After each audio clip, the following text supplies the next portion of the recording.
pressed. Solid. All right, so we're all on. Ali, you can hear us?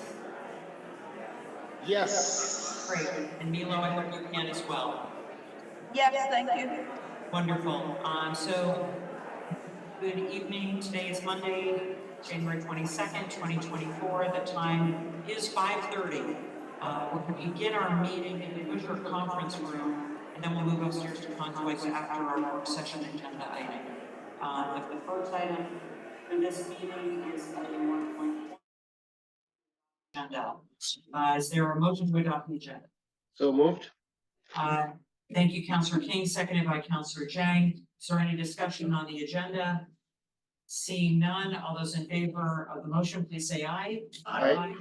Any opposed, please say no. That motion passes. That moves us on to item 2.1, which is a work session about the public safety tax increase. And for this item, I'll go to the mayor for a presentation, and we will have 1 hour to comfortably get this done so that we can get ourselves upstairs, get the public hearing and then public forum, or the public hearing and then public forum.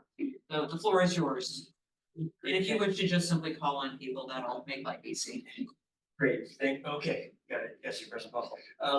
Thank you, it is great to have first of the full council here for this discussion. We have been discussing the FY25 budget with the Board of Finance for some months. I think it's critical now that we have the conversation with the whole council. The idea with this briefing is to lay out for you the FY25 challenges as we see it. It is a challenging year, as well as lay out the numerous different solutions that we're bringing to address it. And if there has been sort of directional support for where we're headed from the Board of Finance up until now, the idea is to fully review tonight and potentially come back as soon as next week for action, which is when you would have to vote if there is going to be a budget related ballot item put on the town meeting day ballot. So our hope is we can lay this out for you, have a discussion, find out if there are questions or additional information that you're seeking over the next week. Catherine's team and Mayor's office will work to try to provide that to you. This is people may remember, the council may remember, I called the FY24 budget really the hardest of the 12 budgets that I have been involved in. We knew as we passed the FY24 budget that FY25 would be a challenge, in that we were very clear we were using one-time funds to close some gaps in the FY24 budget that would need to be filled in some other way in the upcoming year. The good news is that knowing that it is a challenge, we have a lot. We have been engaging this from July, just basically as soon as we closed the FY24 budget. A great deal of preparatory work began. We have a number of operational studies, various studies that are underway and that will ultimately be available to the council before the FY25 budget needs to be set in May and June.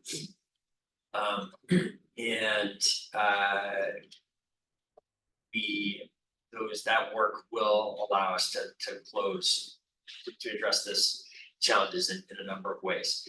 The big kind of I'm going to hand this over in a moment to Catherine, who will kind of walk through the PowerPoint that has to be posted. The big elements of this year's challenge come down to substantial inflation. Since the last time there was a voter approved.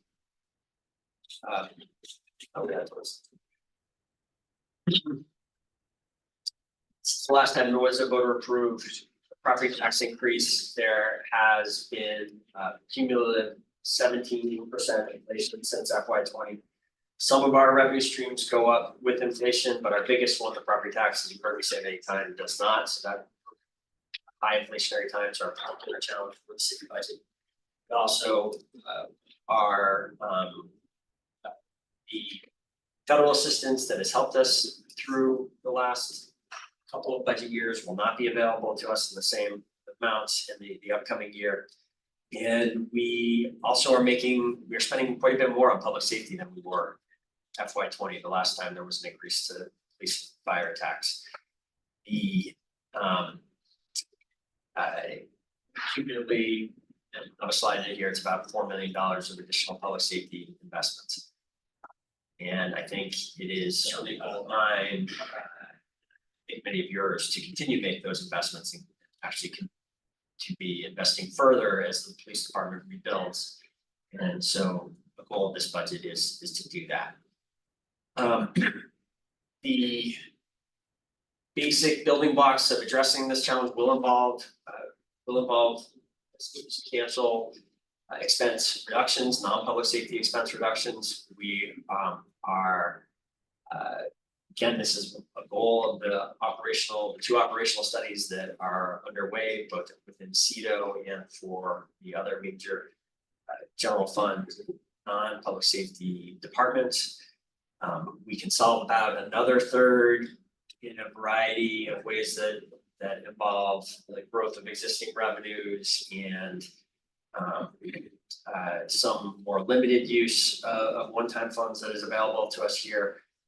And we do think a third, this lays out a plan to address the final third with additional tax revenues divided between a tax on visitors through an increase in the hotels tax and a modest 4% fire and safety property tax increase.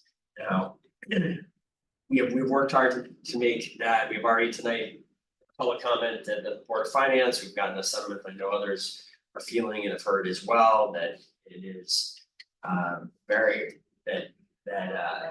that to request any kind of increase when we heard last week from the school department that they are seeking a 14% increase on the 70% of the property tax bill that is the education fund. We are mindful of that. We have continued to work through. One of the reasons we delayed this session last week was upon just the full clarity of exactly where that was headed. We worked hard to bring forward something that is as small a property tax request as possible. I do think it to go any further to reduce the size of the public police and fire, proposed increase any further will require public safety cuts, which again this proposal seeks to avoid things that we cannot afford to do in the climate that we're facing right now. In fact, we need to be investing more as the police department rebuilds in FY25. So with that, I think that's an overview. Catherine, unless there's anything else you'd like me to address before I hand it over to you, I'll hand it over to you. Right. Thank you, Mr. Mayor. I'm gonna jump right in. As the mayor noted, just a little bit of context as we go into our discussion on the FY25 budget. Since FY20, when we had our last voter approved increase, there have obviously been a lot of increased costs. And I've had the pleasure of being here this whole time, and it has been a lot of changing budget pressures. When we got first COVID hit, we had no money. We got a lot of federal money, as we heard, and some state money. And then this third bullet, at this point, that money is decreasing. We have spent it or it is obligated. And so we have less of it for budget balancing. So unfortunately, we are currently projecting a significant gap in the budget if we do not take action. So this presentation lays out our plan to close the gap. And I will get through this presentation as quickly as I can so we can engage in some meaningful discussion on your reactions. Some of the challenges that the city has overcome since FY20, there has been a lot that has happened. Won't go through all of it in detail, but of course, COVID We have also faced more than a 17% increase in inflation since FY 20. We have had to rebuild our police officer ranks because we lost 40% of our officers. We've also created a whole host of new public safety resources that we're very proud of, including our CSOs, CSLs, and our urban park rangers. We also took this opportunity to make really important investments in equity, including making sure all employees in the city are paid a livable wage, creating the REIB department, language access, and others. During this time, we also signed contracts with our 4 unions. We launched the Business and Workforce Development Department and increased the support that we are providing, especially to small businesses. And we have really focused on the unsheltered population, opening new shelters and the Community Resource Center. But as we mentioned, there are a lot of budget challenges that have also played a part in these years. You may recall 2 years ago in FY 23, we asked for a property tax rate increase, and that was narrowly rejected. You will recall, as the mayor indicated, we had $4 million of one-time funds last year that we knew that we would need to replace.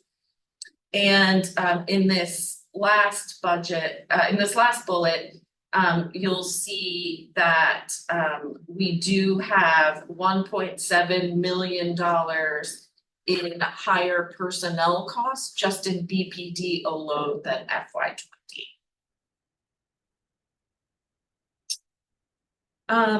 You will recall all of that had led us to an approximate $9 million budget gap. That's on the general fund budget of approximately $101 million. And this is our plan for taking action on multiple fronts, and we'll go through them in detail on the next slides. We will, of course, capture what I like to refer to as organic growth in grand list revenues and other taxes. This is the growth we get from new construction happening around town, happen anyway. We are reducing our operating costs through our operational efficiency study of all of our non-public safety departments. That's being led by Scott Barker and Karen Durfee, and that's just getting started now. We expect that to save significant money. We are also completing a review and increase of non-property tax revenues and how they can contribute. We are looking to extend for 1 additional year the last of the one-time funds, and as we've mentioned, increasing the cap on the police and fire tax by 3 cents. This slide talks about some of that organic growth that I was talking about. And in particular, you can see we are projecting $300,000 in new property tax revenue growth and another $600,000 in our gross receipts, local option tax, and franchise fees. So again, this is growth that, based on what we have seen historically, would happen anyway. I'm just calling it out here so you can see how we get to the 9 million and what makes up our solution. The next part is this operational efficiency study that we've been speaking about the last several weeks. We're working with an outside consultant who is studying our largest general fund departments, not including police or fire. And our goal is to reduce spending in those departments by at least $3 million. As the mayor indicated, CEDO is in the midst of its own review. And that is through a government grant that we have been awarded. And that is specifically focusing on their financial sustainability. And importantly, this last bullet, we are not expanding anything in this budget that is not public safety. In terms of raising non-property tax revenues, another study that is just getting underway, and thanks to Kara Almaswari, who will be managing this one, is the user fee study. And these are the fees I've listed here, like art classes, boat slips, campground, things that our constituents pay for only when they use that service. We have not done a comprehensive study of all of our user fees across the city in some time. It's happened across or in various departments, sort of one at a time. So we're having this study conducted so that we can look at it holistically. And we are projecting a 10% increase. And that is, as you can see, $1.3 million a year. We will ensure that youth scholarships and other access remains available. The other item to note here in terms of non-property tax revenue is this increase of the hotel tax. This is just a portion of our overall gross receipts rate. And so we are proposing that this is within council's authority, that we increase that by 2%, which would raise an additional $1 million a year. We have done the research. If you have questions, I'm happy to talk to you about them, ensuring that we would still be comparable across the region if that's something we choose to do. But this $1 million, by focusing on the hotel tax, the idea being we could kind of share the burden so that Burlington residents were not footing the entire bill. This would be mostly foot by visitors. We are proposing $1 million of one-time funds in the FY25 budget. That is cut down from the $4 million that we used in this current budget.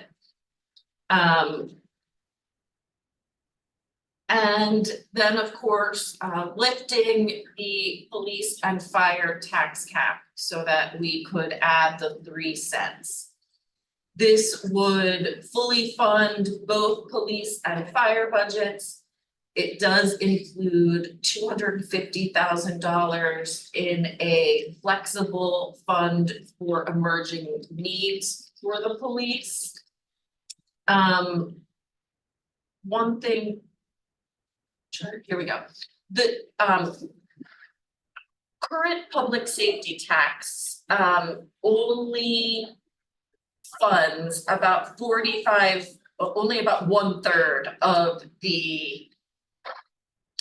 all of the needs. As you can see here, there's $34 million in budget from both police and fire, and our current public safety tax only raises about 4.4 million. If you were to add the general city tax, which in theory, of course, should fund more items besides public safety, it's still, those two together is only $15 million, and it's only 45% of what we're spending in public safety, which is a big part of the reason we're asking for this, so that we can better ensure that the costs that we're paying are adequately borne by the right funding sources. Cover this slide. These are the increased public safety costs since the last tax increase. We talked about the first one, the increased personnel costs for police. There are also increased personnel costs for fire on the second line.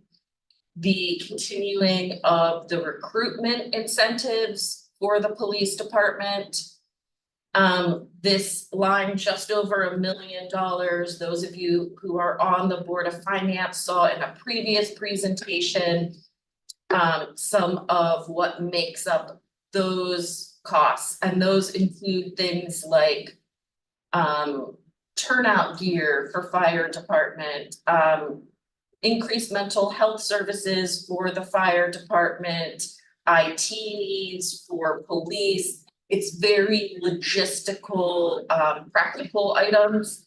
And these are needed because for the past several years, we've held every department, their operational side of their budget level funded. And that has caused some real needs to emerge in both fire and police. And just finishing out this chart, of course, the urban park rangers, while they sit in the Parks Department, are part of our public safety efforts and this $250,000 flexible fund.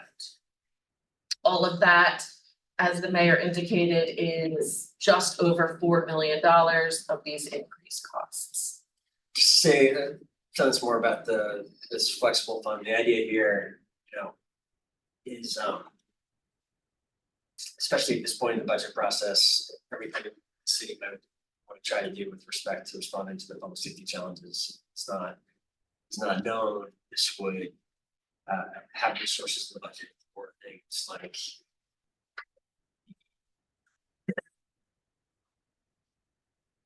additional public safety investments that the council wanted to make during the holiday season. This would give some flexibility to Chief Murad, Mayor, and the council in the coming year to try to respond to the challenging public safety situation that we all get complaints about every day and know that we're grappling. So I think it's important, especially at this stage. Maybe by the time the budget actually gets passed, you might want to commit some of this in different ways, but wanted to make sure we're leaving the next administration and the council with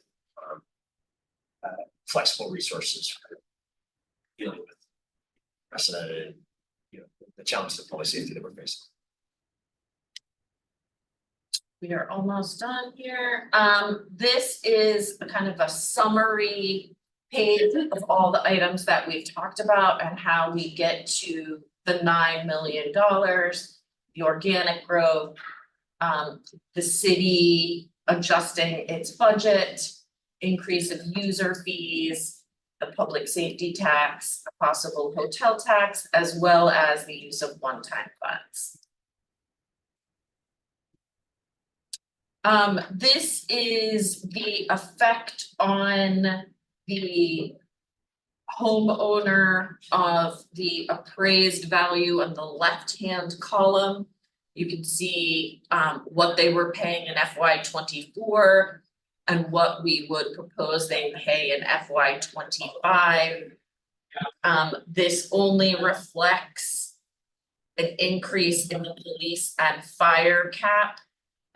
We do know that the debt service tax will rise a little bit, and we expect that from the retirement tax as well.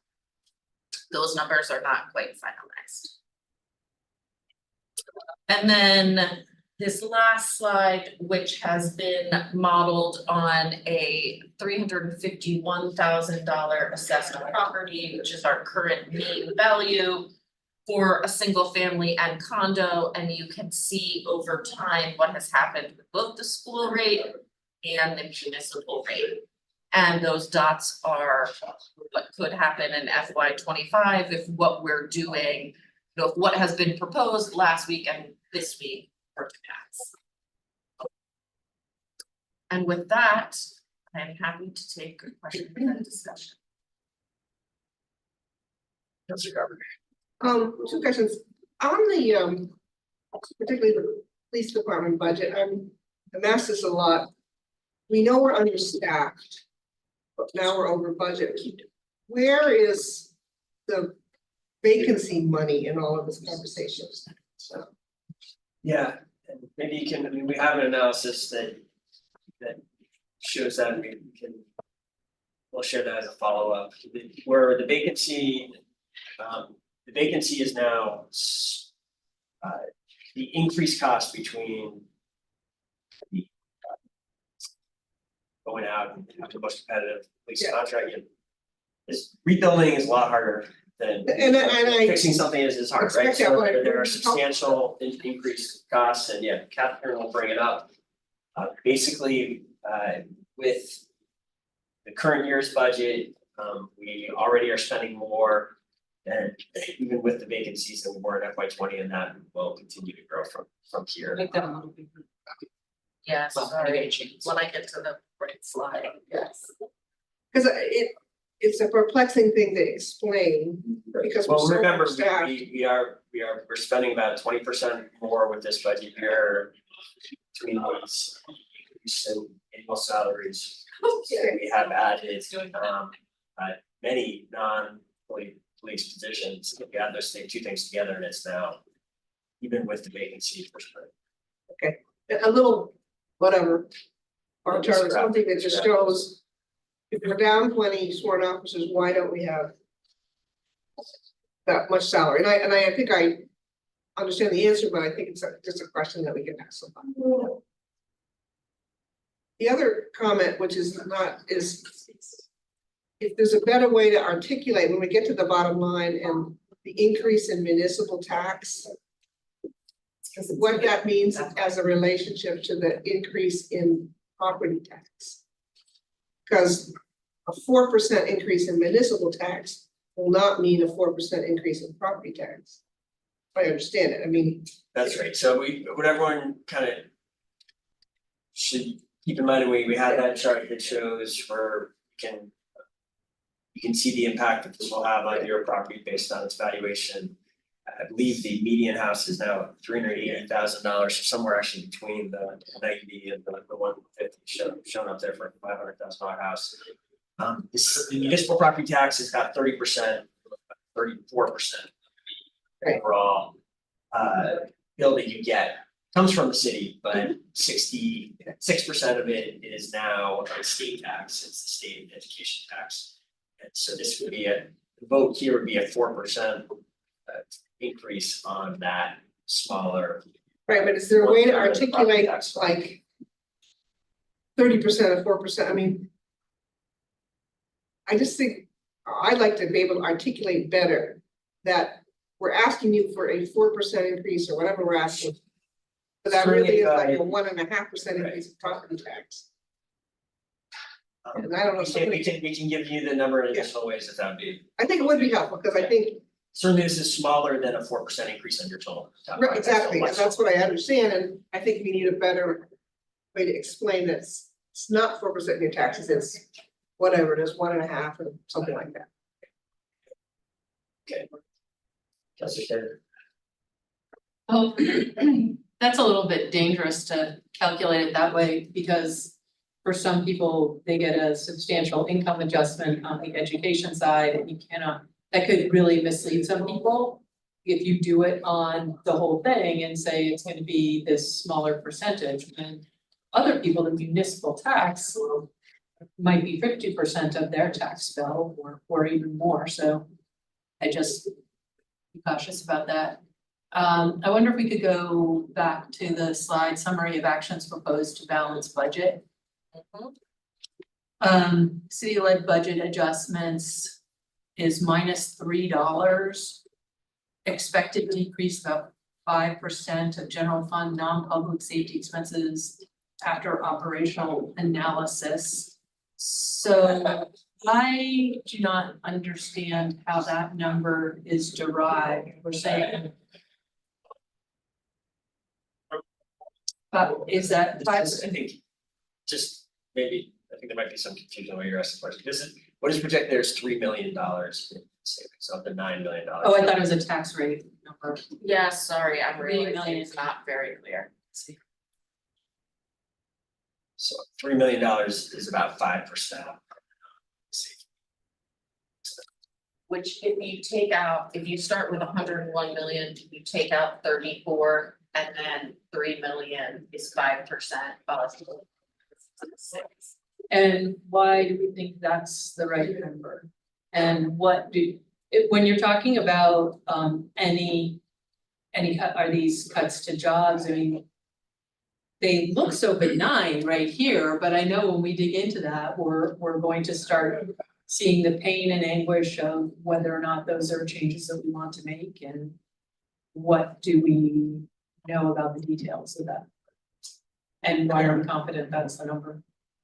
I think what we can say at this point, it's an annual challenge with the budget, is that we need to make some decisions now when we are months from nailing down all the details. We are have discussed this target with the firm that was engaged for this operational study. We have done some internal analysis to kind of reality check this goal, and we do think that this is a goal that is realistic. It certainly will involve some position elimination, but we think it is an achievable total, and we think we have. One of the reasons we commissioned the review is knowing we had tough choices ahead, but also knowing we have been through a very volatile period in the city's budget where we've been responding to numerous new pressures and new issues. There has been increase in count in recent years, and as we are coming out of this period of volatility, this period of federal support, this is the kind of analysis that needs to be done. I will say numerous department heads are no one's excited about having to make cuts, but people understand the need for it, are engaged in it. I think this is going to be a healthy process. So it's not one that will be without pain, but we do think this is a realistic figure. We think, given that the only alternative is even higher tax increase, we think for cutting in public safety, we think this is.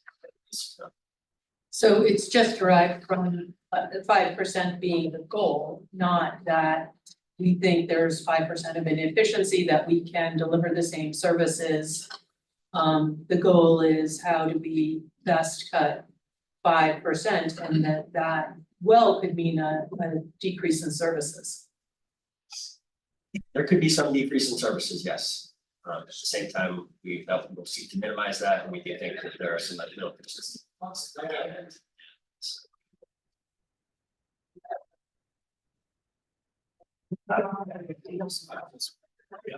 Councilor Grant, and then I've got both sides of the table, and then I used to get it. Great. My first question is with regards to the money that's been set aside for flexible emerging expenses related to public safety. Why is that only limited to the police department and does not include the fire department?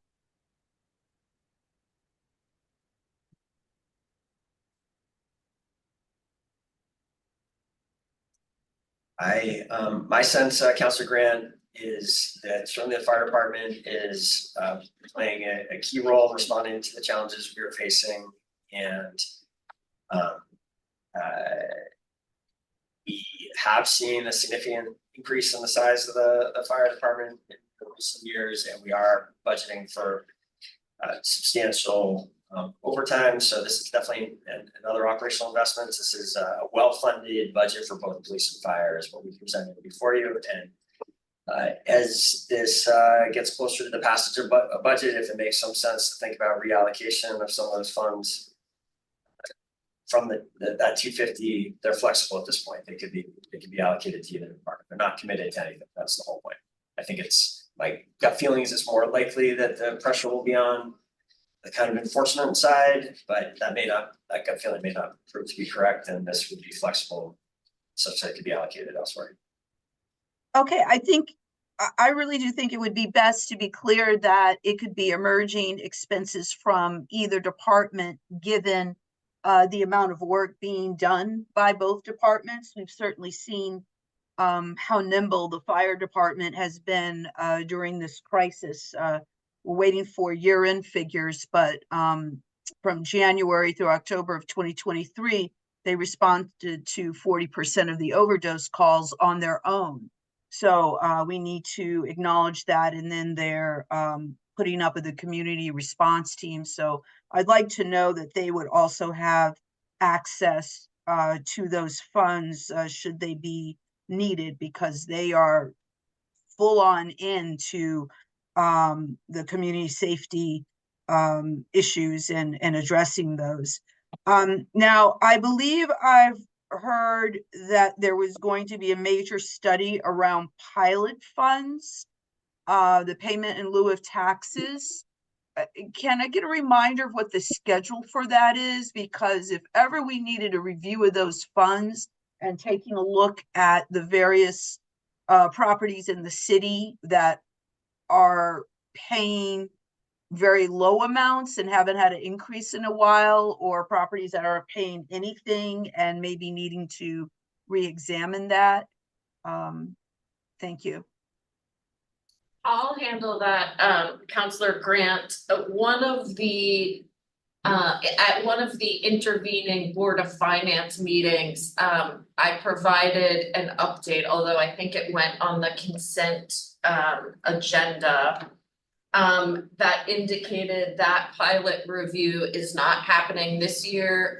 We have indicated it would happen in FY 25, and that is simply because we came out of the FY 24 budget with a lot of good ideas, including that one. But we're a small staff and we can't reasonably handle that, the operational study, the user fee study, the fleet study, the CEDO study. So the pilot review is likely to bring in a lot less revenue, and so that one has not been forgotten, but has been put on a slightly longer time frame. Okay, Could I just add to that, there was some legal analysis done as well, sort of a subset of that on franchise fees, which can I confirm, which have been an area of interest, and thought there might be some substantial opportunity there, and there really isn't. The major payment of taxes, of course, are negotiated with the hospital makes a significant payment that's governed by a court order, and then it can be Champlain College. could you send out Councilor Grant, I'm just finishing my sentence. oh, I'm sorry. Those agreements, we have agreements in place that we either renew on an annual basis or so we can, I don't think there's any reason to think it's likely to be major growth in those large agreements. They're fairly stable right now, and perhaps that's the status of them, so. Sorry, go ahead, Councilor Grant. You have one more question, and then there's a bunch of other questions here in the room as well. Yes, could we get a current list of the properties that pay pilot funds? And I would, are we allowed to see the copies of the agreements? Yes, we'd be happy to provide those to you again.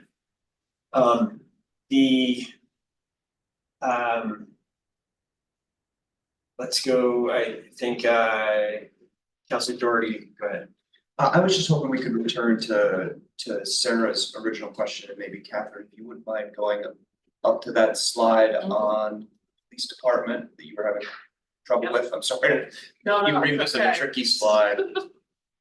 And while you're doing that, I mean, I anticipate one of the questions that we're all gonna be asked is the question that Councilor Carpenter asked, which is, well, how are we paying more for our police department when I think the perception of most Burlingtonians is that they're not getting as good a set of services from the police department.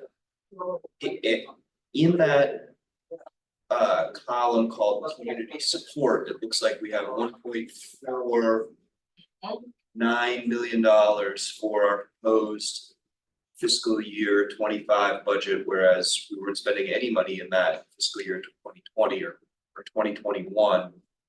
That I did a quick That is almost all of the increase, as much as I can tell.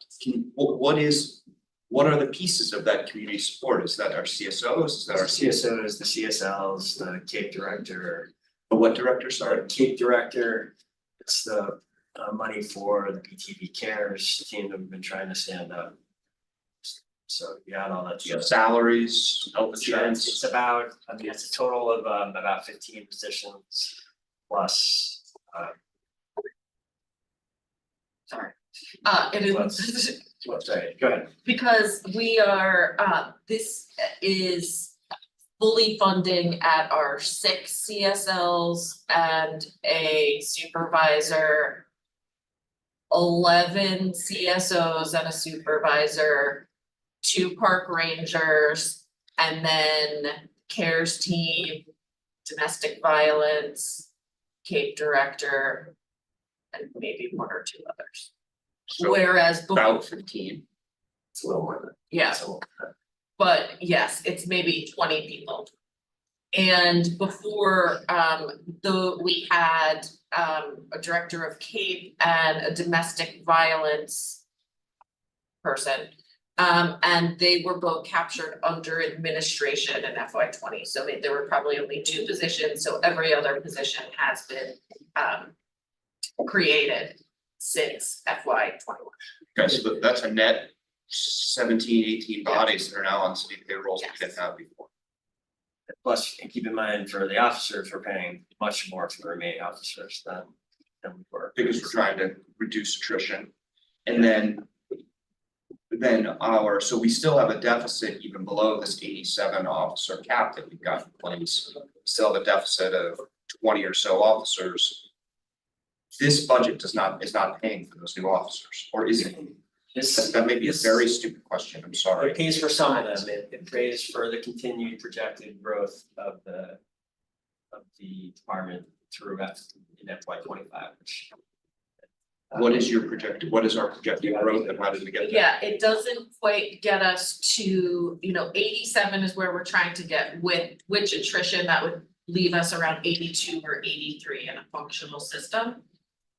Because there's always gonna be some people who are out on leaves of some sort or another. And this is 5 below that, so about 77. But you're not projecting we're gonna get to 77 in fiscal year, Budgeting, so that. but you're Yes. budgeting for it. Yes. And we were on track for that until quite recently, last few months that we've had. Current class is considerably smaller than the prior 2 classes. Before that, with the rate of the prior 2 classes, we were tracking against the FY, the rebuilding plan goals. We totally up to that 82 by the end of calendar year 25, so so we're budgeting so that if we can get back on track with that, we can pay for it. So our thinking, just to, I'll let you get back in, but just our thinking is, there's the consensus from a variety of sources has been that the CSLs and CSOs are adding a lot of value. They are not, we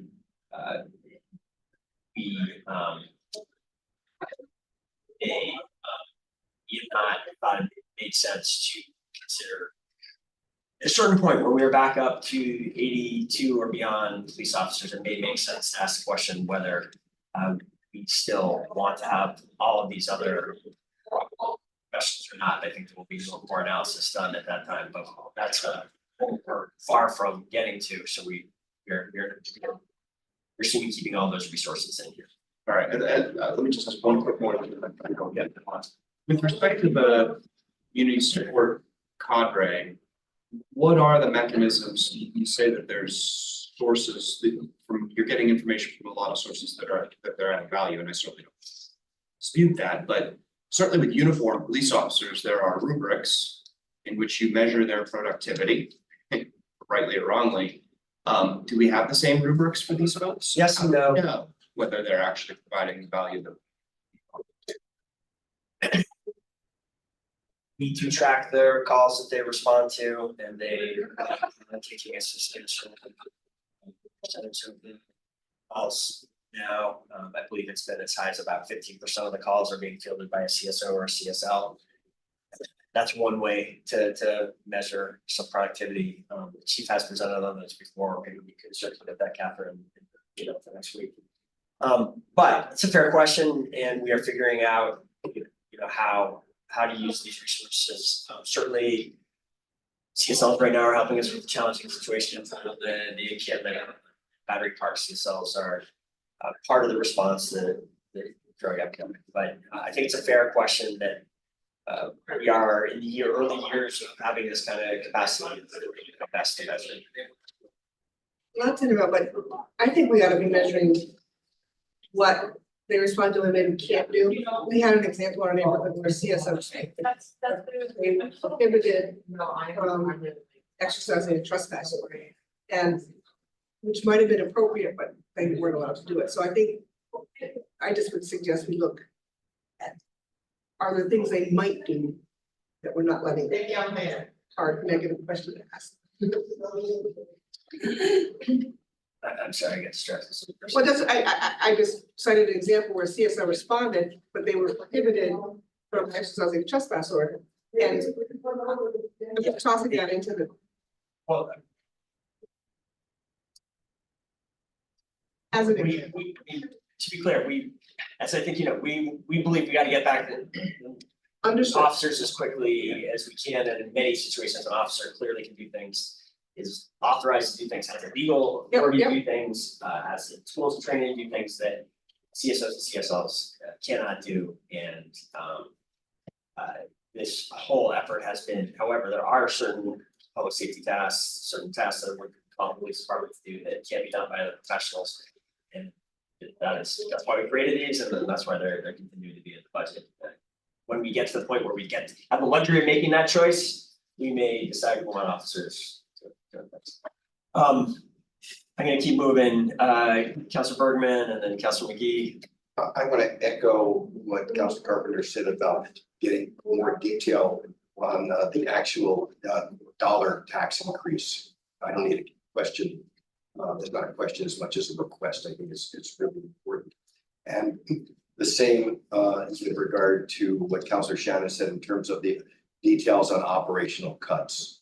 It's absolutely essential that we have a clarity about that. I mean, To be clear, Councilor Bergman, let's engage that. We are not gonna have details by the time we need to make a decision on voting on.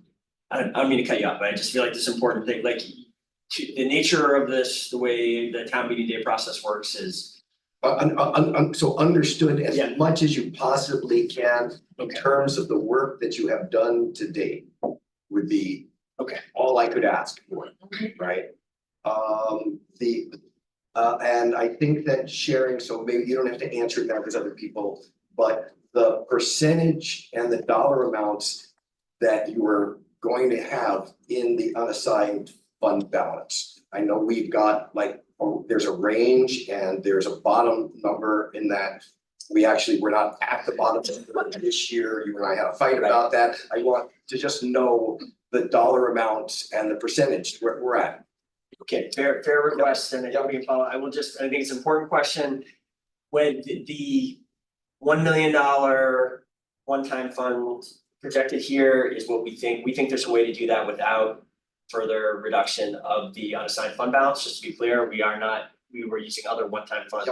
I'm all in favor of as much rainy day funds as possible. And on the franchise fee, would you please share that legal opinion that you alluded to? That would be very helpful. And I'm wondering, don't need any detail on that, but the right to raise local option taxes above what we've got them, as well as I know that we have the right to increase gross receipts. So on both of those, one is state law, and so that is one of authority. But for both gross receipts and the local option, just when you've looked at them in relationship to competition and that what you have found, that would be very helpful, because I support the hotel increase, and I'm wondering whether we actually have a little bit more than just the growth of people spending under what we've got to raise that, but I don't know that for a fact. And the last question, and I guess this is a question, if we had the flexible pot of money for the police department right now, what might we have used it for? Well, for example, it would have been, you know, this year when the council felt urgency to respond to the concerns around the holidays and the desire for more of a public safety presence at the holidays, we were able to use ARPA funds to match the private donation that came in. Those ARPA funds aren't gonna be there next year, so. So that was 50,000 that we got. So that kind of, and it was exactly that kind of thing that I would want that, If there are other examples, I think that would be helpful. That's, you know, $250,000 is how much in the, how much of the tax? It's about half a penny. Yeah. So it's not insignificant, and I think it would be very helpful if we were gonna sell this.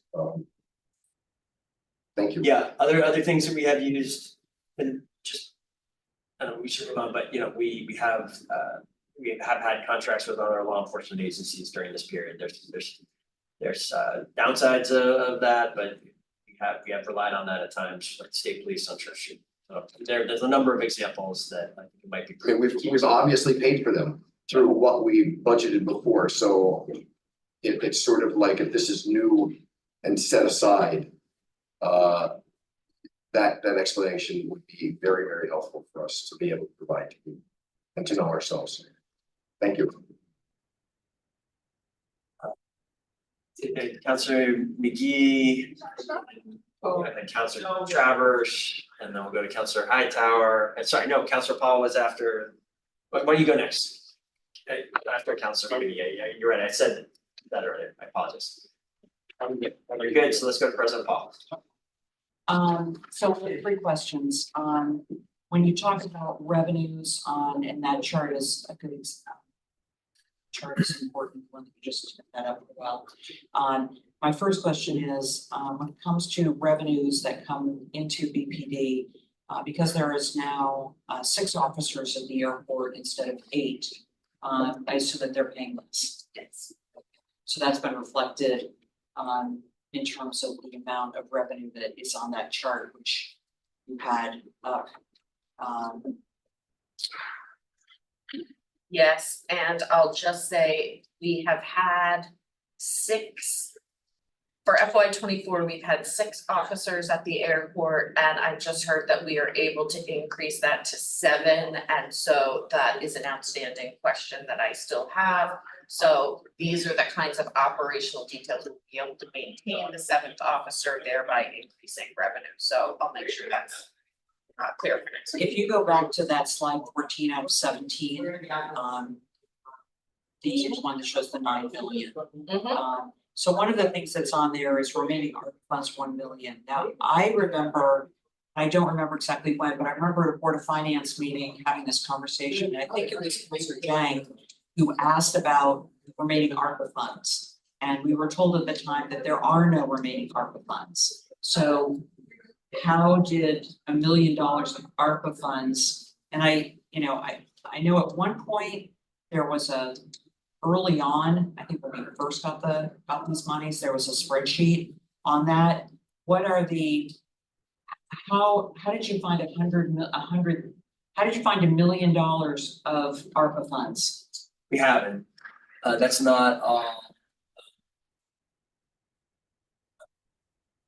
Where we are now is the number does change over time because it's $27 million what we had. We made various commitments of those funds, and then not all of the commitments we make end up costing as much as we initially project.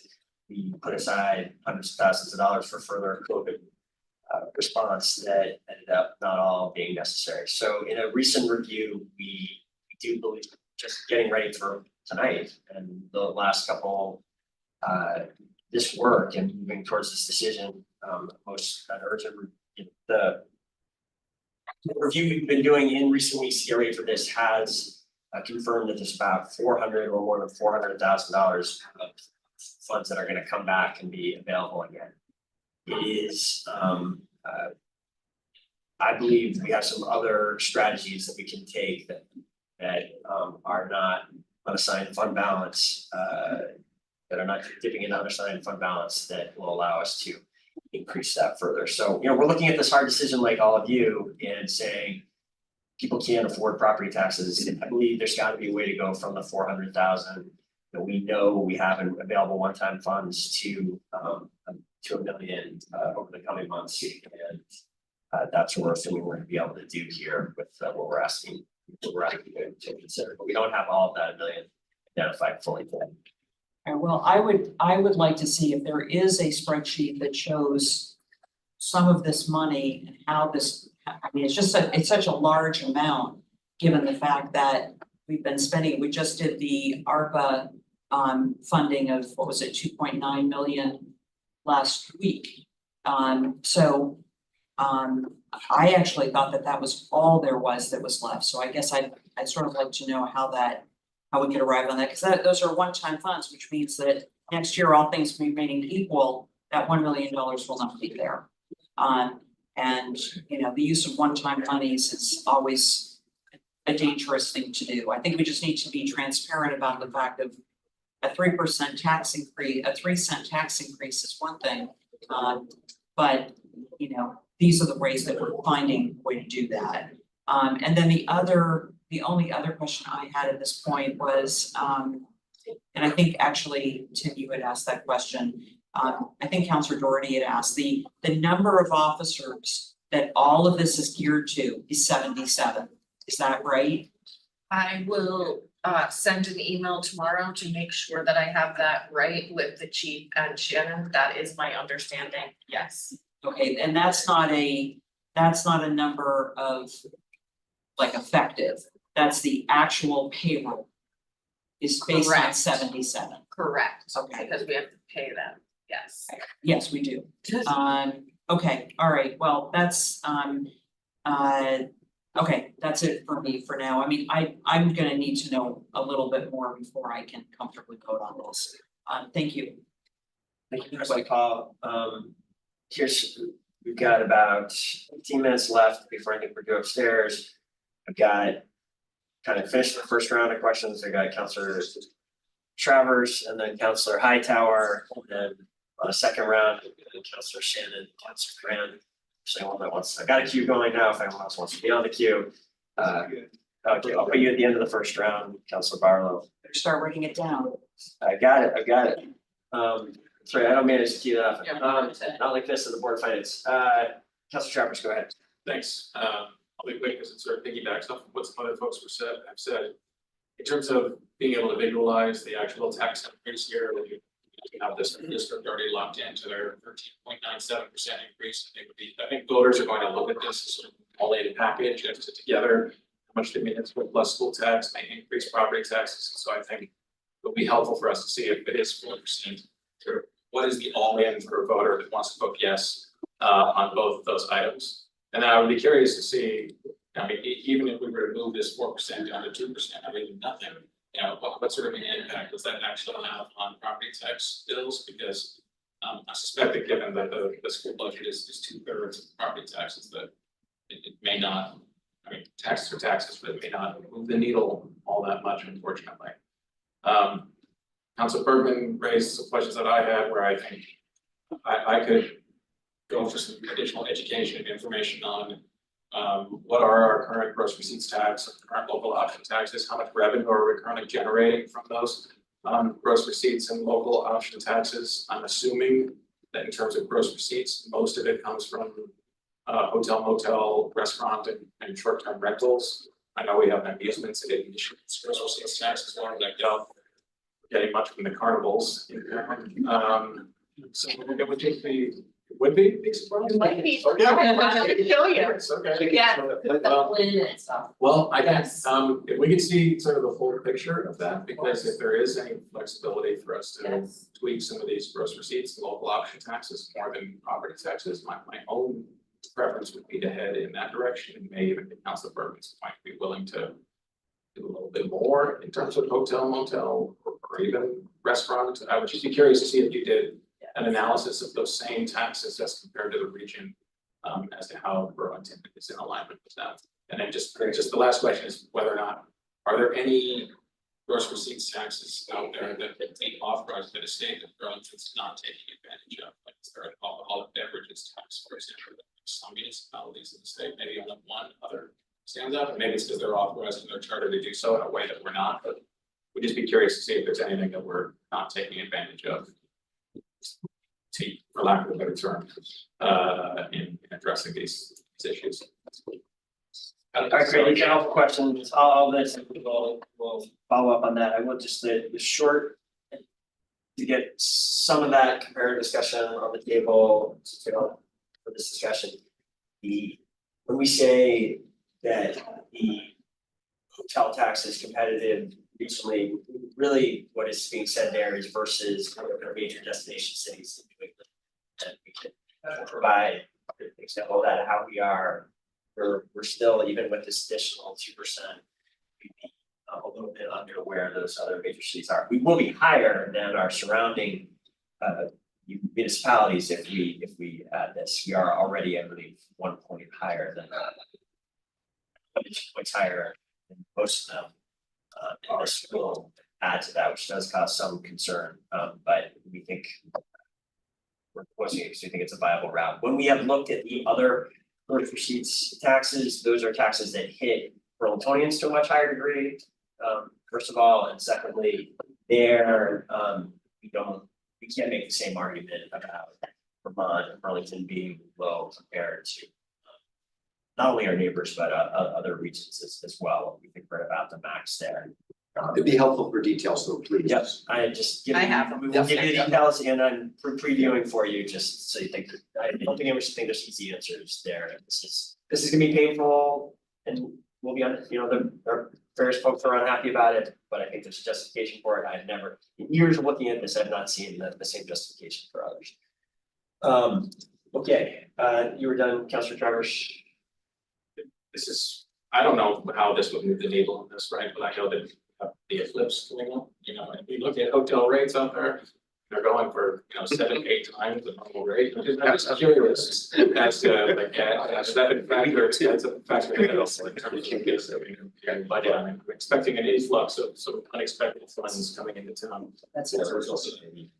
Yes, and some unexpected, and as you know, we have additional costs too, but. Okay, good point.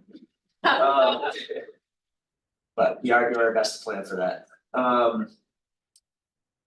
I think I had Councilor Hightower next. Great, this is just a request for some clarity around the staffing costs. I think it would be really useful to have, and I know you broke it down by officers versus not, but I'd really like to see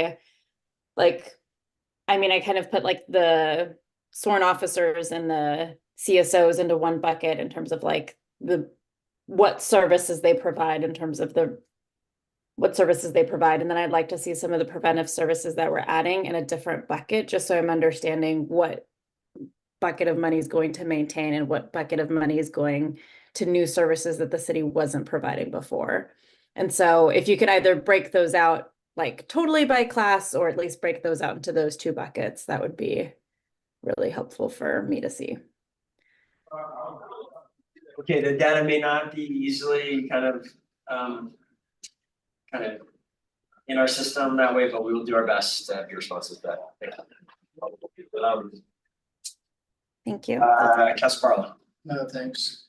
Councilor Gravers asked my question about the hotels. I also would like to see more detail, not about major destinations, but about other sort of regional neighbors, because I do think a lot of people visiting Burlington do stay in hotels in South Burlington and Boston and Colchester. So I want to see, I'd like to see that.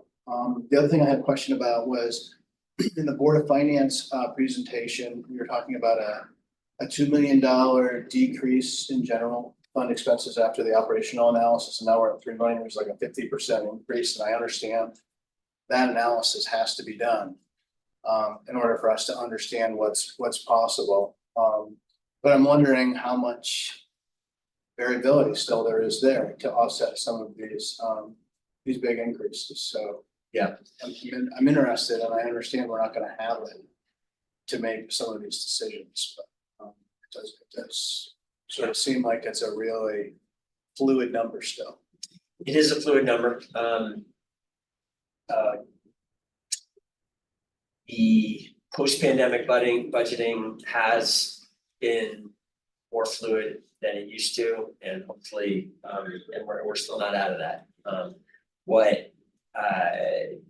The 3 million that we did talk about, well, when we last talked about the Board of Finance, we had 2 million, and then we said we still have $1 million to find. So we have essentially collapsed that into one number, and it is my sense, given the pressures that our constituents are under, that we need to find reductions that needs to drive our decision making. And again, we have backed that up with some reality checking in a sense that that is a number, we can see a path to getting to that number. But it is a goal that we are targeting out of need as well. If it turns out, when you get the study back, when you get the CEDO study back, that there's $4 million, it's important to say, and I know, I think it's important for you to share with your constituents, because we have a track record on this. This would be lifting of the cap. The actual decision to raise the taxes by that amount is not made by the vote, it would be made by council action, administration action following June. And many years of the, I believe 4 or 5 of the years of the budgets that I've been responsible for, we have been able to keep the actual taxation level below, substantially below the maximum cap. And that may end up, for exactly that reason. When you get into the details, sometimes things do break in our way, and more revenues come in other ways, it's not needed. So this definitely will be just a vote to increase the cap, and we do not need to use all of it, will not need to use all of it. And lastly, then the operational analysis, I know it just began, do we have any kind of estimate on how long it will take and when we'll have a report on that? Or how it will work into departmental budgeting? I will have an update for you next week, because I believe our timeframes could have shifted a little bit, so I'll check in with Karen. That's all I have.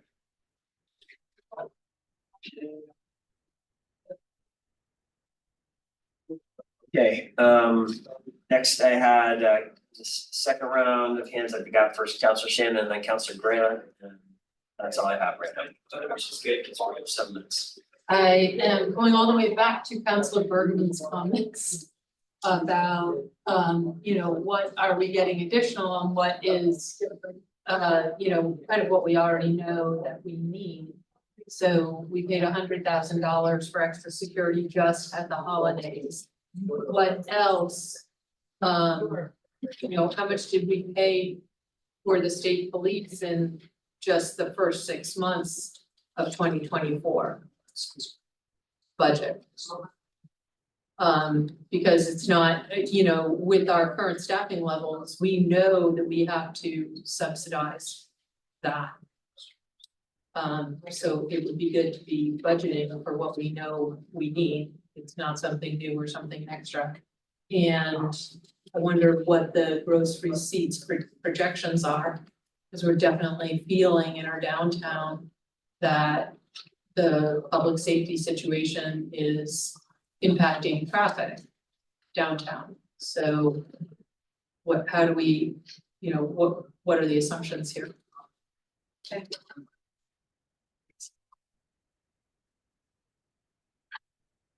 Very much, we'll get you an update on that. In general, the grocery receipts have remained very strong, which has been just been a little bit out of line, but that's a little discussion about what's happening or not.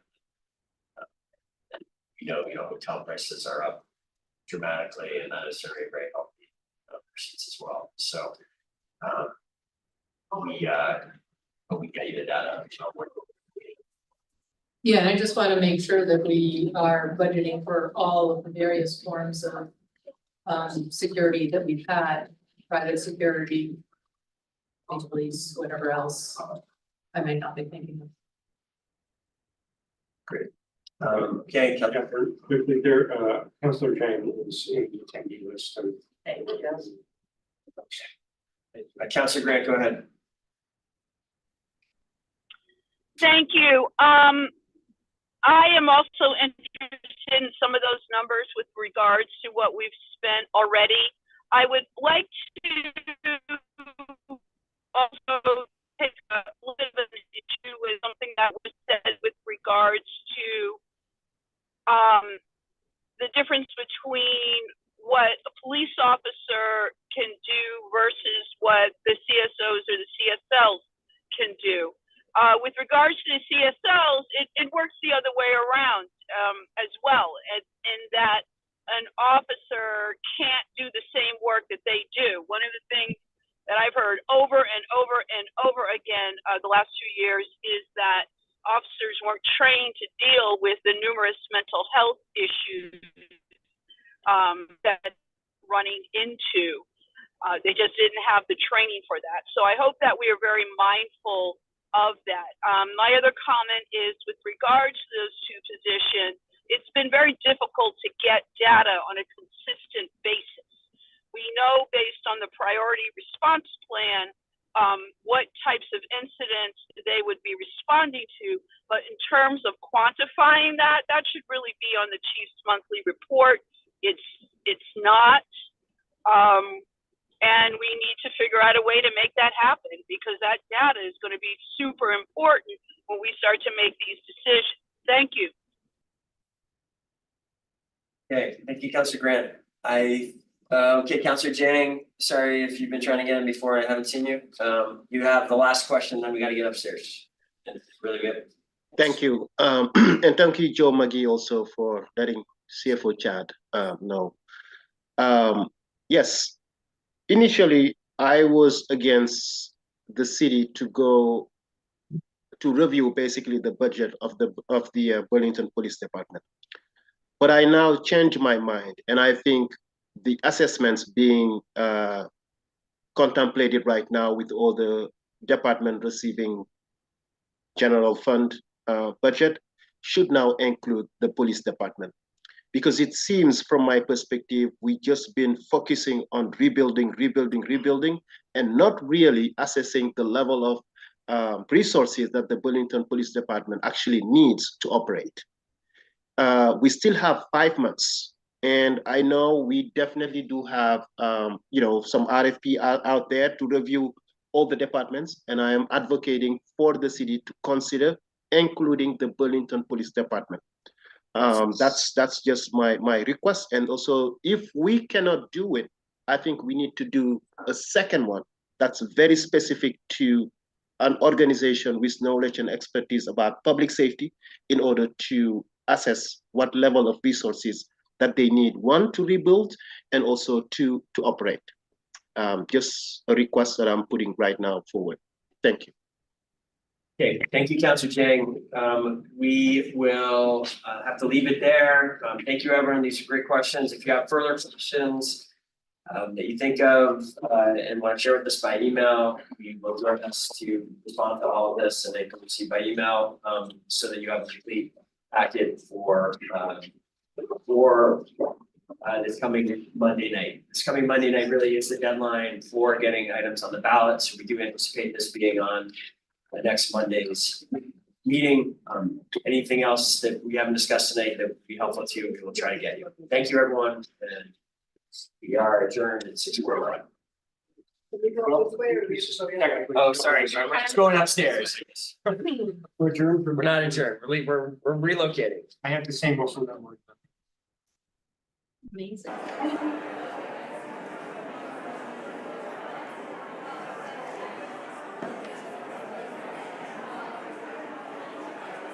Are you going in person, Soraya?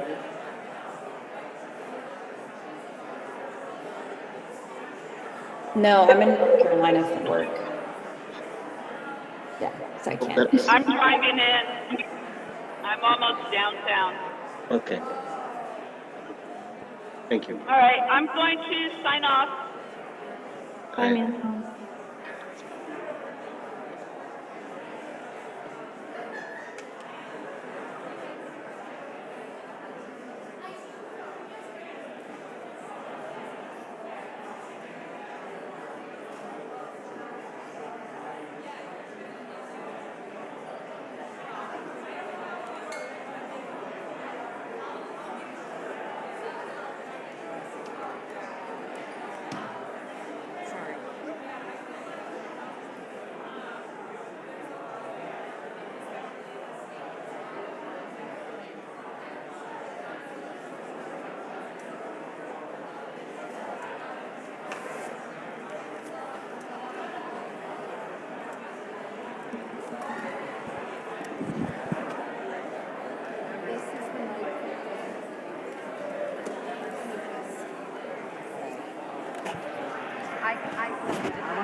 Some numbers are missing because people can't pay attention.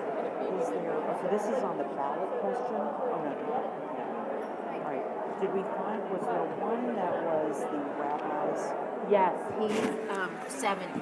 No, we want to put that on there because we can't, it won't shut off. Feedback, so I'm gonna like unplug it or something. Okay, 'cause the all right. feedback is coming. Is his name Saul? Is what? Is his name Saul? I don't know. St. Louis Street? Yeah, I mean, I don't. Because there's number 70. 70? He doesn't know if he's gonna physically fit to right there. Yeah, but that's not the guy who. Yeah, I know. That's not the person. There should be someone who is a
Good evening.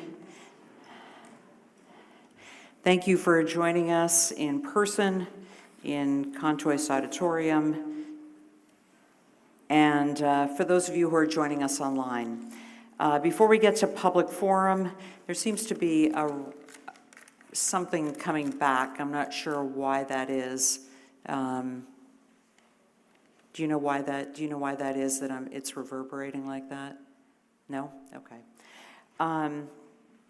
We've completed items 1 and 2 on our agenda, which we did downstairs, and the next item is 3.1, which is the second public hearing on proposed charter change amendments for March 5, 2024 annual meeting. This is required by state law. We hold 2 public hearings on charter amendments to welcome comments from the public before we vote on them to be placed on the town meeting day ballot. Before we go and open the public hearing, Attorney Pellerin, if you could give us a description on the item that's remaining, and then also if you can just inform us of what happened on the at our last meeting with the other charter amendment.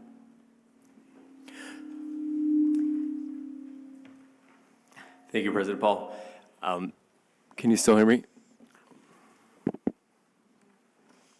Should I hold off or just speak loudly? I'm not really, yeah, mine went off as well. Thank you. Sorry about that. So, yes, as you mentioned, state law requires a city to hold 2 public hearings. If we are proposing a charter change, the city council has taken action to place on the ballot a question for the public to consider, which would allow BED, or the electric department, to increase its revolving line of credit from 5 million to 10 million. And Section 303 of the city charter provides the council to authorize the chief administrative officer to pledge that credit. It's temporary borrowing in anticipation of revenues by the Burlington Electric Department. And again, that's an increase of $5 million. So it's from 5 million to 10 million. And the language is on board docs if anyone would like to see it. And then additionally, the council was considering a charter change regarding police oversight. And at the last meeting, council has moved to recommend that charter change proposal go back to the Burlington Police Commission for further review and evaluation along with council input, and that it comes back to the council with a recommendation in June of 2024. Thank you very much, Attorney Pellerin. If there is anyone here, we will open the public hearing. If there is anyone present who wishes to speak at this time, please raise your hand and you're welcome to come forward. If there is anyone joining us online who wishes to speak during the public hearing, just simply use the raise hand function and I will find you. And there is someone who...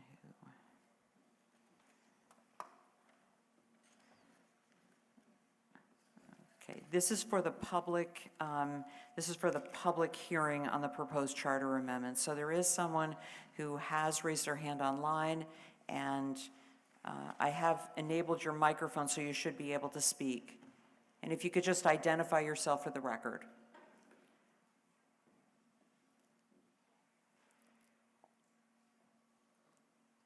You just need to unmute on your end. I think I raised my hand for the wrong thing. I'm sorry. I'm sorry. It's for the next. Okay, that's fine. If you wish to speak during that during the public forum, I will give you the instructions on how to do that. Thanks so much for letting me know. Thank you. Thank you. If there's anyone else who wishes to speak during the public hearing, now would be that time. Going once, going twice. We will close the public hearing at 6:55.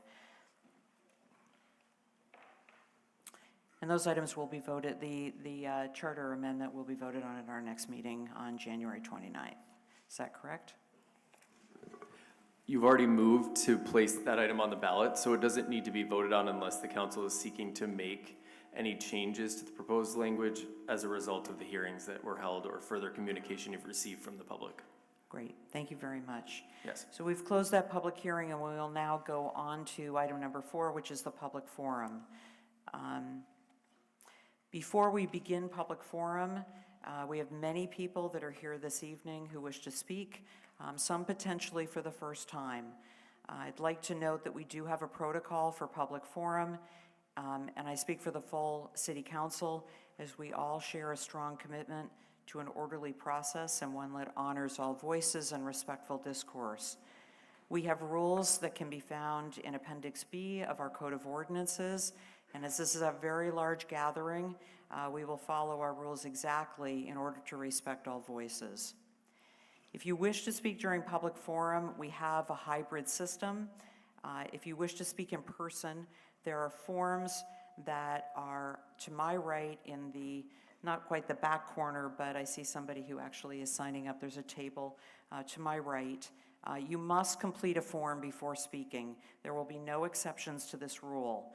Please complete the form by using your full name, and please write clearly.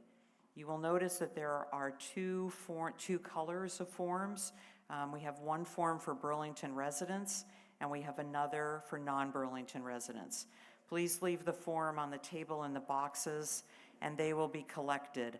All forms are numbered, and to the best of my ability, you will be called on in the order of the number on your form. While we were downstairs, Lori Olberg, our clerk, went and put them in numeric order, so they are exactly in the order in which you signed up. If you wish to speak during, and I will get to how you register if you're online. For those who are in Contois, we have a timer system that is in the table in front of me. It has 3 lights on it. The green light will shine when you begin speaking, the second yellow light when you have 30 seconds left, and the last is a red light that will shine when your time is up. Please complete your sentence when the sound and light indicate that your time is up so that everyone has the same amount of time and we can keep the public forum moving along. In order to give everyone equal time, please do not continue with any further comments after the sound and light has shown that your time is up. And I will need to interrupt you at the 2-minute mark. I prefer not to, so please, if you could just wrap up your comments when you hear the noise of the buzzer. If you're joining us online, we do have a timer system that we will set up on Zoom. We don't have a light system, but when your 2 minutes is up and the clock runs down to 0, please complete your comments. As I said, during, or actually, I don't know if I did. We did not get onto how you register if you are joining us on Zoom. There is a form if you go to burlingtonvt.gov/citycouncil/public forum. You go to that and there will be a form that will come up. Please populate the form and all of your answers will come into a spreadsheet that I have in front of me, and I will call on you in the order in which you have registered.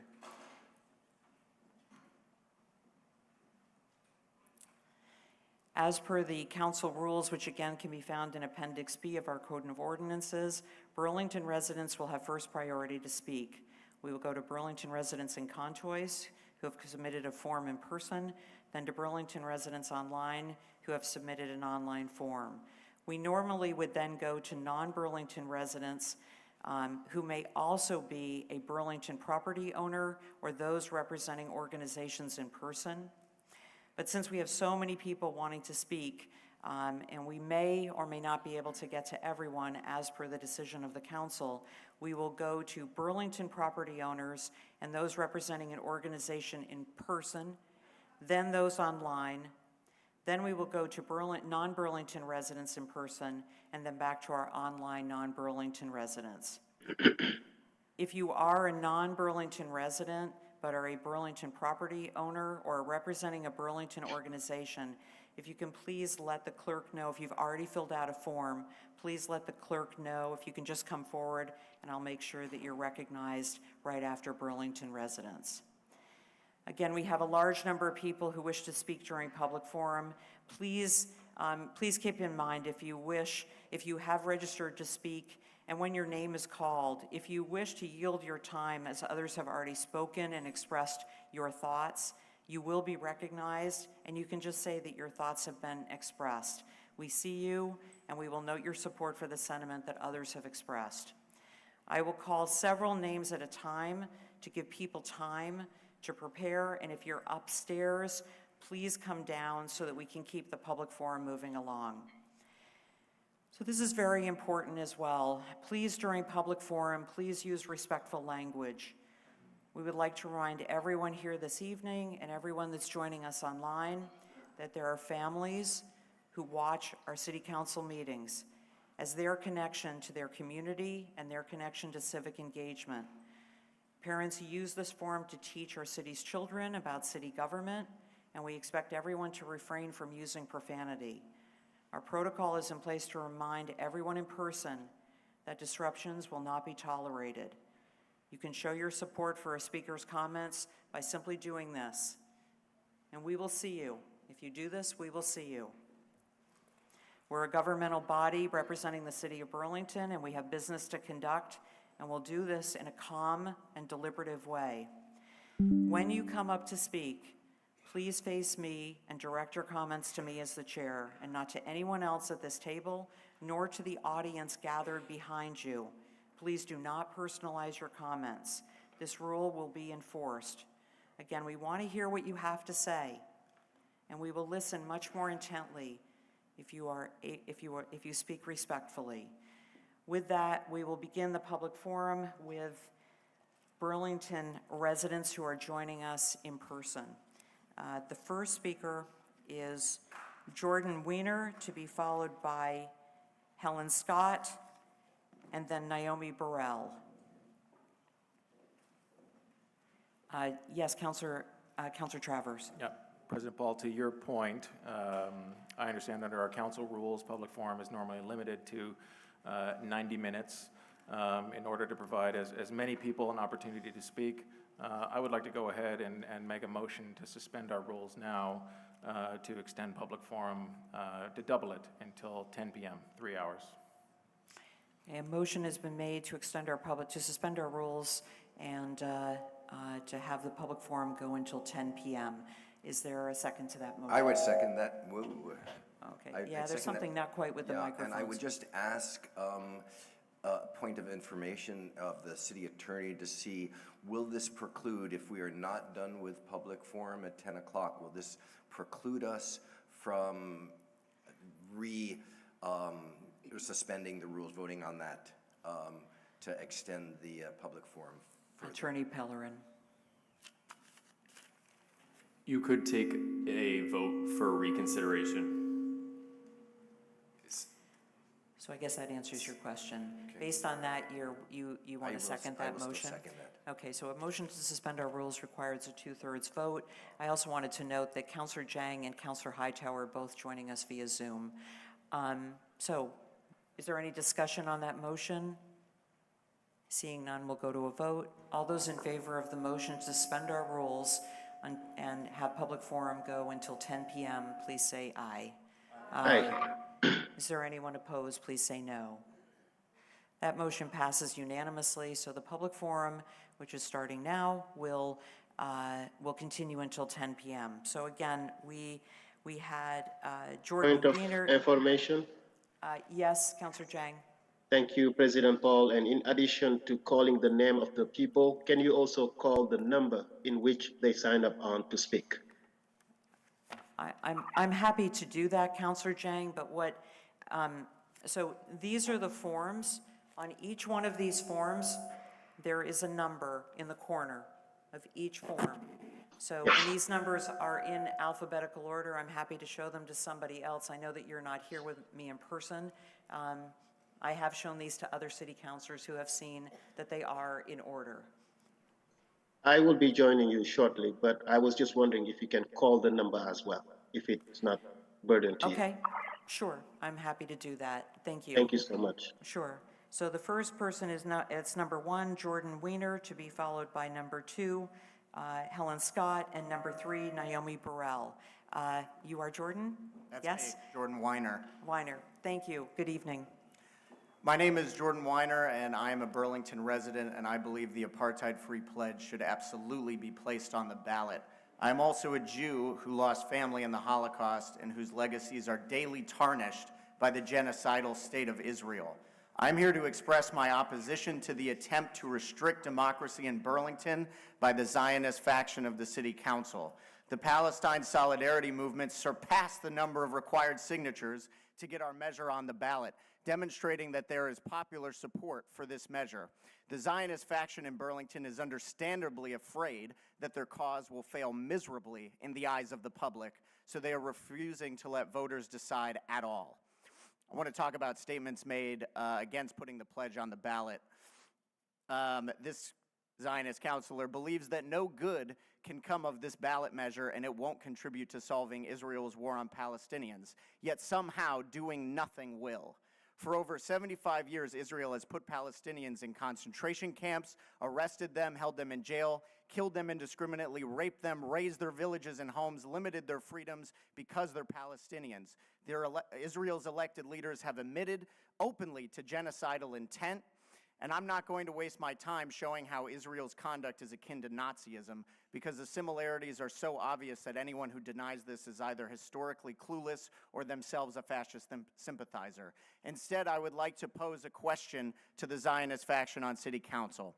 When the Nazis were sending their death squads to murder Jews, Romani, queer people, and political opponents, would you also have blocked a ballot measure allowing Burlington citizens to vote on supporting the victims?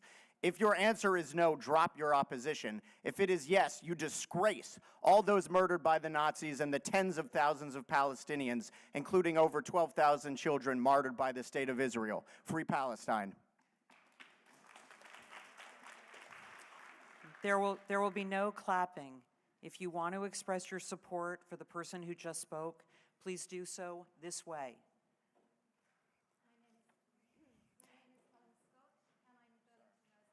I'm sorry, if you press the green button that's on the microphone right in front of you, then you'll have the microphone enabled. Please go ahead. Thank you. My name is Helen Scott. I'm a Burlington resident. The Apartheid-Free Burlington Resolution is authored and endorsed by Jewish, Christian, Muslim, and secular individuals and groups. We have followed the democratic process for bringing it to the ballot. Now, some opponents seek to violate that process and keep the measure from a public vote. We are currently seeing a pattern of censorship of criticism of Israel. Why is this happening now? Israel is committing crimes against humanity. The majority of the public, here and across the world, are horrified.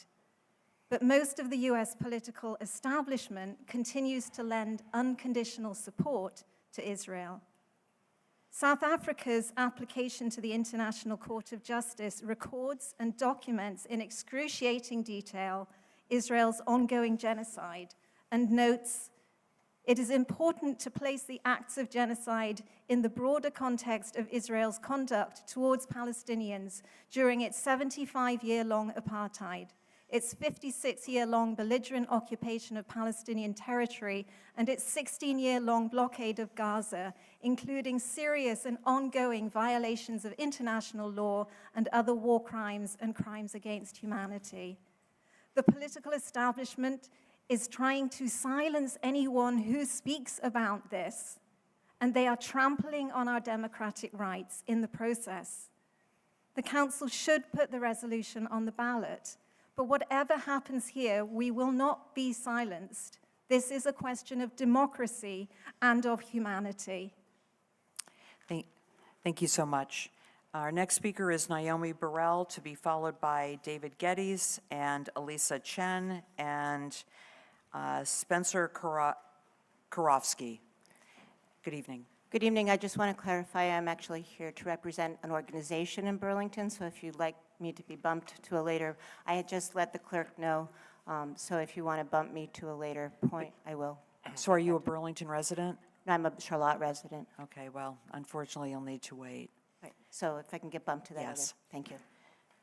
David Geddes, to be followed by Alyssa Chen and Spencer Karofsky, and Maya Sobel. I'm Good David evening. Geddes, a Ward 5 resident and President-elect of Temple Sinai. I urge a no vote. First, the resolution is factually incorrect, distorts history, and employs inflammatory language. Israel is the one democratic Jewish state surrounded by 22 Arab dictatorships. The resolution holds Israel to a double standard, demonizes and delegitimizes Israel. The resolution seems written by an extremist who gets all their information from TikTok. Such vilification of Israel is unreasonable, unjust, and un-American. Second, speaking as the President-elect of Temple Sinai, since the massacre of 11 Jews praying at the Tree of Life Synagogue and many other anti-Semitic attacks around the country, we have had to install electronic door locks with video cameras, bulletproof glass to protect our children, surveillance cameras inside and outside, and create safe rooms. Our rabbi and executive director are in regular contact with the police and the FBI. They wear fobs around their neck to summon the police if needed. We bring in outside security for all large events. We spend tens of thousands of dollars on security due to the wave of anti-Semitism. We would prefer to spend this money on social justice issues in the Burlington area. Putting this petition on the ballot will energize extremists and divide our community. We don't want anti-Israel and anti-Semitic signs along our streets, activists spreading anti-Semitic propaganda door to door, anti-Israel demonstrations making Church Street an unsafe place for Jews, and signs in store windows basically saying, "No Jews served." And imagine a store displaying an Israeli flag only to find its windows broken the next morning. Our own little Kristallnacht here, right here in Burlington. I implore you to be the adults in the room, hold up a high moral standard, and vote no. Thank you very much. That was number 4. Number 5 is Elisa Chen, to be followed by number 6, Spencer Karofsky. Alyssa. Good evening. My name is Alyssa Chen. I'm a member of Jewish Voice for Peace, and I stand firmly against genocide and apartheid and say not in our name. I'm going to share and refute a series of Zionist arguments that I've heard around Burlington with regards to this ballot measure. Argument number 1, having this on the ballot is going to create a rise in anti-Semitism. Just want to say that this conversation is going to happen in our community, whether or not the city council creates a civic venue for it. Israel slaughtering and committing genocide in the name of Jewish people has certainly contributed to a rise of anti-Semitism. The association of Jewish people with this inhumane war machine does not give us a good name. Ignoring this genocide and this apartheid will not help reduce anti-Semitism. Stopping it will. Argument number 2, why are we singling out Israel? There are innumerable wars we could comment on. We should just take care of city business. Slavery ended because Northerners got involved. Apartheid in South Africa ended because of a global BDS movement. The Holocaust ended because many countries, including the US, intervened. We have a particular responsibility to stop this genocide and to stop this apartheid because of the billions we spend on Israel instead of supporting local communities like Burlington. This war has an exceptionally high death rate, an especially high death rate for kids. More kids were killed in the first 3 weeks of this war in Gaza than in all global conflicts since 2019. At that point, 3,000 kids had died. Now, over 10,000 children have been killed. Argument number 3. Yes, I am critical of Israel, but it's going too far to call it a settler colonial project. Zionism has been and will continue to be a violent colonial project from its inception and even before it started in its planning. In his book, The Jewish State, father of modern political Zionism, Theodor Herzl, talks about whether to colonize Israel or Argentina. He says, in both countries, important experiments in colonization have been made, though on the mistaken principle of gradual infiltration of Jews. An infiltration is bound to end badly. It continues till the inevitable moment when the native population feels threatened. Thank you very much. Our allow next this to go on the ballot. speaker is number 6, Spencer Karofsky, to be followed by number 7, Maya Sobel, to be followed by number 8, Sofina Leet. Good evening. Members of the Burlington City Council, as a Jewish student at the University of Vermont, I'm appalled that there's yet another resolution defaming Israel. Shouldn't this council focus on relevant issues such as rampant homelessness, crime, and drug use happening in Burlington instead of a geopolitical conflict happening over 5,000 miles away? That doesn't make any sense. Israel is a thriving democracy in the most violent, volatile region of the planet. It objectively is the most progressive nation in the Middle East. So why is it being targeted by self-proclaimed progressives? The answer is simple. It's the only Jewish country, or as they'll refer to Jews, Zionists. Those in favor of this resolution do not truly care about Palestine. If they did, they would express a similar level of outrage towards Egypt building a massive wall to keep Gazans out of the country, fully equipped with razor wire. If they did, they would be outraged that not a single Arab country wanted to take in Palestinian refugees. If they did, they would be outraged at Hamas entering Israel on October 7th, killing 1,200 people, kidnapping over 250, raping, burning alive, and cutting off the breasts of Israelis, which caused Israel to enter the Gaza Strip in the first place. These people have no regard for human rights. They are purely virtue signaling, and it shows. And unlike 99% of them, I've been to the Middle East. Most recently, I studied abroad in Tel Aviv, Israel. I've visited Judea and Samaria. I've witnessed this conflict as if I had to run to a bomb shelter because Hamas fired rockets at me. This is a mezuzah made out of a piece of an iron dome that intercepted a Hamas rocket aimed at an Israeli farm. It symbolizes what Israel has to put up with. This is what Israelis have to deal with, a population that carries a Nazi-like hatred towards Jews, so much so that they'll launch tens of thousands of rockets at Israelis in an attempt to kill them. This is why I urge this legislative body to vote no on adding this to the ballot. Thank you for your time and consideration. Thank you very much. Our next speaker is Maya Sobel, number 7, and Josephina Leet, number 8, and number 9 is Max Abrahams. Good evening. Hello, my name is Maya Sobel, and I'm an Israeli-American Jew.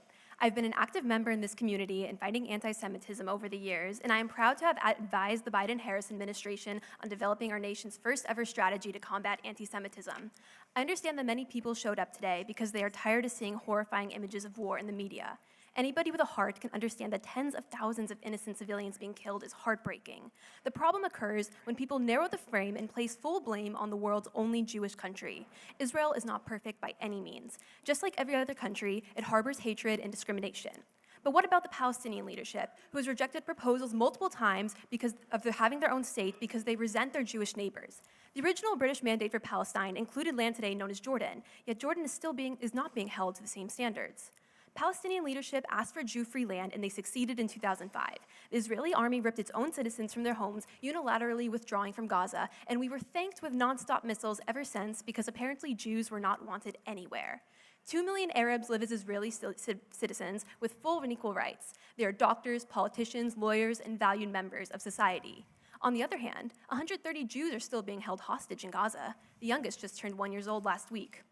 Everyone loves to ignore that the founders of Hamas are billionaires who live safely in their luxurious Qatari mansions while putting their own civilians on the front line of war as human shields to gain sympathy.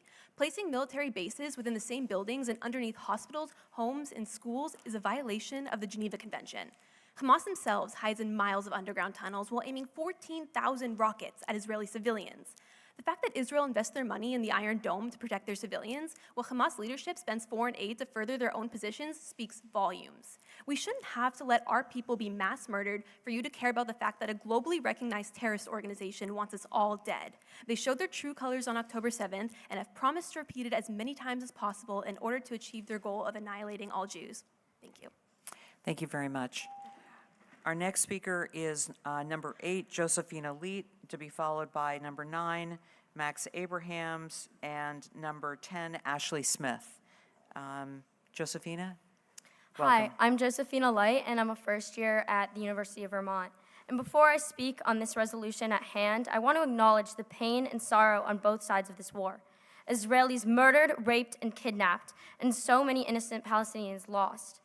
But I'd also like to point out how disingenuous it seems that Burlington City Council is sitting here thousands of miles away from this issue and allowing it to divert their time from issues affecting their citizens' safety and civic needs. There are issues right outside that door that need your attention. This resolution will bring no benefits to the Burlington City. Stick to championing for the people of Burlington. Stay away from matters outside your jurisdiction. This resolution will not bring peace. It will bring division into the city. If you vote yes to this resolution, you are knowingly causing tensions to rise in the city. Don't fall for buzzwords, listen to facts, and focus on healing Burlington. And I would like to use the rest of my time to say how appalled I am that people are bringing up the Holocaust. Do not use other genocides to describe this one. I have been. We're not gonna tolerate that. This one that I personally do not see. It is a horrible, horrible, horrible situation, and I cry for my Palestinian sisters and brothers. But I want to say I have been to Poland. I have visited concentration camps, and do not say that is what litters Gaza and the West Bank. I have been in the West Bank, and I have seen the Arab villages there. Do not tell me what is there. I have seen it with my own eyes. Thank you. Thank you.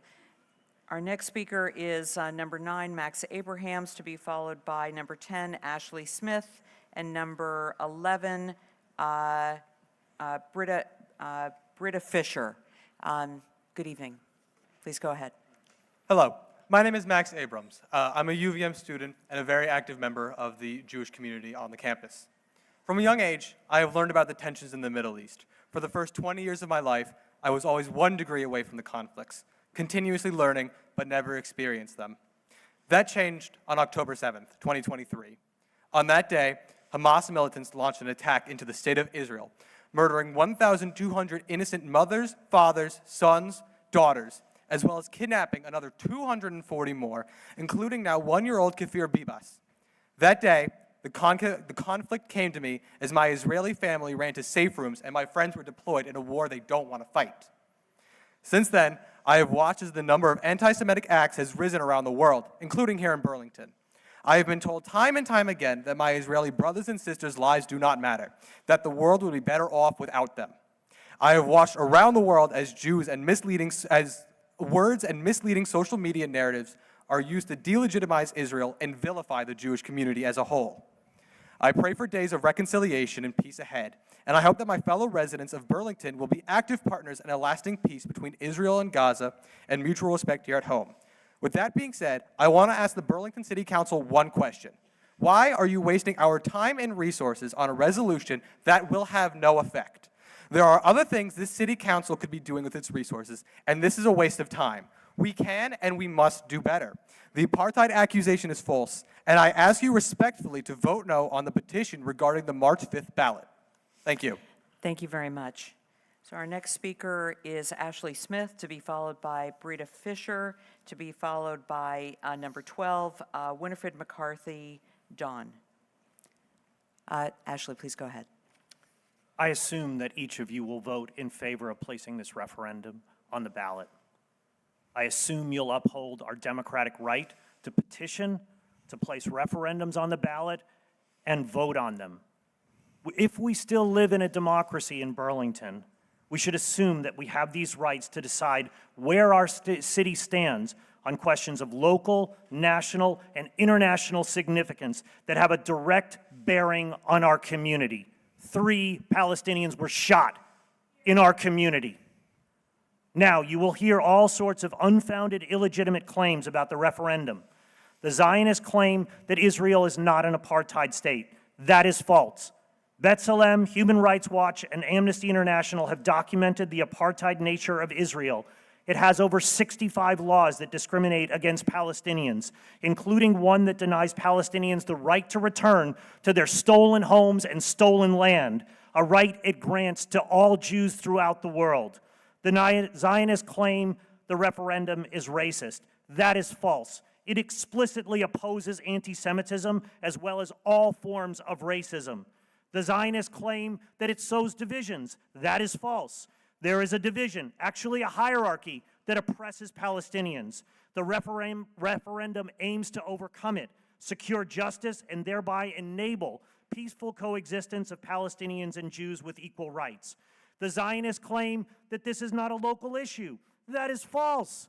Vermont taxpayers send nearly $6 million a year to the state of Israel. Our airport hosts the Air Guard, which deploys to the Middle East, and we are home to corporations like General Dynamics and Collins Aerospace that arm Israel's military.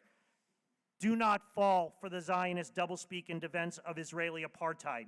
You voted against the ceasefire, a vote that was in support of Israel's genocidal war. Thank you so much. Any vote Thank you against this very much. Our referendum next is a vote for speaker- apartheid. Our next speaker is Brita Fisher, to be followed by Winifred McCarthy Don, to be followed by number 13, which is Eliyahu Junik. So our next speaker is Brita Fisher. Welcome. Good evening. I am here tonight as a Burlington resident with Jewish heritage to ask that you not block the Apartheid-Free Communities Pledge from going on the ballot.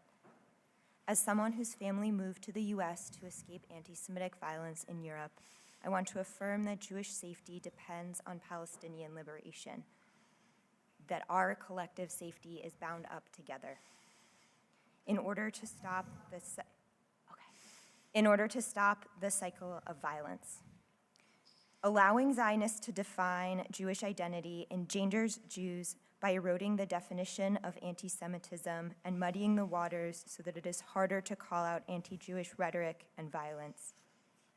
I am disappointed, exhausted, and frankly heartsick that the language of this pledge, which affirms the rights of freedom, justice, and equality for the Palestinian people and all people, which opposes all forms of bigotry and oppression, is language that you wish to exercise your power to keep off our ballots despite over 5,000 signatures of Burlington residents. I urge you to let the public weigh in on this issue, which is a non-binding resolution, in order to guide the city's next actions. Right now, a genocide is taking place in Gaza, and as Burlington has done in the past, we have the opportunity to pledge our support for justice and equity and peace. As I stated in my comment in support of the ceasefire resolution, it feels painful to have the legacy and reality of anti-Semitic violence in the West be used as a justification for the maintenance and funding of the apartheid Israeli state and a continued escalation of violence against the Palestinians. Please do not exercise your right to block this democratic process and from this resolution from going on the ballot in March. Thank you. Thank you very much. Our next speaker is Winifred McCarthy Don, to be followed by, well, I'll get to that. Go ahead, please. Can you hear me? You just need to press and make sure that you're speaking into the microphone. The light should be green in front of you. There should be a little dot that's green. Okay, so over 20% of Israel's population are Muslim. They are, many of them, in high-ranking military, academic, scientific. My apologies. Do you have the light? Is the light on? Okay, if you could just pull the Is this microphone better? closer. Is this better? Oh, yeah, okay. We'll start the timer again at 2 minutes. Please go ahead. Thank you. Over 20% of Israel's population are Muslim Arab. Many are in high-ranking military and other academic, science, arts, etc., positions.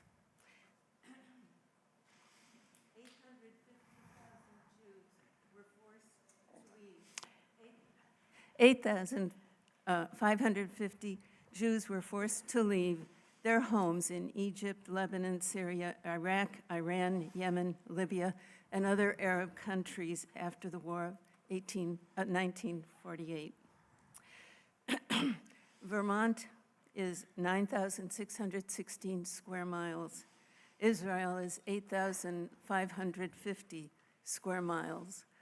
Our brave little state is bigger than that brave little nation. Thank you. Thank you very much. So there are three Burlington residents who are all Burlington rabbis who wish to speak together, and by agreement with the council, which was notified of this last night, we will have that. There's also another rabbi who is joining them, who is not a Burlington resident. If you wish Rabbi Edelson to sit with them, you're more than welcome to, but only Burlington residents will be speaking at this time. Are there three of you, or are there only two of you? Rabbi Saltzman, if there's a way for you to come forward as well. And so what we will do is set the timer for 6 minutes. We would ask that you please each keep to 2 minutes apiece, but so that you can speak at one time.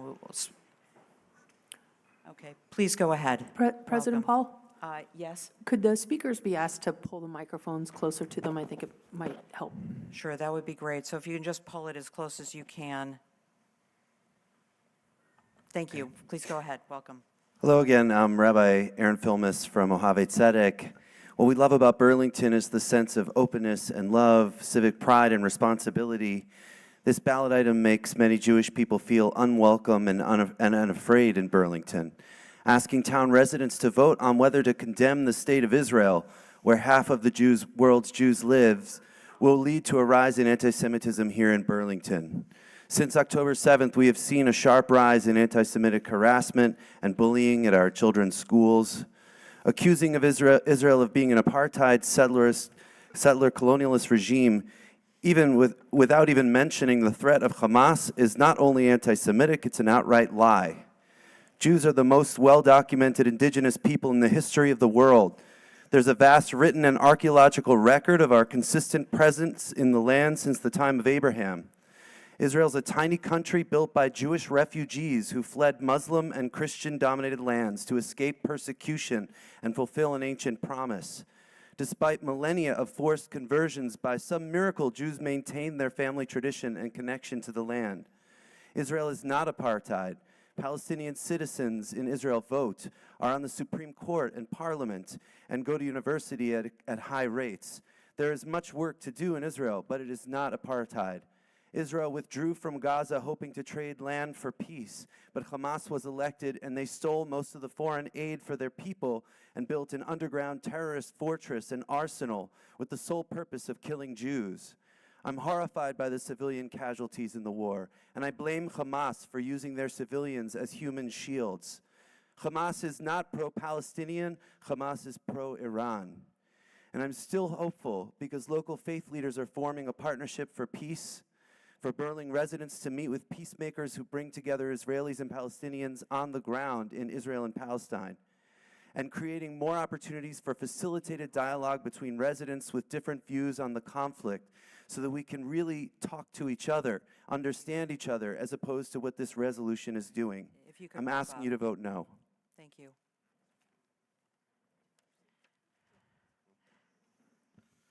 Hi, I'm Rabbi Leo Yunik, the rabbi of Chabad Jewish Center.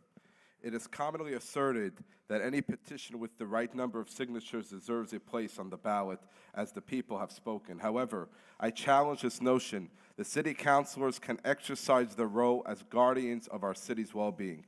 This city council serves as the guardian of Burlington, ensuring that petitions align with the values of our community. I implore you to view the city council as parents of the city and say no. Just as parents must sometimes say no to their children for the sake of safety, health, and family dynamic. Saying no is not a rejection of democracy, but the exercise of democracy and a commitment to keeping Burlington a safe and inclusive place. Believe us when we say that this petition does not make us feel safe. It instills fear in Jewish parents sending their children to Jewish schools and affects decisions about letting children walk alone with a kippah and tzitzis.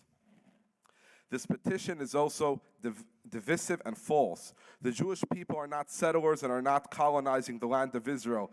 This land was promised to the Jewish people in the Bible by God, as stated to Abraham, "To your descendants I have gifted this land." And ever since, Jewish people have lived there as indigenous to the land of Israel. Israel is also not an apartheid state. There is a Supreme Justice who's a Palestinian Arab, and all citizens have equal rights. Vote no for truth, for safety, and for a Burlington that we all deserve. And to the people that signed this petition, no one is silencing you. This city council is just the wrong place for your activism. Rabbi Jen Salzman, I am no fan of the Netanyahu government. I am no fan of Hamas and the Palestinian Authority. They are acting in ways that are completely unconducive to human nourishing and prosperity. Each one of us in this room holds a piece of the truth, and that we're listening carefully to each other right now. I only hope that we are all listening to each other right now, because each of us holds a part of the truth. I would support a motion that placed equal blame on the situation on not just Israel, but also the Palestinians and Gaza. That's the problem with this motion. It is one-sided, and in that sense, it is not representing the best will of the people of Burlington. This is, as you can see, causing all kinds of pain. Especially, it's kind of like when we were kids and discussing Vietnam around the dinner table. It was awful, and this is awful. And so I'm hoping that if you want to put a proposal on the ballot for us to vote on, that you consider one that is more accurate about the situation. It doesn't just blame Israel. The people with whom I work are hurting. They are hurting whether they support this proposal or not. This is causing a lot of pain on all parts of the spectrum. And so I encourage you to continue to do the amazing work that you do, fix our roads, help us with our homelessness and our energy use. Thank you. Thank you. Thank you very much. Our next speaker is Adam Winter, to be followed by, number 15 was Rabbi Aaron Philbus, so we'll go past that. Number 16 is Jeff Schulman, and number 17 is Lucy Gluck. So with that, Adam Winter to be followed by Jeff Schulman, to be followed by Lucy Gluck. Good evening.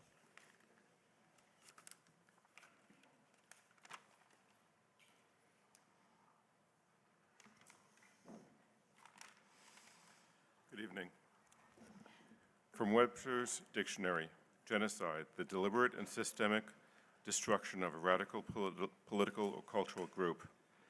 Gaza Strip has 2 million inhabitants. If we use the most recent number of 25,000 people killed in the current war, that represents 1.25% of the population. This is a terrible loss of life. It is, but it's not a genocide. Last month, there were people in the balcony with a large sign saying, "From the river to the sea, Palestine will be free." What people don't realize is that the river is the Jordan River and the sea is the Mediterranean Sea. What lies between is the state of Israel. So this pro-Palestinian cry is literally calling for the genocide of all the Jews and the annihilation of the state of Israel. The pro-Palestinians blame Israel for a genocide, but they are the ones calling for a genocide. Apartheid, a policy of segregation or discrimination on grounds of race. There are over 2.1 million Arabs who live in Israel. There are at least 2 Muslim Supreme Court justices, and there have been over 100 Arab members of the Israeli Knesset, which is their government. In contrast, there are no Jewish judges in Gaza. There are no Jewish members in Hamas leadership. Israeli hospitals have always treated Arab and Jews alike. The Hippocratic Oath sees no color of the skin. Palestinian hospitals will not care for an injured Jewish person for fear that they will be killed by Hamas for doing so. Again, pro-Palestinians blame Israel of apartheid, but it is the Palestinians who segregate the Jews. The effect of these resolutions and petitions have created divisiveness of the community and grave concern for Jews in the Burlington area. I believe Jewish houses of worship are the only institutions that regularly have to hire police details for their events. We keep our doors locked at all times. We have someone standing by the door. The harassment and demonization needs to come to an end. Thank you. Thank you very much. Our next speaker is Jeff Schulman, to be followed by Lucy Gluck, and number 18, Paul Fleckenstein, and number 19, Maggie Chadwell. Good evening. Good evening. Jeff Schulman, resident of Burlington's Ward 5. I apologize for my voice. Just over a month ago, I was here speaking about another matter that I felt unfairly targeted Israel. And even though that resolution failed, the level of vitriol and hate that filled this room was unlike anything that I've ever experienced in my 30 years as a resident of Burlington. The overwhelming question that kept running through my head was, how could some members of our city council intentionally create this environment in a community where the vast majority of people, regardless of where they stand on this issue, are able to get along, have civil discussion, compromise, and often arrive at consensus. And shockingly, here we are again. The supporters of the ballot initiative in front of you have intentionally chosen to light a fire in our community that simply does not need to exist. It should be abundantly clear that regardless of what residents of the city of Burlington vote, there will be no impact on the situation in Israel and Gaza. What it will do, however, and what it already has done, is sow more division, more hate, more intimidation in this room, in our community, and most frighteningly, in our schools. I have a daughter in the Burlington Public Schools who, after expressing concern about family members and friends living in Israel, was targeted and treated in a way that none of us would want our children to experience. And I have no doubt that there are others who, after expressing concern for people living in Gaza, were treated the same way that my daughter was. What are we modeling for our children when we point fingers at each other, when we lob accusations, and when we irresponsibly and casually throw around terms like apartheid and genocide? Can't we instead model for our children what it means to dig deep into a historical conflict, to engage in civil discourse with empathy, with even-handedness, and with an emphasis on building community, not tearing it apart? Supporting this ballot initiative will further divide our already fragile community and make Thank it you very less much. safe and less inclusive. Our next speaker is Lucy Gluck, to be followed by Paul Fleckenstein, to be followed by Maggie Chadwell, and Isabella Lucciarelli, who is number 20. Good Good evening. evening. My name is Lucy Gluck, and I live in the Old North End of Burlington. I am here as an ally for our Jewish and Muslim neighbors. Recently, I was speaking with a friend of mine who's Jewish, and she was explaining to me some of the fears that she was having as this ballot item, was coming closer. And I just was really surprised about how afraid she was, and felt like I need to know more about what this is. It's a complicated issue, but the simple answer is that, we need to look at how our community either comes together or divides itself. I was also learning about Jewish students at UVM and what they've been dealing with in terms of facing anti-Semitic signage and graffiti on campus, and that was also deeply disturbing to me. The fact that some people are afraid to come to these meetings because they're too scared to sit in a room and feel that they might be attacked, that was upsetting to me as well. So looking at synagogues all across the country, but right here in Burlington, what are they going to do to spend their money to make sure that they're safe, that people in those buildings are not going to be attacked? That's really puts a highlight on some of the situations that are going on right here in our own community. So I am both pro-Israel and pro-Palestine, and would like to see Burlington residents coming together to support positive outcomes in the Middle East. I am horrified by the suffering of Palestinians in Gaza and the intense pain of Israeli citizens. Palestinians and Israelis deserve the right to peace and security. Sadly, this petition is bringing that divisiveness many people are bringing up, and the fear. So I do not support putting this on the March ballot. I do support the interfaith group that is now working on having constructive conversations on how we can be supportive of a two-state solution. This Partnership for Peace Coalition is reaching out to Palestinian and Israeli groups who are leading peace and security initiatives in the Middle East. Thank you very Please much. vote no. Thank you very much. Our next speaker is Paul Fleckenstein, to be followed by Maggie Chadwell and Isabella Lucciarelli. Lucciarelli, I apologize. You'll let me know if I've mispronounced that. And number 21 is Allison Adams. I'm a Burlington resident opposed to genocide and apartheid. The genocide in Gaza, so well documented by South Africa at the International Court, stems from Israeli apartheid and ethnic cleansing, a 75-year project to create a Jewish-majority ethno-state and eliminate Palestinian resistance. It includes the fake and now discredited two-state solution process that the U.S. and Israel have used for decades to consolidate Zionist apartheid control over the occupied territories. The division and violence travel home to us. Anti-Palestinian racism, shootings of students, billions of taxes to prop up apartheid, banning Palestinian speakers, and Zionists allying with pro-Israel right-wing anti-Semites in the U.S. who admire the ethno-state, all originate in the doomed attempt to protect and defend Israeli apartheid. The Democratic majority on this council will continue down this road, fostering racism, violence, Islamophobia, and anti-Semitism by pretending that the divisiveness and violence is caused by those demanding justice rather than those perpetuating genocide. Complicity in the U.S.-Israeli genocide by this council is monstrous, and it is unfortunately clear the Democratic majority are unbothered doing grave injustices at home as well. Denying democratic process here based on lies about apartheid-free community is reprehensible. The Democratic Party mayoral candidate denies both the genocide and democracy at the ballot box. If elected, there will be no qualms about carrying out further damage, including violent and racist policing, violation of civil rights, and more propping up of the military-industrial complex at our expense. But the apartheid-free community organizing will continue, and that's up to us. Thank you very much. Our next speaker is Isabella Lucarelli, is it? Yes? Maggie Chadwell. Okay. Number 20 is Isabella Lucarelli, to be followed by Allison Adams, number 21, to be followed by Maxine Klumas, 22. Excuse me. I think you skipped 19. I'm sorry, what? I think you skipped number 19. That's my number. Oh, you're absolutely right, I did. No worries. My apologies. Totally fine. You're good. Maggie Chadwell, please, welcome. Thank you. Thanks so much for correcting me. I have to say that I'm at a loss for words. I don't know how to express how deeply disturbed I am by those of you on the council who are trying to disrupt the democratic process that got you elected in the first place.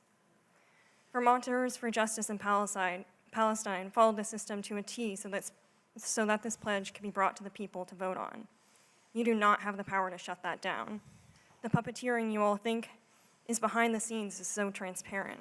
You're protecting your Zionist interests at the cost of innocent lives in Palestine and right here in our community, and at the expense of your democratic integrity as representatives of the city. This is a local issue. From the F-35s that fly overhead every day polluting the air and bombing civilians in Gaza, to our hard-earned money being used to fund the genocide while our community faces a serious housing crisis, to the 3 young Palestinian students who were shot just blocks from here. The list goes on. You have an obligation to allow us as a community to vote on this referendum, to address this crisis. It would be a moral failing to take that away from us.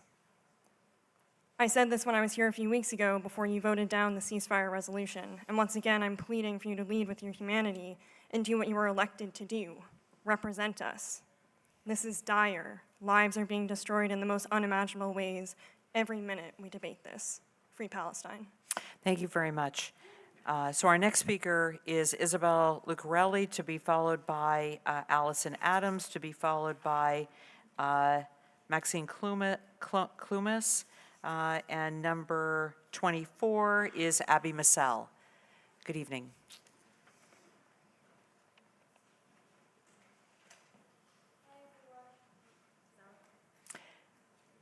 You might just need to get a little bit closer to the microphone.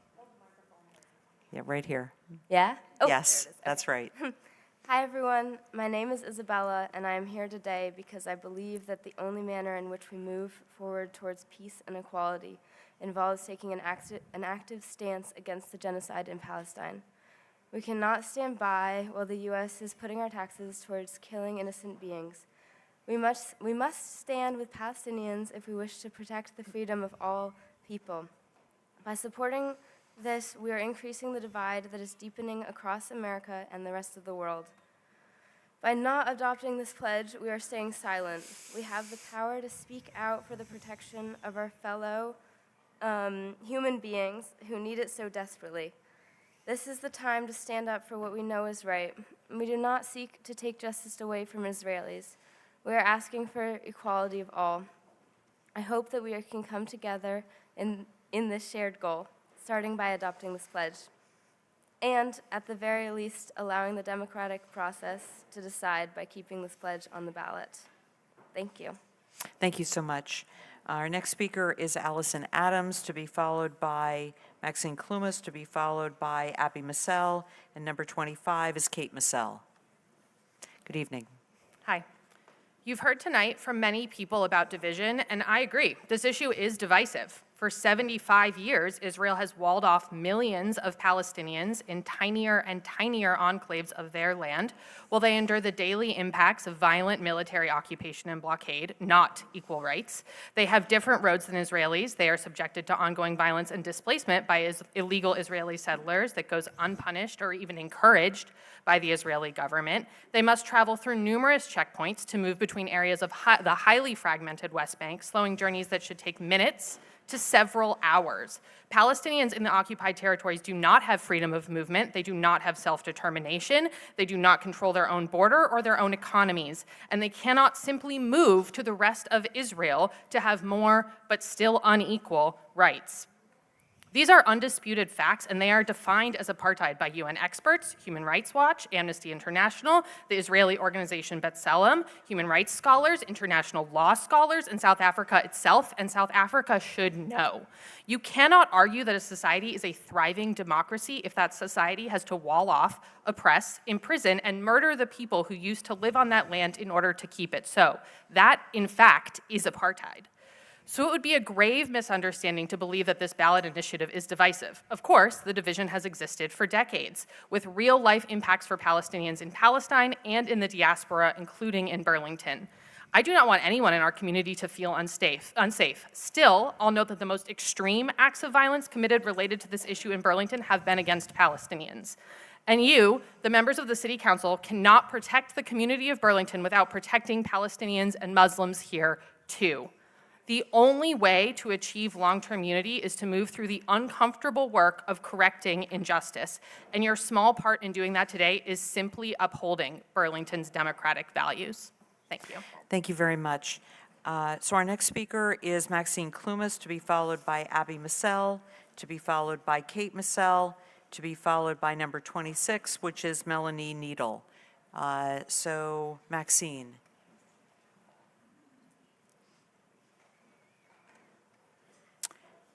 Is Maxine here?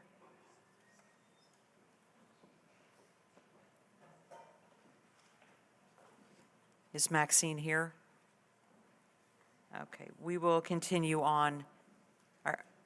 The next speaker is Abby Massell, to be followed by Kate Massell, Melanie Needle, and number 27, John Tatlock.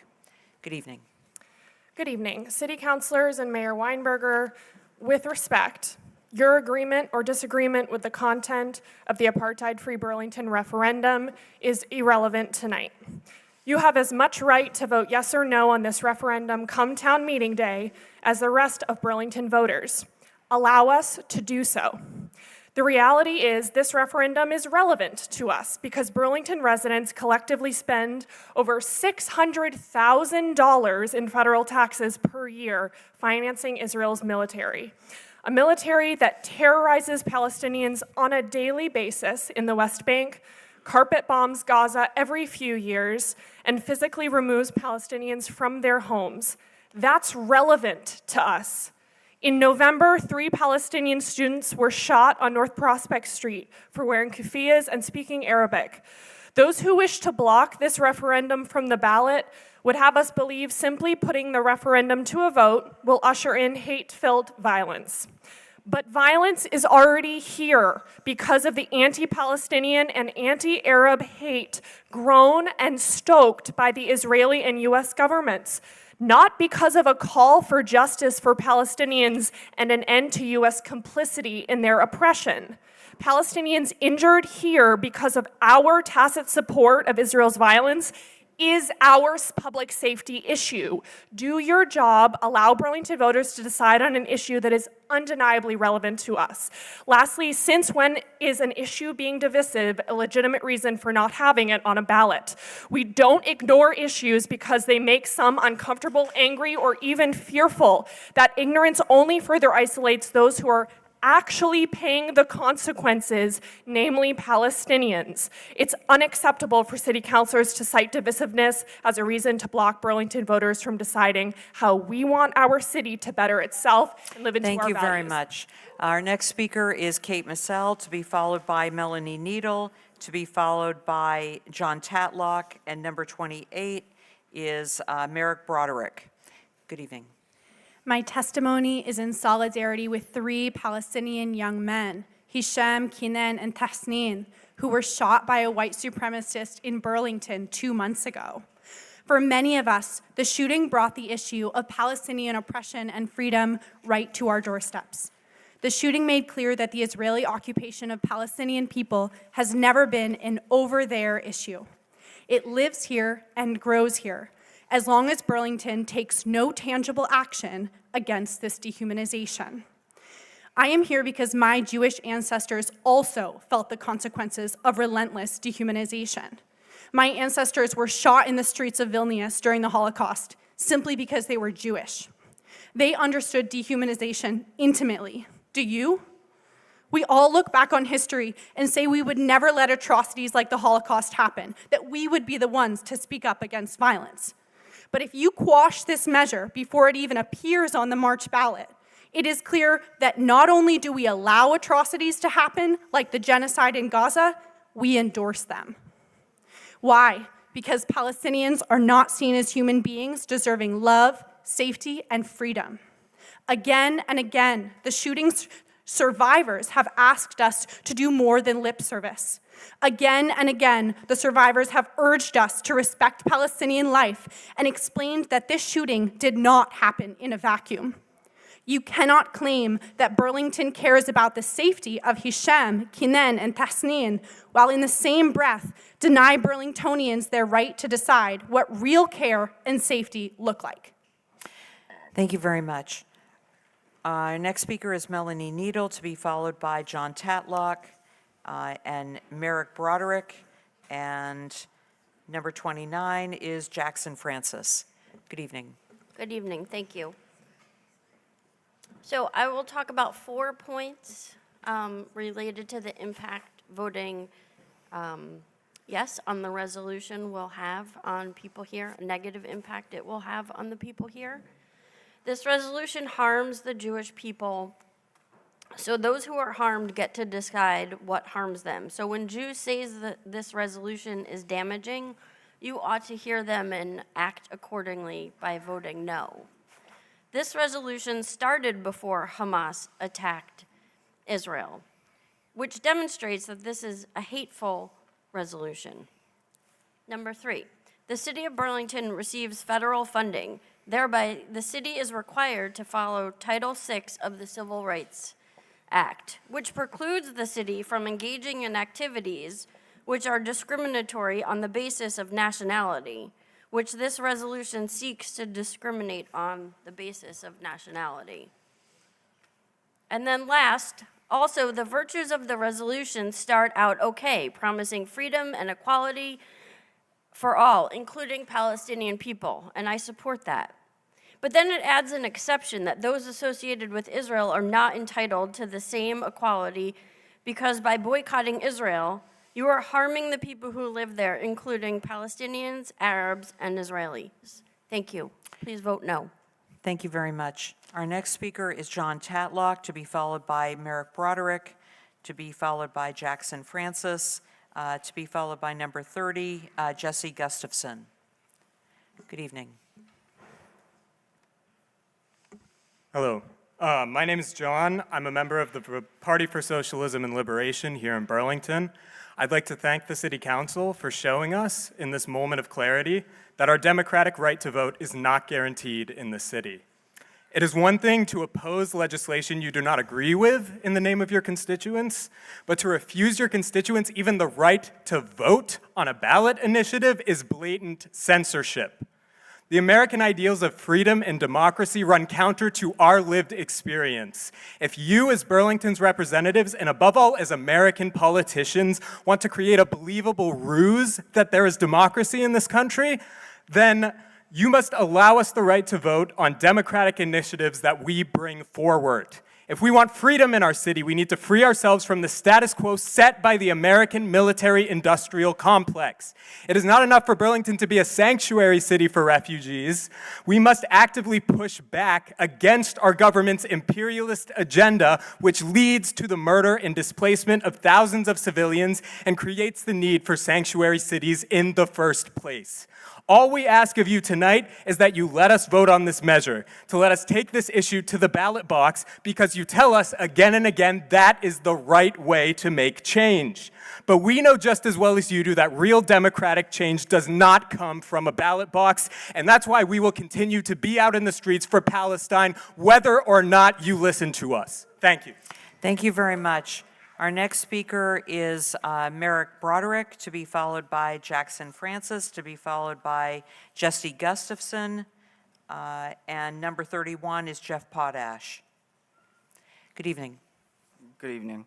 My name is Merrick Broderick. I live in Ward 8, and I echo the many here, the vast majority here, I might say, who are calling on this council to allow the people of Burlington their chance to vote on the apartheid-free community pledge. Our democracy requires the people to trust those they elect to make decisions in their interests.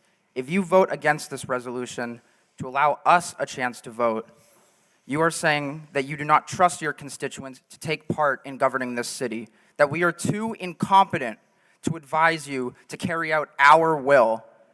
This is nothing but the censorship of our right to improve this city against the status quo that we see today, and that cannot stand.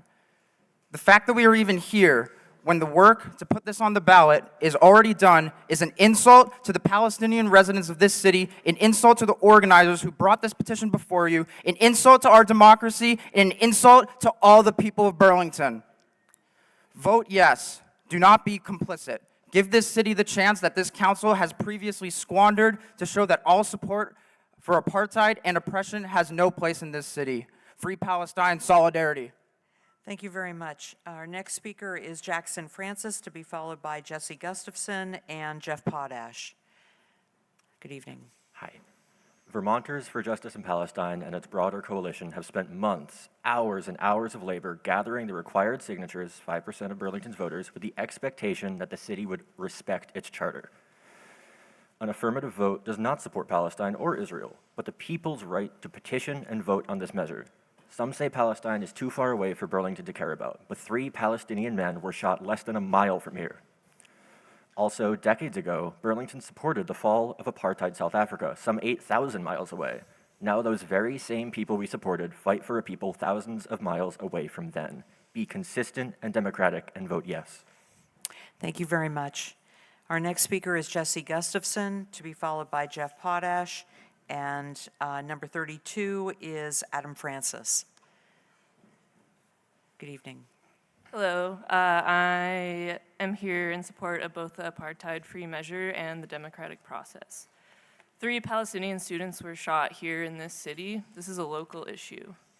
I know that our federal government is not for the people, but it's disappointing for us to have to beg the local government of a city that calls itself progressive to respect the democratic process. How powerful that we can all dream up new worlds, by everyone, for everyone, and not founded upon and reliant on perpetual violence. We can say no more to apartheid and genocide in Palestine and everywhere. We can say no more to oppression of all peoples in Palestine, here, and everywhere. I ask you to really imagine this kind of world. What role will you play to help us all get there? Will you allow the voters of Burlington to be heard, or will you reject the democratic process? Thanks. Thank you very much. Our next speaker is Jeff Potash, to be followed by Adam Francis, to be followed by Rosalie Schechter, who's number 33, and number 34, actually Rabbi Jan Salzman, who has already spoken, and number 35 is Mort Zachter. Good evening. Great, thank you. My name is Jeff Potash. I am a lifelong resident of Burlington and a 37-year property owner and taxpayer. I attended Burlington schools, as did my son and daughter, and now my 2 grandsons. My message to you is really quite simple. For me, my family, and I suspect for many other long-term residents of Burlington, the quality of life has seriously deteriorated in recent years.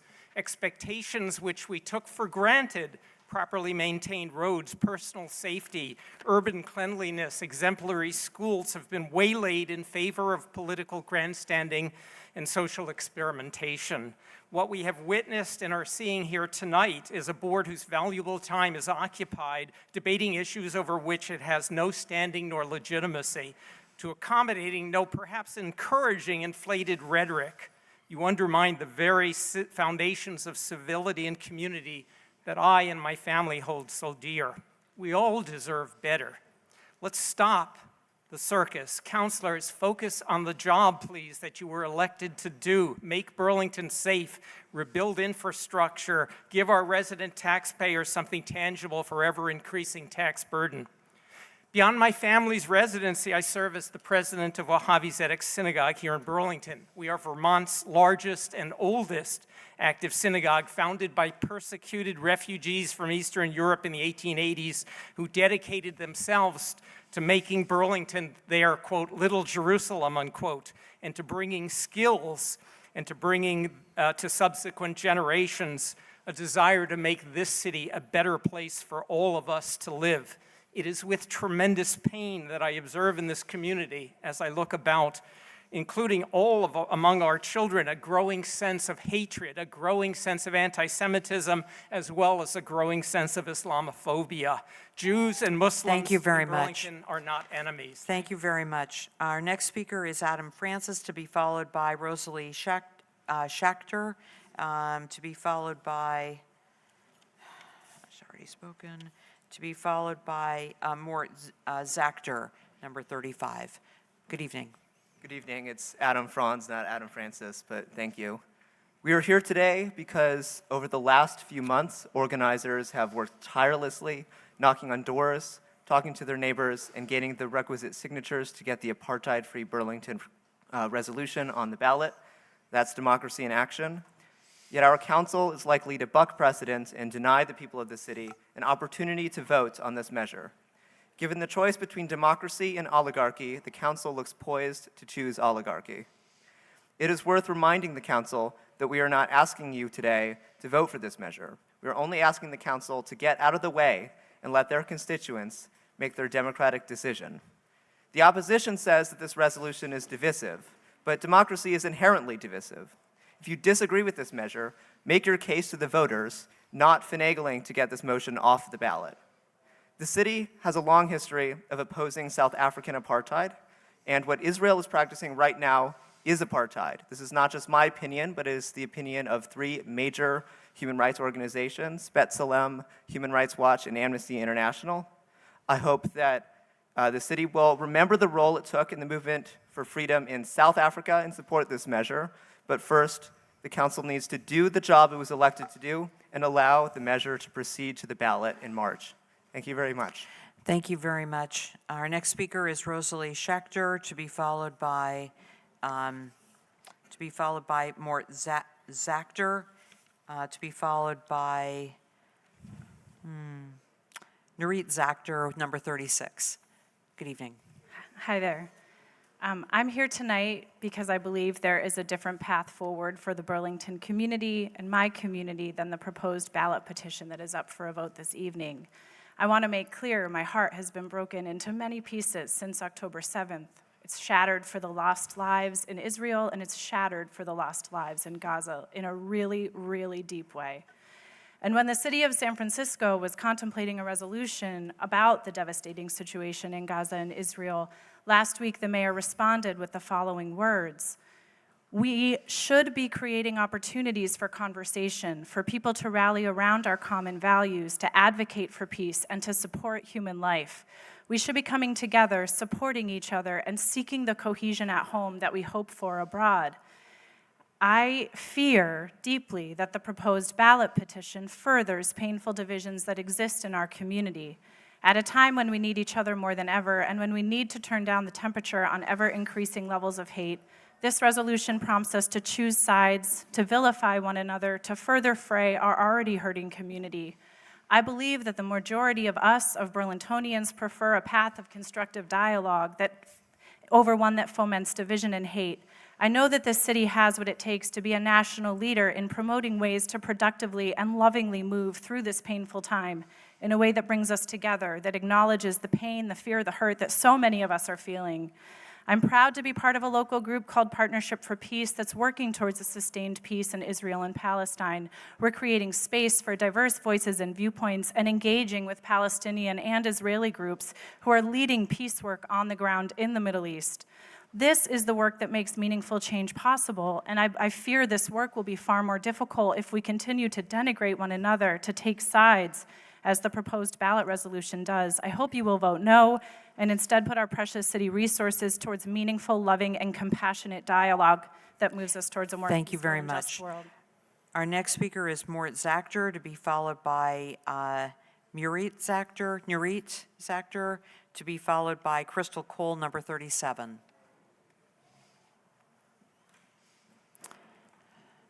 Good evening. Good evening. My name is Mort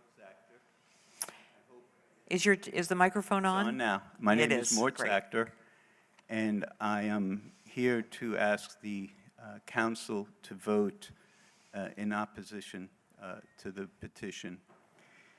The petition begins with verbiage that is wonderfully positive, and it states we are opposed to all forms of oppression. Yet the only oppression that it addresses in the last few phrases of it is oppression by Israel. There's no mention of Hamas. There's no mention of the actions on October 7th. To me, that was a form of oppression. And I don't want to belabor the point because so much has been said by other speakers before. But the last point I'll mention, because so much has been said, I want to respond to so much that's been said. But when Israel forcibly took the settlers in Gaza out in 2006, they left greenhouses. The first thing that was done when they moved out was those greenhouses were destroyed by Hamas, Palestinians. So I have nothing else to say, but it's emotional on all sides. And the last thing I'll add is that the tragedies that have happened, I hope as a result of all this death and destruction, that something good will come out of it and there will be a true two-state solution. The hostages are released, there's a permanent ceasefire, and somehow we can have a permanent, peaceful two-state solution because this has got to end. And I don't think this council has any power to do anything about that. Thank you very much. Our next speaker is Nurit Zachter, to be followed by Crystal Cole, to be followed by Peg Price, number 38, and Ilana Seligman, 39. Good evening. Hi, I'm Nurit Zachter. Hopefully, we all feel for the suffering of the Palestinian people and the suffering of the hostages and their families and the suffering of the citizens of Israel and the suffering of those in the Ukraine and all the war zones around the world. And let's not forget the many women living under Sharia law and the LGBTQ communities in countries and regimes where they are persecuted for their sexual orientation. Gratefully and thankfully, we all live in Vermont. The council's responsibility to the people of Burlington is to the people of Burlington. The council would serve us best by creating cultural programs and activities that create dialogue, that unites us, because that doesn't unite us divides us. Let each individual resident work on behalf of the causes they support by marching in the streets, by working with appropriate NGOs. The council's responsibility is to the local population. Just outside the doors are the homeless and the mentally ill. They need our help. This resolution or proposal does not belong on our ballot. It will not serve our neighbors. It will not unite us. Thank you. Thank you very much. Our next speaker is Crystal Cole, to be followed by Peg Price, to be followed by Ilana Seligman, to be followed by Robin Maza, number 40. Good evening. Hi. Give me 1 second. Okay. Hi, my name's Crystal, and I'm here representing the Vermont Workers' Center as I say that we should follow our city's democratic process and put the apartheid ballot measure up to a vote. First, I want to say we're talking a lot tonight in defense of Israel, saying how it's anti-Semitic to oppose or criticize it, but we're not actually talking about the ballot measure. I want to set two things straight real quick and then discuss the actual ballot. First, opposition to Israel is not anti-Jewish. In fact, if I were to ask all the Jewish Vermonters that are here to support the ballot measures to raise their hands, you'll see that anti-Zionist Jewish Vermonters are a substantial part of this audience. Second, opposing apartheid as done by Israel does not mean kicking all Jewish people out of the land, as many tonight have claimed. Multiple speakers tonight talked about Israel being a country built from nothing by people who fled Arabs, but this is false. Israel is a governing body that sees the many mixed faith villages that existed before the State of Israel was created and placed them in the control of a British colonial administration. Muslims and Jews lived in that land for hundreds of years before. Coexistence has happened before and can happen again through an actually equal one-state solution, but not when we're giving one group billions to kill the children of the other. But the issue at hand today is what Burlington does. Many say we should focus only on local issues, and as some have said, it's certainly local because our tax money goes to that issue. But there's also people, Muslim and Jewish Vermonters. 3 Palestinian students were shot. What about the 4,000 Muslims in Burlington and our close sister city, Winooski? Should we not make an effort to prevent such violence and show our Muslim community we care about their safety? Anti-Semitism is real too. David Getty mentioned the Tree of Life shooting in 2018 in Pittsburgh. The shooting was motivated by a white shooter, Robert Bowers, who is not an Arab, by the way. He mentioned the false white replacement theory and said Jews are replacing white people. This bill would address both those shootings because it says the following: we oppose all forms of racism, bigotry, discrimination, and oppression, and we declare ourselves an apartheid-free community. The ballot does not say all Israelis should be banned or whatever lies are being said. It simply says we do not support using military power to segregate. Please allow our city to vote on this issue. Thank you. Thank you very much. Our next speaker is Peg Price, to be followed by Ilana Seligman, to be followed by Robin Mazza, to be followed by Andrew Schaubeck, who's number 41. Do I press? Good evening. Do I press a button or? No, you don't have to touch those, just as long as the light in front of you is green on the microphone. I want to thank the Burlington City Councilors for being here and listening to me. My family and I, we chose to move to Burlington 10 years ago because we embrace the progressive values of the city, and we want to live in a city that embraces diversity and where everyone can feel safe in their identity. So I want to explain how this does impact us directly and my family. Since the October 7th attacks in Israel, we've witnessed a dangerous rise in both anti-Muslim and anti-Semitic incidents nationwide in reaction to the war. Many people have brought up horrific, violent attacks against both Palestinian Americans, Muslims, and Jews. Both communities are living in greater fear right now, and that's why we need all of you as our city councilors to help build a sense of safety. Our children are relying on you. This is personal. My youngest child goes to a Jewish preschool here. On the first night of Hanukkah on December 7th, a man with a gun went to Temple Israel in Albany, New York, and on the first night of Hanukkah, and he started firing in front of the synagogue while the children were napping. When taken into police custody, he said he was incensed because of what he's hearing on the news about the war. Both Muslims and Jews are being targeted because of this war, and we're asking you to help keep us safe. I'm really terrified by the last line in this petition and how this will be viewed by thousands and tens of thousands of Burlington residents and what this will mean and how many will interpret it. My toddler has a Hebrew name, and I'm so scared how she's going to be viewed for years to come simply because her parents gave her a Hebrew name. Burlington City Council, for better or worse, cannot end this war. I wish we could. But we can fight for safety in our city. We can fight for a two-state solution. Thank you so much. Our next speaker is Ilana Seligman, to be followed by Robin Mazza, to be followed by Andrew Schaubeck. Good evening.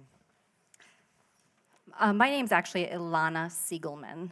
Ilana, my apologies. This is the third time in 2 years and the second time in 6 weeks the topic of Israel is back on the table. We are wasting precious time. I want to believe that each of you want peace and safety in our community. However, instead of talking about our local issues, which are many, we are here again debating renewed effort to condemn Israel. There are Zionists living amongst us. There are people here with Israeli family. Visit any Jewish temple and you'll discover that a majority of people there have sent money to Israel. So what is the purpose of the divestment pledge? What does that call to action look like? Will you decide that the Jews are unacceptable people to have living here? Will synagogues close?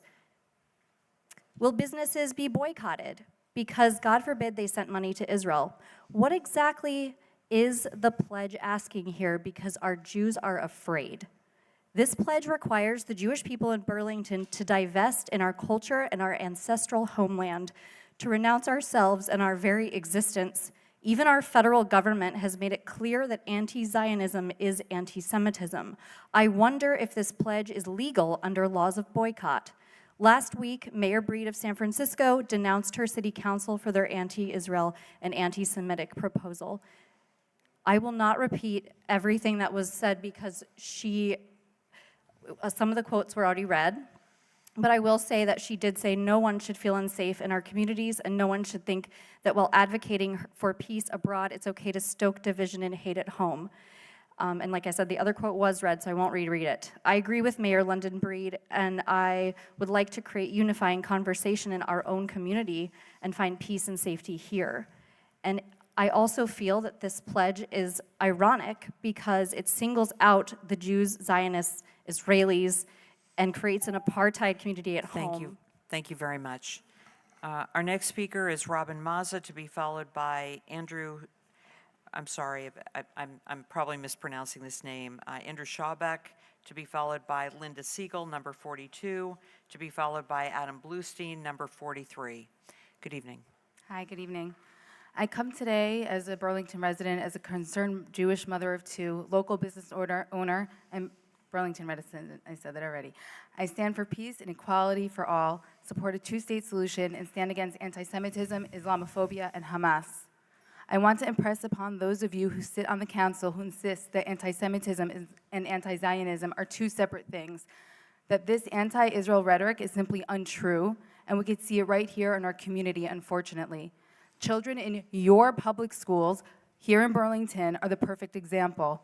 Confirmed cases of anti-Semitic chants that incite violence against Jews, specifically, and excuse my language, F the Jews and gas the Jews, have been reported to local community leaders. Again, in your public schools. Now tell me that anti-Zionism isn't anti-Semitism. You can't.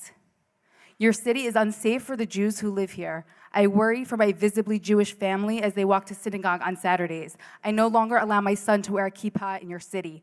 I worry about my business being targeted because I am Jewish, and I believe in the right for self-determination in our ancestral homeland, when we have no other truly safe place in the world. I was told by a council person that this petition is symbolic since it bears no weight in what is actually happening in Israel and Gaza, but it's certainly not symbolic to the majority of Jews and Israel supporters here in Burlington. This is in fact a very clear call to action and actually bears a lot of weight for your Jews here in Burlington, and to dismiss this is incredibly biased. This petition is grossly one-sided. If you're gonna vote yes, whether it's personal or numbers, you must also consider including a clear condemnation of Hamas, recognition of Hamas as a terrorist organization, state zero tolerance for rape as resistance, kidnapping, mutilation, and intentional murder of innocent civilians. Be the leaders you are elected to be and make a positive change here in the community, not one that is going to further encourage what is already happening in your city. Thank you for your time. Thank you very much. Our next speaker is Andrew Schaubeck, to be followed by Linda Siegel, to be followed by Adam Bluestein, to be followed by David Harari, number 44. Good evening. Good evening. I'm Andrew Schaubeck of 150 Cherry Street here in Burlington. I'm here tonight to urge you not to adopt the ballot petition being considered for the March 5th annual meeting. The Burlington City Council is not a body designed to be involved in complex foreign policy matters. It should confine itself to promoting unity and peaceful coexistence and on enhancing the quality of life in Burlington. Adopting this pledge will accomplish none of these things. Rather, it will sow discord, disunity, and fear in the community. those, like me, who understand the history of the Jews since they were driven from their homes in what had been the ancient kingdoms of Judah and Samaria, will be made to feel very uncomfortable and unwelcome in Burlington. There can be no doubt that the Jewish people are the most persecuted people group in the history of the world. You see, what happened on October 7th was not an outlier. It was par for the course of the massacre, rape, torture, and displacement that the Jewish people have repeatedly endured over the thousands of years of their diaspora. The United Nations supported the partition of the British Mandate in Palestine to create a two-state solution, including the State of Israel, as a place of refuge where such events would never again take place. It is indeed unfortunate that the surrounding Arab nations chose to respond by immediately invading the fledgling country in their first effort to wipe it off the face of the earth. This being such a fraught and emotionally charged issue for so many residents of Burlington, I would urge the council to work to promote peace and unity among Burlingtonians and vote no. Thank you so much. Our next speaker is Linda Siegel, to be followed by Adam Bluestein, to be followed by David Harari. Good evening. Thank you. My name is Linda Siegel, and I've lived in Burlington for the last 37 years. There is no end to the number of atrocities happening in the world right now that we could be up in arms about. There is the reprehensible treatment of the Uyghurs by the Chinese, the Taliban's treatment of women, the atrocious treatment of civilians by warring factions in Burkina Faso, Mali, Sudan, Somalia, Mozambique, and Nigeria, the outcry against Turkey and its treatment of the Kurds, the aggression against Ukraine by Russia, the Houthis, Syria, Myanmar, and Indonesia, to name just a few. But for the third time over the past 2 years, some members of our city council, along with some community members, have chosen to demonize the state of Israel. It is hard to not question whether there is some level of fundamental anti-Semitism at play here, which puts the Jewish citizens of Burlington at risk. We have already seen how it has permitted some residents to jeopardize the lives of Palestinians. Initiatives such as this reduce the quality of life in Burlington for many residents. How likely is it that any ballot issue placed on the March ballot will affect any policy by the Netanyahu government or the goals of Hamas to wipe out all Jews, which no one seems to be too concerned about? If you insist on focusing on the atrocities of the world, please at least be more even-handed and stop pointing a finger only at the Jews. I urge you to vote no on the passage of this ballot initiative. Thank you very much. Our next speaker is Adam Bluestein, to be followed by David Harari, to be followed by Ari Moskowitz. That's number 45. Who's number 45? Good evening. Thank you, councilors and mayor. I've been a resident of Burlington for 18 years and a Jew for much longer. It feels bad to be here to oppose another anti-Israel proposal coming before the council. The petition to place a non-binding referendum on Palestine and Israel on the town meeting day ballot is the third attempt in less than 2 years to vilify Israel in this chamber. I urge you to vote no. One might come here for the first time and observe a large number of people speaking out in favor of the proposal and a smaller number speaking in opposition, and decide that the side with more supporters must be right. However, let's put the numbers in context. In the US, Jews make up just 2.2% of the overall population. In the overwhelmingly white state of Vermont, Jews make up just 1.2% of the population. Even Vermont's black population, unbelievably, is larger. That should make you wonder how many Jews show up to speak here at all. It should make you marvel at that. Approving the proposed ballot item does nothing to advance peace in the Middle East, nor does it simply condemn hate and discrimination.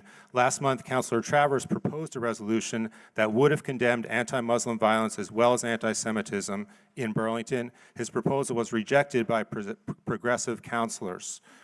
The current declaration does nothing to advance the cause of peace in the Middle East. It does make Jewish people less safe. At the meeting here in December, Councilor Jang seemed incredulous that extreme anti-Israel rhetoric could make Jewish people feel less safe.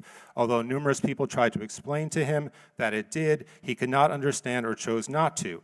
Imagine religious leaders and members of any other historically oppressed minority group coming before this council, expressing fear over proposed legislation and being told, prove that you have reason to be afraid. The proposed ballot item will do nothing to impact foreign policy. It won't resolve a situation that has defied international diplomacy. I urge you to vote no on it and turn to other urgent work we have before us. Thank you. Thank you very much. Our next speaker is David Harari, to be followed by Ari Moskowitz, to be followed by Celia Lieberman, number 46. Good evening. Good evening. Thank you, councilors, for everything you do. I'm a local physician who has called Burlington, Vermont home since 2011. I have lived in Israel. I'm a proud Jew. I'm a proud American. I'm a sibling of 2 sisters who live in Israel. I'm a grandchild of Holocaust survivors on my mother's side and of Syrian Jews forced to flee their hometown in Aleppo on my father's side. And like President Biden recently stated, I'm a Zionist. That is why I'm here this evening to express how incredibly saddened and disappointed I am by the recent citizen petition to add an anti-Israel advisory question on the March 5th ballot, despicably attributing the terms apartheid regime and settler colonialism to Israel. Understand that this entire initiative is utterly one-sided, biased, factually incorrect, and frankly anti-Semitic. Not only does it not generate a positive outcome for our community, but it is divisive and inflammatory language also creates an unsafe climate for many, especially in the places of worship I attend and in the Jewish schools I send my children.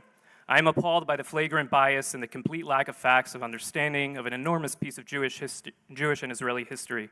I am also deeply struck by the fervor and energy provided to an initiative that will only further intensify a sense of fear and pain to many in our Jewish community and other faith-based communities.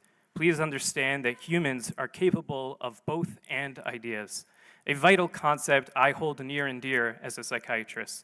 One can utterly be devastated by the unspeakable atrocities perpetrated by Hamas against innocent Israelis on October 7th, and by the subsequent loss of human life and homes in Gaza. We are capable of both and. This initiative is not that. This petition is not an example of latent anti-Semitism. This is blatant anti-Semitism. It has no place in our city, which prides itself on an unparalleled sense of openness and tolerance. If that were so, and I hope it is, it ought to extend to the Jewish people as well. Do what's right. Please vote no on this biased, anti-Semitic, one-sided ballot initiative, and keep your constituents' safety and security in mind. Thank you. Thank you very much. Our next speaker is Ari Moskowitz, to be followed by Celia Lieberman, to be followed by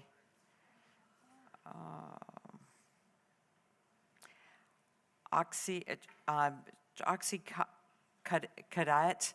I apologize, I'm not really sure. This is number 47, but we'll come back to that. Our next speaker is Ari Moskowitz. Not here, okay. To be followed by Celia Lieberman. Yes? Do I have your name correctly? Yes. Okay, great. Welcome.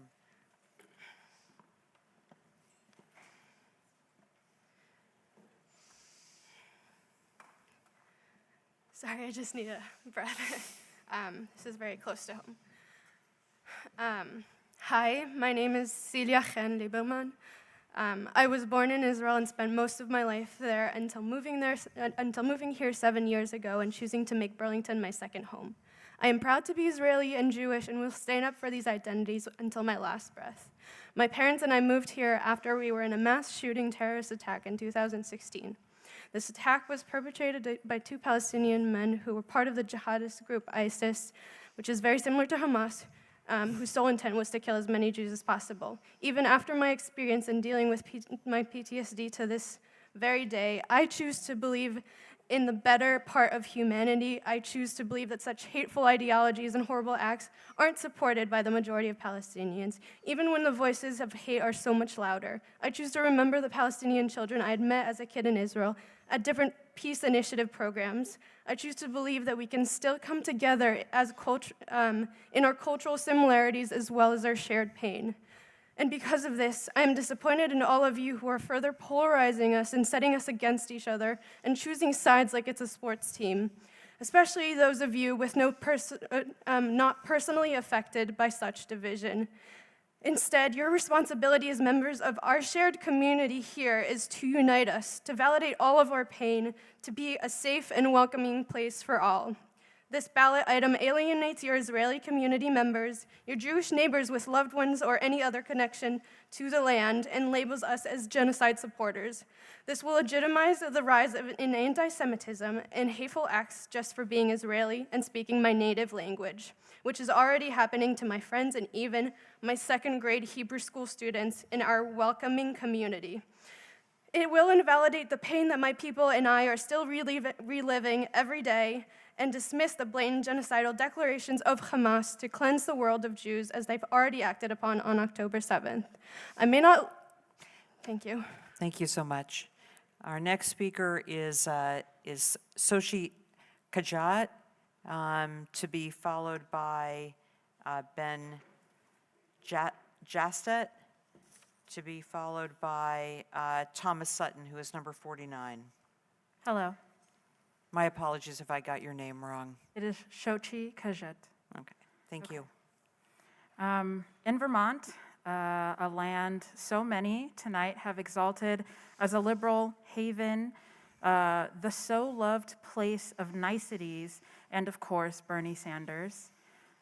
Contrary to these conceptions, we are here begging to be allowed to vote on a subject so many of us have already expressed a community need for. To be silenced and rejected the right to vote makes a joke of this democracy. As so many have said, how does this affect us? And how does it affect us? And as so many have responded, how is it okay that 3 young men were shot, 1 paralyzed, here in our city, just a few blocks away? Say no to a second Nakba. Say no to digging for your children's remains. Say no to using tents as menstrual products. Say no to funding a genocide. Say yes to Let's not do that. Say yes. Let's do it. No, let's not. Let's not do that. You're imperiling public forum. Let's do that. All right, he's speaking into your time. No. Okay, let's not do that. I think we need for that person to leave the room, please. I'm going to leave because I said no to genocide and you told me to leave. Let's make that a part of legislation. You just made that your record. If I may finish. Just voted for genocide. If I may finish that statement, to which I do agree, say yes to the right to vote and say no to genocide. Thank you very much. The next speaker is Ben Jasta, to be followed by Thomas Sutton, to be followed by Samuel Bliss, is number 50. Good evening. Hey, good evening. My name's Ben Jastad. I'm a resident here in Burlington. As that gentleman just so aptly showed, we are waging a proxy war here in Burlington. It's an escalation without an exit strategy, manifesting overseas rage into real-world rage in our community. It's a community that we have the power to serve, but we're failing to do so. If you just look outside the doors at the rising homelessness, fentanyl addiction, petty and violent crime, our housing crisis, children going to school in an abandoned mall, we haven't even been able to address the simple vandalism or abandoned buildings around downtown, and yet we take the vital time, energy, goodwill, and resources and direct them away from our community and away from supporting one another. This can't be just about doing the right thing or about American tax dollars or about the expectation that we would have an impact overseas. If it was, we'd be talking about Russia, we'd be talking about Ukraine, Yemen, Syria, Iraq, and the Kurds, or even examining our country's own history, and on and on and on, but that is not happening. This is about outrage. And when your outrage cannot find its intended target, it finds another. And it's already spilled into our community. The starkest example is the attempted murder of 3 Palestinian men. But your neighbors have also been harassed online, at home, or at school for nothing other than their religious background, or for condemning violence against all innocent people, or for just not agreeing on every line item on someone's list of an extraordinary complexity. We're playing a dangerous game of ideological brinkmanship. It's a game most often played by those who can't or won't govern, so they divide, enrage, distract, weaponize us against one another. There's so much anger here tonight, and I ask, what has it solved? Has anyone changed their mind? Have we gained any empathy for one another?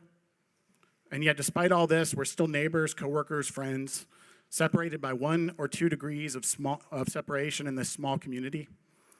Imagine if you marshaled the energy and outrage that you've stoked here today, the issues we can actually address. Thank you so much. Our next speaker is Thomas Sutton, to be followed by Samuel Bliss, to be followed by Antonio Golan, to be followed by Michelle Segalchik. Welcome.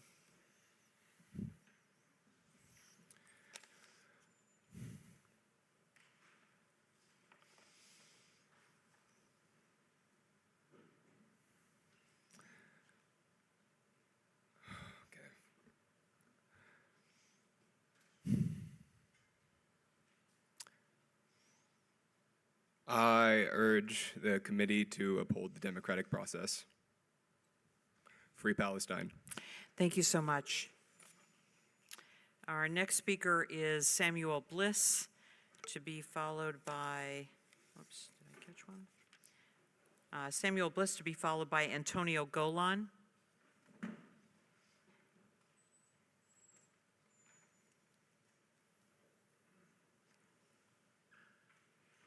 Samuel Bliss.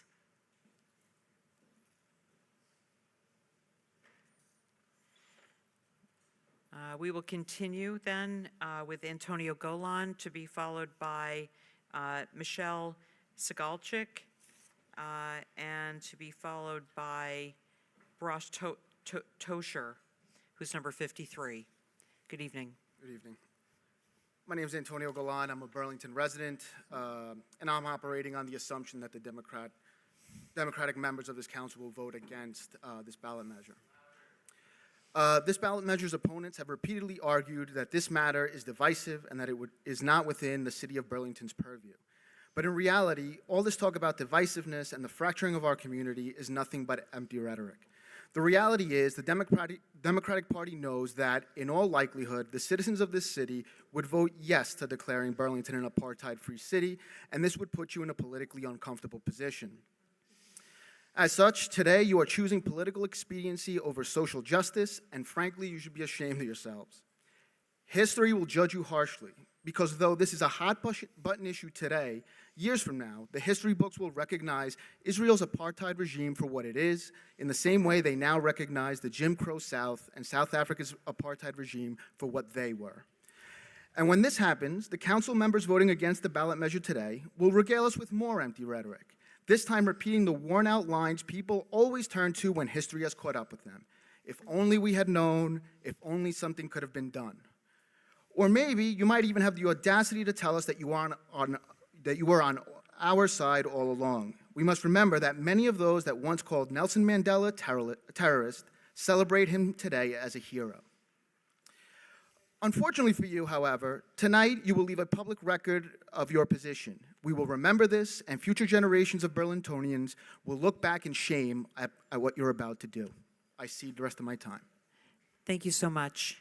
Our next speaker is Michelle Segalchik, to be followed by Brosh Tosher, to be followed by Theo Whelan, number 54, to be followed by Aspen Overy, number 55. Good evening. Good evening. I'm Michelle Segalchik. I come to City Council as a Burlington resident, as a Burlington Jew, and as a civics teacher at Burlington High School. I spoke many weeks ago attempting to convince City Council to vote in favor of a ceasefire resolution, along with many others who spoke for hours, begging you to vote with moral conviction. Unfortunately, it felt that you all already came with your decisions on how you would vote, and were not moved by the hours of testimony. It weakened our faith in the purpose of a supposedly democratic public forum. Today, I am not here to convince you whether or not genocide is occurring. Today, it shouldn't matter how you would vote on the resolution. It is now our turn to get to vote as ordinary citizens. As a civics teacher, I am tasked with guiding students to understand and engage with our society's democratic processes. It becomes much harder to do that job successfully if we undermine the few democratic measures we have. You said at the start of this forum that parents use these forums to teach their children about city government. What kind of lesson is it to them that people's voices can be blocked because those in power disagree with the politics of it? I am grateful to the people that have worked tirelessly on collecting signatures because it has already fostered democratic discussion. It is to their credit that we're here talking about this today. Shutting down that dialogue is divisive. That is what is divisive, shutting down that dialogue. And ultimately, you will be choosing sides if you don't let this ballot be voted on, vastly overstepping your power. Let us, as voters, decide. While you may see this as a small, irrelevant, or distant issue, it adds to the momentum of censorship that we are seeing across the country. Historically, there are dozens of seemingly small moments like this on the road to authoritarianism. It opens the door for city councils of the future to override the democratic rights of citizens. As you may have noticed, the Jewish community is incredibly divided on where we stand on this issue, and no one Jewish person can speak on the behalf of all of us. I will just say that I find it very dangerous, the stoking of violence by the fear by some of our religious leaders. Thank you so much. Thank you so much. Our next speaker is Brosh Tosher, to be followed by Thea Whelan, to be followed by Aspen Overy, to be followed by Romeo von Herman, number 56. Good evening. Good evening. My name is Brosh Tusher, resident of Burlington for the last 12 years and currently a very unhappy taxpayer. And I've been paying my taxes.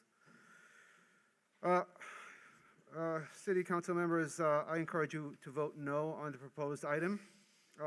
Let me read you Appendix B of Rules and Regulations of City Council. 1, purpose and organization of City Council meetings. The purpose of the City Council meetings is to conduct city business efficiently and effectively while still allowing appropriate public input. So far, so good. My question is, what business does the city of Burlington has to do in foreign affairs that take place 5,500 miles away? And how would this help the city, you, do your job on things which you are far more familiar with, like crime, drugs, homelessness, theft, deteriorating business environment, and business persons leaving? How would this help with house pricing and housing community problems? I don't see how any of this is helping. And why are you wasting public time and money on this? This does not look like city business to me. It looks like something else. We have general elections coming up in 10 months, 11 months. People have the right to express themselves. They can do it in the general elections. And there's plenty of going around about that. So, First Amendment, great. City council, city business, not so great. I hope that city resources will go to where you have the expertise, where people are directly affected by, which are the most direct concern to us. Thank you. Thank you very much. Our next speaker is Thea Whelan, to be followed by Aspen Overy, to be followed by Romeo von Herman, to be followed by Dan Castrogano, who's number 57. Good evening. Good evening. Can you hear me? Yes, we can. Yeah, I'm here in support of democracy. Democracy's always been a battle. We don't have the democracy that we deserve. The 55 richest white men in America wrote this Constitution. They included the Senate, the Supreme Court, and the Electoral College. All of these were designed to thwart democracy. Workers and poor people have spent the last 200 years trying to improve this democracy. Citizen-led initiatives are one such example of a reform that's trying to bring about genuine representation. I appreciate you representing us. It doesn't seem very democratic to me to take this off the ballot. It is a divisive issue. Democracy is divisive. And I think one of the ways that we can solve social issues is by putting things on the ballot and letting people speak. So I'm just urging you to put this on the ballot, and thinking about January 6th, 2021, and a potential second Trump administration.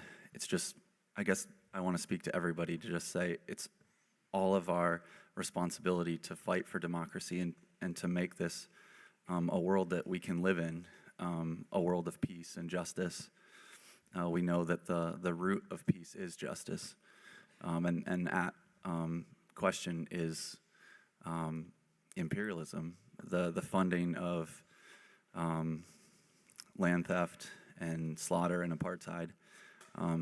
I'm disappointed in the Zionists here today that are afraid of democracy.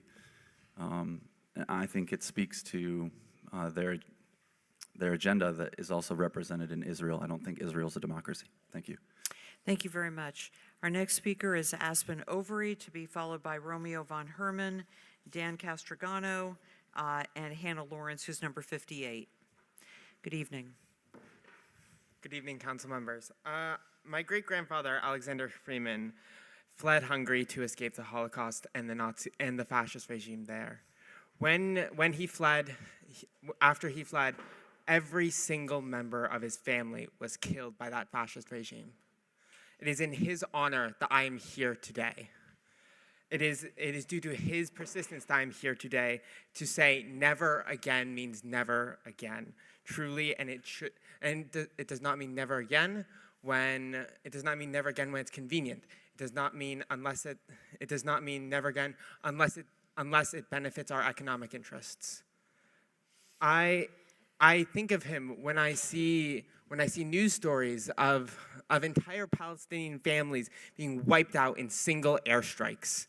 When I see stories of Palestinian babies orphaned with no known family who have their entire culture lost and taken from them by the Israeli apartheid regime. We have an obligation, and so it is fairly undeniable at this point that what we're seeing is both an atrocity and a genocide, and so I would waste no more time establishing this. We have an obligation to be on the right side of history on this issue. We have a right as the citizens of Burlington to speak in support of human rights as a city. Many have called for unity here tonight, but there can be no unity when there is apartheid. We cannot have peace without justice.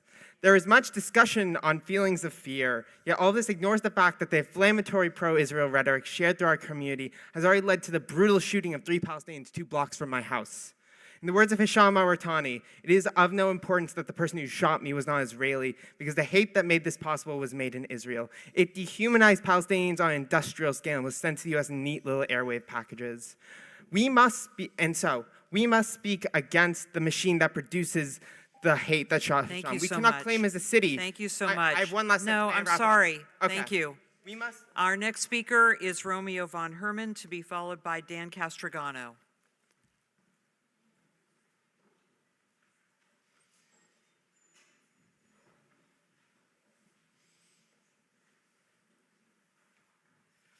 Good evening. Good evening, Madam President.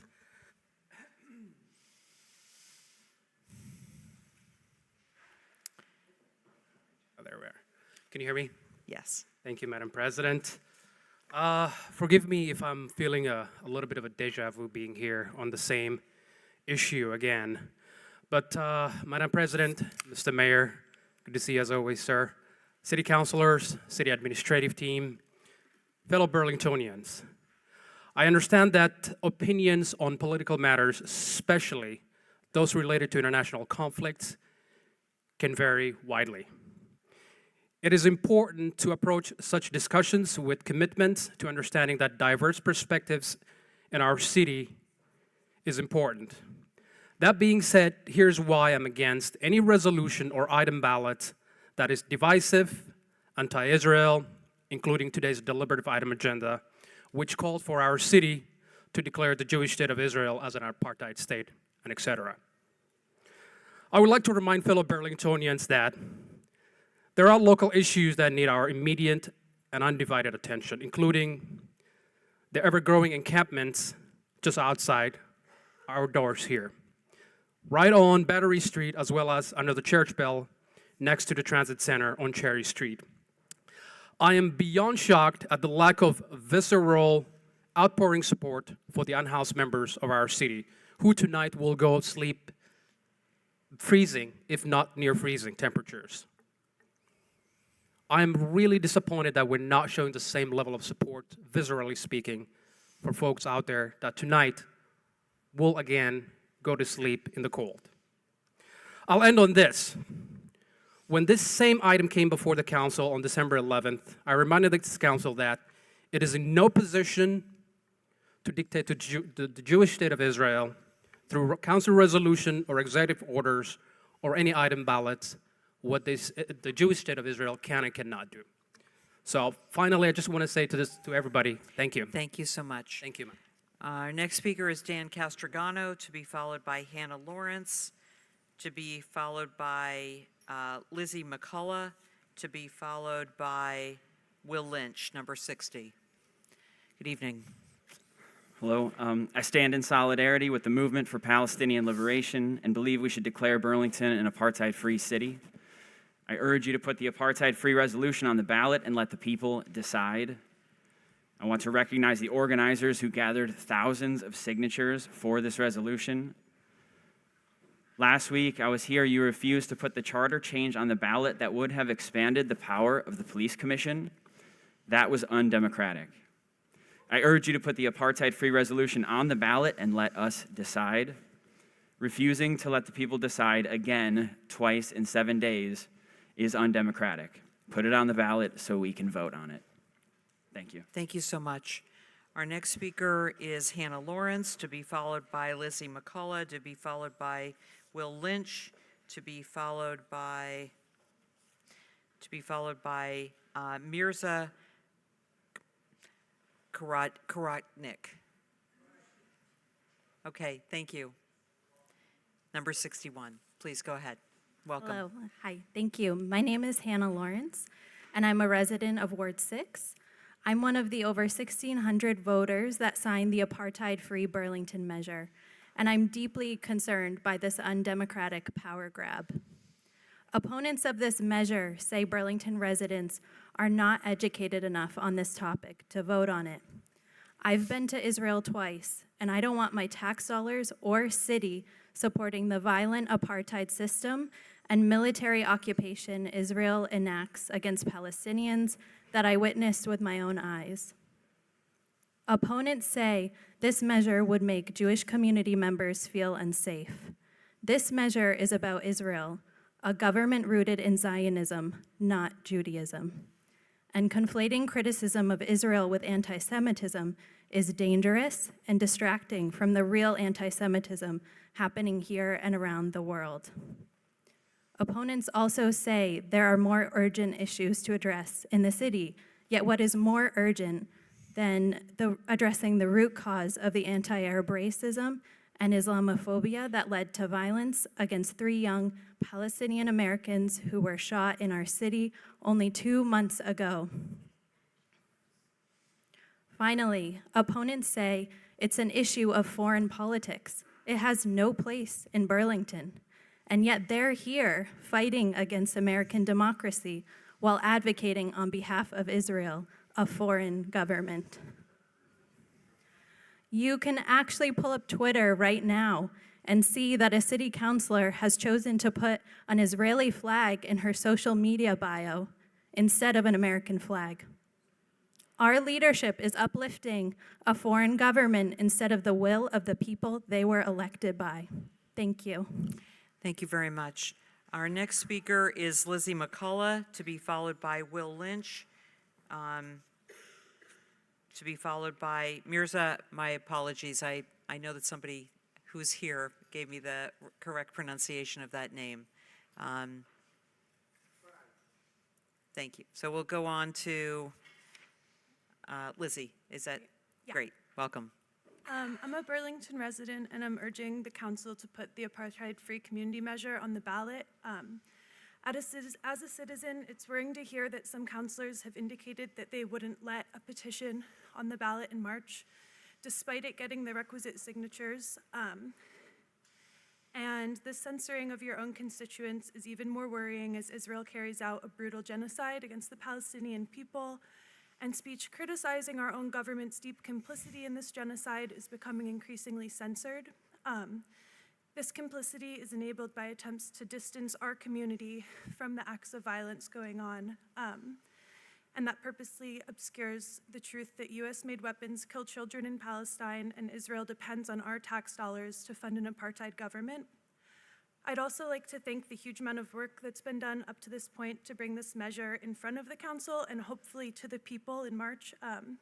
It would be a shame for that hard work to be blocked by our own elected officials. So again, I'd urge this council to vote yes and allow this measure to go before the public. Thanks. Thank you very much. Our next speaker is Will Lynch.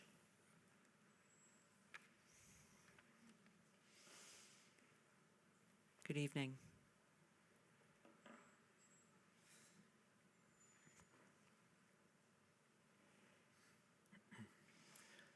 Good evening, all. My name is Will. I'm a healthcare worker, a coach, a musician, and a lifelong resident of Burlington. I'm here to urge you all to honor the work of your constituents to bring the apartheid-free pledge to the ballot in March. To those seeking to stunt this democratic process, those who swear that this falls outside of their purview, I don't feel that my words should hold more weight than a single pediatric body bag. Never mind tens of thousands, nor the starvation of hundreds of thousands of mouths crying out for anyone to do anything. But keeping my mouth shut is worse than saying nothing. You've been granted several opportunities to prove that you grasp the humanity of these communities, elders, parents, children, and babies, whisked away from the world that we had shared. I don't really care if you really don't care, because being honest and being right are not the same. There is no apologizing 5, 10, 20 years from now during your bid for the Senate, Congress, for governor, nor within the next 6 weeks. Because I will never forget, and we, along with our friends and families, will never let anyone else forget what it is you choose to embrace. I'd like us all to sit quietly and mourn the countless vibrant futures erased by our taxes, while giving some time for certain leaders here to consider what could be a future of ever-festering guilt and regret, warping what might have been an honorable life.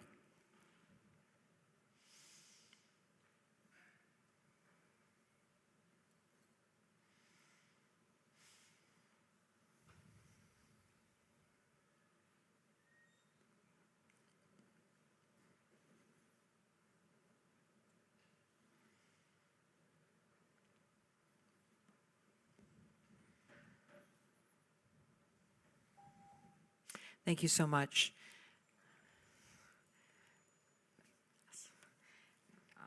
Our next speaker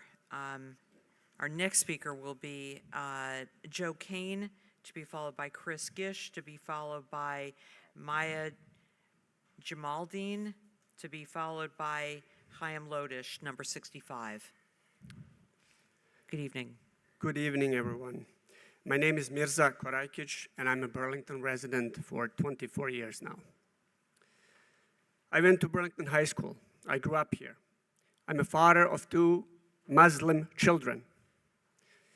On behalf of my family, and on behalf of the 6,000 plus Muslims living here, I would like to let you know that we don't feel safe because you voted against a ceasefire. Who does that? How is a ceasefire going to hurt anyone? Please explain that to me. I have never witnessed that in my life, that somebody votes against a ceasefire. You send a clear message that shooting Muslims and shooting Palestinians is okay, and that you want to protect us, even when we get shot, right here in Burlington. And you allowed thousands of more children and women to be murdered by the Israeli terror forces in Palestine, in Gaza to be specific. It is your job to protect us, not some foreign state that right now has bombed all the mosques in northern Gaza. All of the mosques have been leveled. What kind of message are you sending to us, the Muslim community here? 6,000 plus. And each time they kill a Muslim child in Gaza, They celebrate, they parade it on national TV for all of us to see. Everyone can go online and find these videos of Israeli terrorist forces dancing and singing in mosques that they later demolished. You can go online and find it, and I will show anybody here. I will show it to anybody. Please come and see me right after. I will show you the videos. Thank you very much. so much. I'm gonna caution you one more time. If somebody says something that you don't agree with, you either say nothing or you need to leave the room and you can talk amongst yourselves. But while you're in here, you're not going to show dissatisfaction with the people that are speaking. We're going to create an environment where everybody can be heard. So please, let's not do that again. If you support what somebody is saying, just show us, and we are looking, we are watching what you are doing. Thank you so much. Joe Kane, to be followed by Chris Gish, to be followed by Maya Jamaldine, to be followed by Chaim Lodish, number 65. Good evening. Good evening. And thank you, Karen. I agree we should create an environment where everyone can be heard. This body is anti-democratic. It was anti-democratic to give an unpopular handout to the Air Guard with the lease extension. It was anti-democratic to permanently appoint a police chief who didn't have community support and to pull the promised police oversight board measure off the ballot last week. It was anti-democratic to keep City Hall Park ballot item off the ballot in 2019, but at least in that case, you guys could cite project costs that were committed to. This ballot measure outcome wouldn't cost any money, but I don't doubt that there are workshopped excuses in notes ready to go after you all undemocratically shut down public comment early tonight in keeping with anti-democratic tradition here. Direct democracy measure Prop 0 narrowly failed last year, receiving over 47% of the vote, meaning about half of Burlington believes this body should have no right to even consider an action as anti-democratic as is being considered tonight. I'm here to tell you that only those blinded by privilege see our municipal government as representative and democratic. It is anti-democratic that councilors are paid so poorly that the working class need not apply. And it is anti-democratic that we don't have publicly funded elections. This ballot measure is already the result of this body, you guessed it, anti-democratically succumbing to special interests in 2021.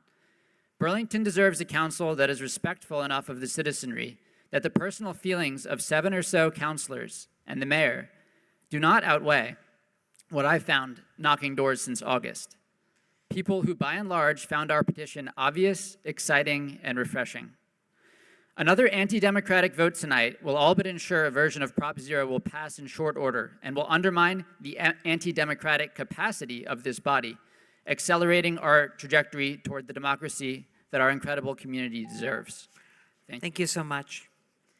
Our next speaker is Chris Gish, to be followed by Maya Jamaldine, to be followed by Chaim Lodish, to be followed by Amelia Kane, number 66.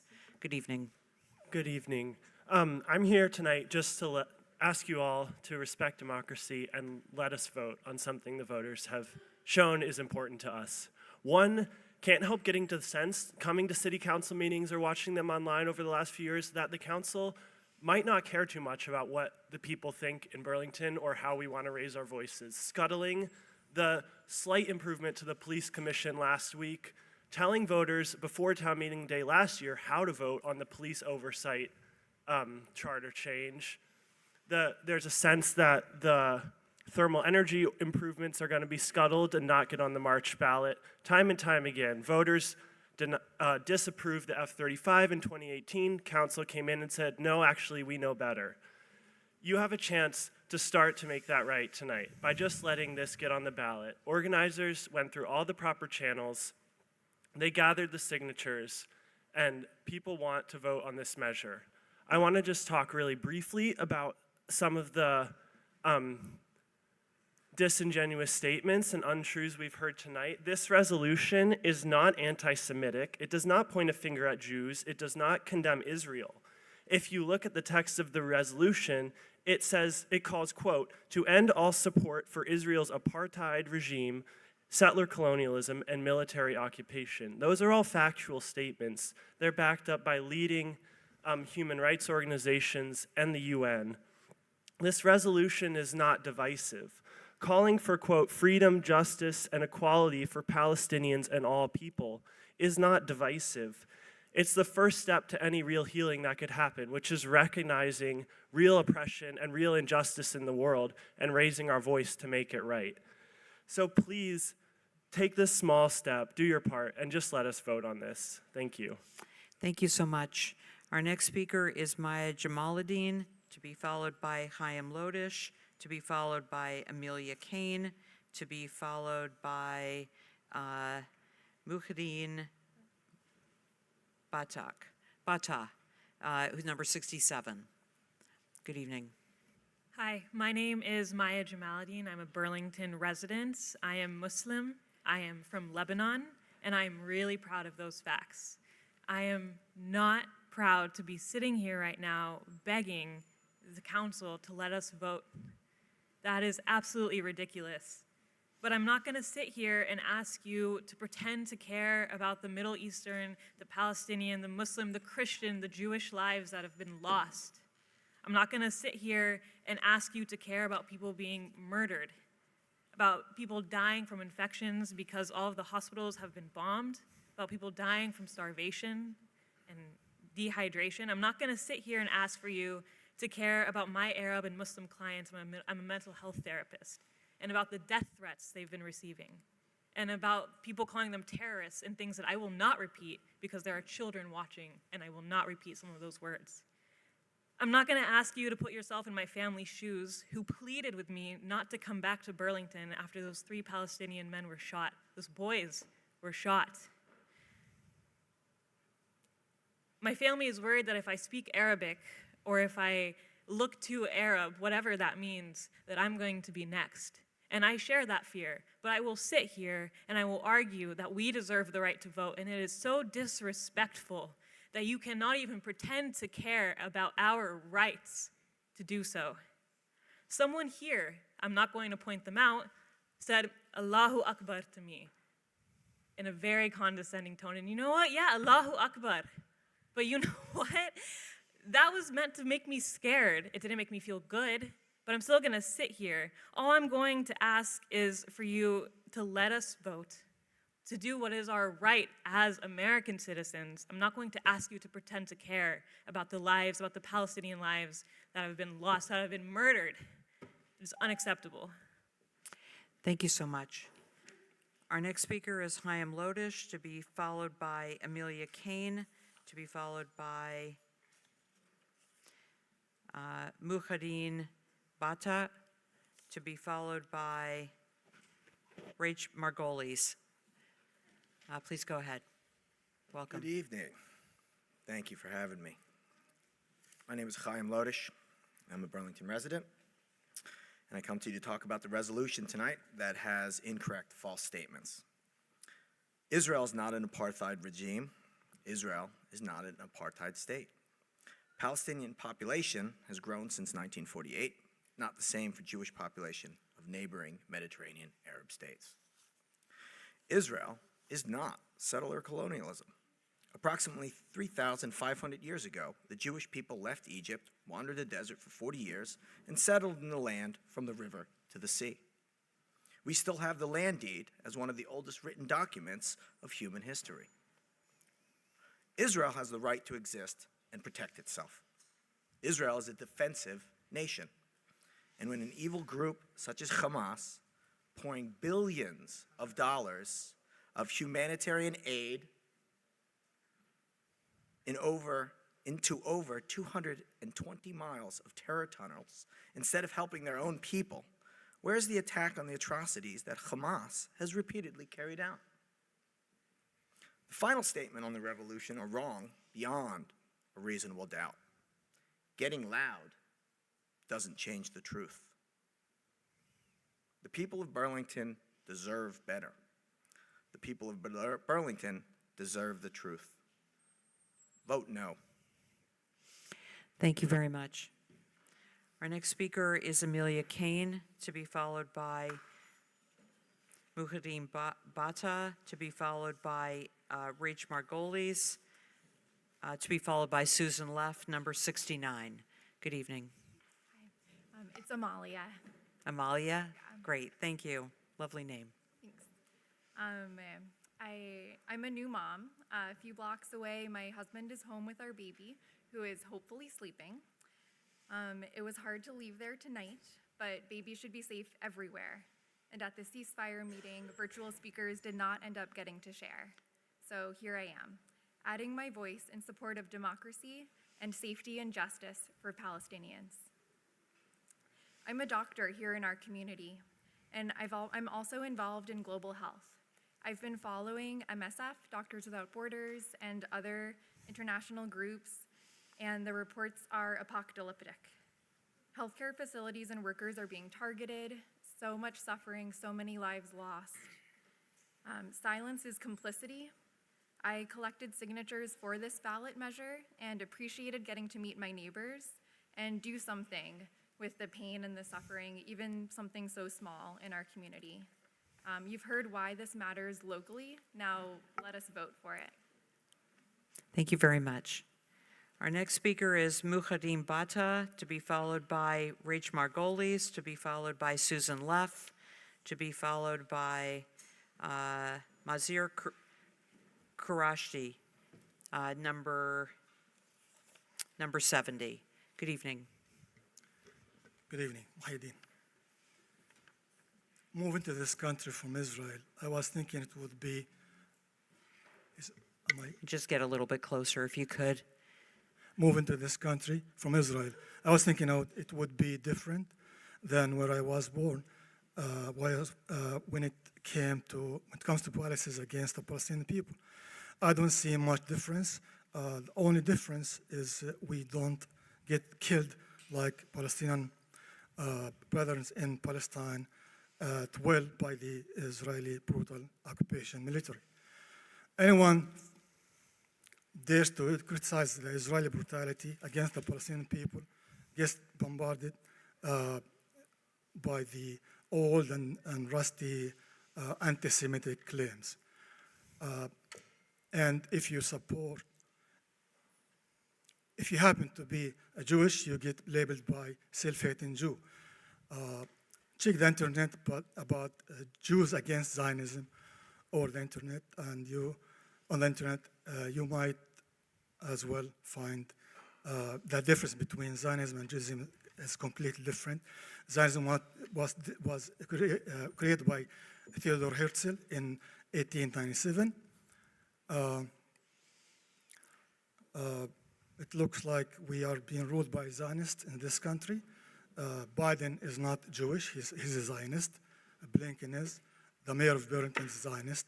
And I always wondered, where's your American pride when it comes to policies against Israeli brutality?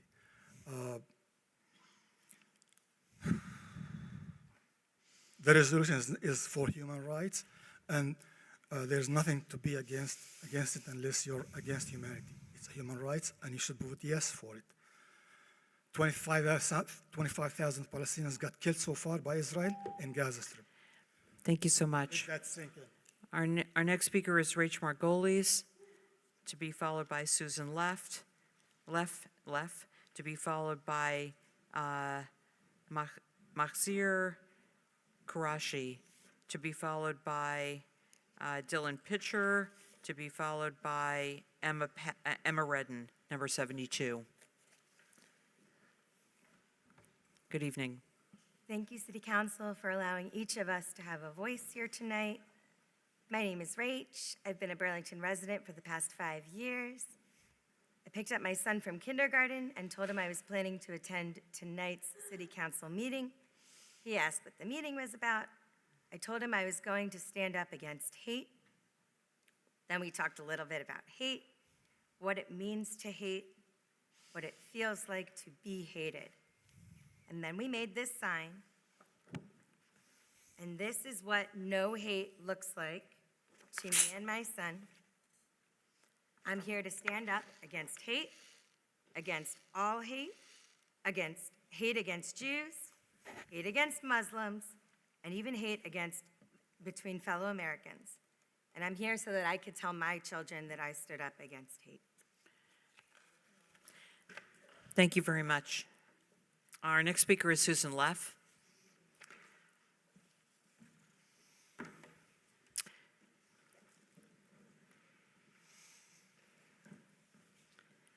Good evening. Good evening. Before I begin my prepared remarks, I want to talk about what we aren't talking about tonight. We're not talking about 2 million Muslims held in actual concentration camps in China. We're not talking about war crimes in Ukraine. We're not talking about 2 million Palestinian refugees still held or confined to refugee camps in Syria, Lebanon, and Jordan. We're not talking about many, many, many other issues that could come before the City Council if this issue is being discussed at the City Council. I'm here to ask you to please don't put hate on the ballot in Burlington. Apartheid is a hard word intended to evoke an emotional response, and its usage in this situation doesn't match with its actual meaning. The pledge we are discussing tonight is one-sided, unnuanced, and problematic in terms of history, language, and the current situation. This pledge brings the war on Israel and Gaza to Burlington and endangers the Jewish and Muslim citizens of our city. Burlington has significant problems with safety and justice for its citizens right now, and we should all work to solve the problems we have and not to make the city less safe for all of us. Moreover, most of the citizens of Burlington do not have enough knowledge of the situation to have formed an informed opinion. And the hateful language in this pledge seeks to influence that opinion, putting us all at risk. Burlington currently has many issues around safety and needs to spend its time and energy solving those safety issues, not introducing new issues that that make the city more divided and unsafe for those of us who live Thank you very much. Our next speaker is Masir Qureshi. Great. I noticed you said you weren't sure you could stay. Glad that you were able to. Thank you. My name is Masir Qureshi. I just moved in here for peace, tranquility, and fairness. I did not find exactly peace because 1 month after I moved in here, the 3 Palestinians, they've been shot on the street. As far as tranquility, I can't think of any better type of the people, kind people, polite people over here. But coming to the point, you are here deciding about apartheid city. I'll tell you a little story. I was a student in Germany, and a teacher of mine who was very peculiar. He hated Nazis, he hated fascists, and he hated Americans because he was on a ship called St. Louis with 900 people, and they refused the entry, and they went back and been put in the concentration camp. This person was lucky; he did not been killed, but 2/3 of them they did not. So this is the issue. Is not Palestine. It's a human issue. If you're not human, you cannot be a Muslim, you cannot be a Jew, you cannot be Christian, you cannot be anything. These all the thing is boiled down to be that your responsibility, because one of the disappointment I had after debate, I listened for peace, and it was rejected. How can peace be rejected? Now, this is your responsibility, because I come across in Germany with the people, those have been saying, spitting on the Thank you so much. Our next speaker is Dylan Pilcher, to be followed by Emma Pedden, to be followed by William Keeter, to be followed by Todd LaCroix, who is number 74. Good evening. Hey. Once again, I find myself up here without anything planned, no planned speech. I guess I just want to say I'm here to support putting this measure on the ballot. I think it is an issue of democracy that people should have a choice to vote for this measure to make Burlington an apartheid-free city. I don't think that calling for an end to apartheid and oppression and military occupation should be a controversial issue. And I think the people who showed up opposing it, you have a right to speech and you have a right to come here and share your opinion, but I would ask you guys, why is it that ending apartheid and ending military occupation in the West Bank, ending genocide in Gaza, why is that a threat to your safety? Why is that a threat to your identity as any type of person, whether it be Jewish or whatever? Also, it's not false, it's a fact. I mean, the research shows there's plenty of documentation, there's plenty of evidence, it's blaringly obvious that the West Bank is under military occupation. It's blaringly obvious that Gaza was put under a suffocating 20-year blockade. The people of Burlington have a right to vote to end apartheid. This is a moral issue, this is an ethical issue, and I look at the city council now and I ask you, please put this on the ballot. We shouldn't have to beg you, we shouldn't have to say please. Let's do something right finally. American politics is renowned and infamous for being corrupt and non-democratic in serving the lobby, and it's been shown that the Israel lobby has written United States foreign policy word for word, and we need to change from that. We need to work towards humanity. We need to work towards justice for all people, and a great start would be saying that putting it on the ballot, let the voters choose that we are an apartheid-free city. And yeah, that's all I have time for. Thank you. Thank you so much. Our next speaker is Emma Pedden, to be followed by William Keeter, to be followed by Todd LaCroix, to be followed by Amy Malinowski, and Fareed is number 76. Good evening. Hi, thank you for having me. My name is Emma. I'm a preschool teacher, and I'm a white Ashkenazi Jew. It seems convenient how much the dynamics and power of whiteness have been unacknowledged tonight by many of the white Zionist Jews here.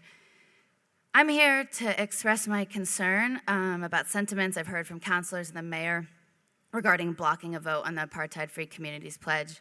The organizers worked for months gathering thousands of signatures and well past the required 5% of registered voters, but I think you all know this.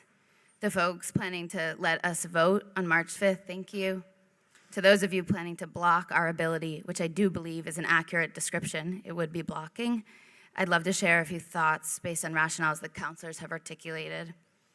Burlington has a history of debate, democratic engagement, and participatory democracy. It feels condescending to suggest we as a community cannot hold the weight of this. Many people don't even have the opportunity to choose if they face this. I hear language that this pledge is divisive, and if you look in the dictionary, divisive is defined as creating hostility. I believe that killing 25,000 people, 25,000 Palestinians in a few months and leveling a piece of land to rubble is what creates hostility. We are simply saying allow people the opportunity to use our democratic process to say we don't believe in this kind of death. Instead, we believe in long, beautiful lives for Palestinians and for Jewish Israelis. You may notice the movement in Burlington to support a free Palestine is a multiracial and multi-faith movement.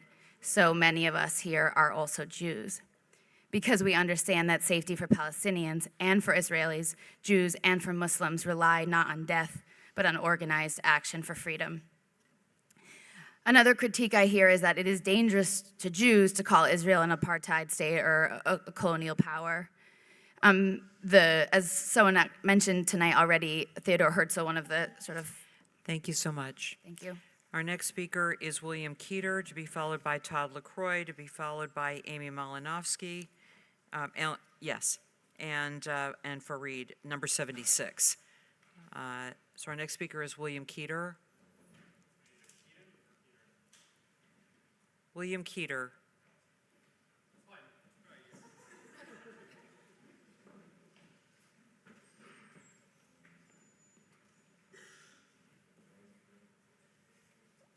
Good evening. Yeah, I'll try to be brief, but some of you maybe know this, but at Columbia University, the police used chemical weapons against Palestine solidarity protesters, and those chemical weapons were developed by the IDF and used against Palestinians, and then they were used against here. So that shows a few things. That shows that the U.S. sees Israel as a laboratory, a testing ground for weapons. They'll be used first against Palestinians, and then they will be sold to the U.S., and they will be used against people here who fight for indigenous sovereignty and black liberation. And, we see that here. Cop City is just like a police colony, And it also shows that the democratic rights we think we have will be revoked at any moment if those rights start to challenge the settler state. So I don't think so. If you choose to actively align yourself with the oppressor, I think there is no debate. There's no begging. We know, where your conscience lies. And I don't know. I truly hope that you will have, nightmares for the rest of your life, thinking about the people you failed and dispossessed. But you probably don't even think about that. You're only concerned about, the property value of your real estate or something. I don't really know what people worry about. But yeah. Thank you so much. Our next speaker is Todd LaCroix, to be followed by Amy Malinowski, to be followed by Fareed, to be followed by Martha Carpenter, number 77, to be followed by Jay Jonathan, number 78. We'll continue with Fareed. Oh, I'm sorry, Amy. My apologies. Amy Malinowski. Thank you. I love it. Welcome. Hi, my name is Amy Malinowski. One of the things that's used to highlight our quaint or deep sense of community in Vermont is town meeting days and the practice of intimate direct democracy. Indeed, Article 20 of the Vermont Constitution gives us the right to, quote, assemble together to consult for our common good to instruct our representatives. Yet, here in Burlington, the most recent efforts that people have made to hear each other out have been shut down or seriously attacked by city leadership. Let me be specific. In 2019, Burlington voters worked together to collect more than 3,300 signatures asking to put an advisory question about the City Hall Park renovations on the ballot. The City Council voted not to. In 2022, Burlingtonians worked together to collect over 2,000 signatures to get the community control of police charter change on the ballot. Because this was a charter change and not an advisory question, City Council couldn't stop it with a vote, but they still did everything in their power to destabilize it. The mayor's team formed a PAC specifically to beat the charter change at the polls and spent over $13,000 on lawn signs and mailing misinformation to voters. Furthermore, councilors put forward a resolution urging Burlingtonians to vote no to the charter change with the promise that they would form a joint committee and take police accountability seriously, that they would get rigorous public input, quote, and get a charter change on the ballot. Well, here we are, and today was supposed to be the second public hearing on that promised charter change. Yet last week, despite the fact that it was very watered down, they still voted to actually not put it on the ballot. So the fact that we, the people, are once again in this situation is not surprising. It seems to me that whenever we try to use the appropriate, proper channels laid out to us, city leadership tries to block it and says we should trust you as our representatives. At this point, why should we trust you? Thank you so much. If only we have the ability to actually put policies on proposal and have the whole town vote on it, right? So then that way the council doesn't have a monopoly on the ballot. Every other town, every other city in Vermont has some sort of measure of direct democracy. And this is what we were trying to do with Proposition 0 or Question 8, and which narrowly got defeated. But we have not given up, and if you are as frustrated as we are, that we don't have actually any power to have a say in things that impact our lives, and we can only vote for people who will make decisions for us, then you should get involved with the campaign to bring people more power and change the city charter. I'm glad that to see some of our neighbors come out today, and I'm glad to hear they're concerned about the homeless people, about the police violence. Where have you been? The same people who have been standing up for Cedars Lane are the same people who are standing up for Palestine now. Trust me, you do not want the city council to be deciding the fate of the homeless. You will see from the roll call tonight that those that support bulldozing the Palestinian homes have no problem in using state violence right here in Burlington to move people, homeless people from their encampment using bulldozers. Just pay close attention to the roll call. Thank you. Thank you so much. Our next speaker will be Martha Carpenter, to be followed by Jay Jonathan, to be followed by Deborah Clemmer, Laura Massell, and Peter Lukowski, number 81. Good evening. Martha? Hi. Yes. Hi. Hello. Hello, City Council and fellow community members. I am here today as a teacher from Full Circle Preschool located in the Ohavi Zedek Synagogue. The love I feel for this community is fierce, and I will do everything I can to keep all children in my care safe. This evening you will hear or have already heard from our synagogue leaders who are not in support of this resolution. The president of our synagogue has stated that this resolution is being driven by a small and vocal group that seeks to vilify Israel and to intentionally provoke and intimidate.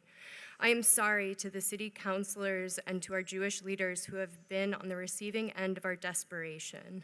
If the emails and phone calls you are receiving are volatile, it is because we are not feeling heard. It is because the public statements being published about this conflict do not represent the reality of what is happening in Israel and Palestine.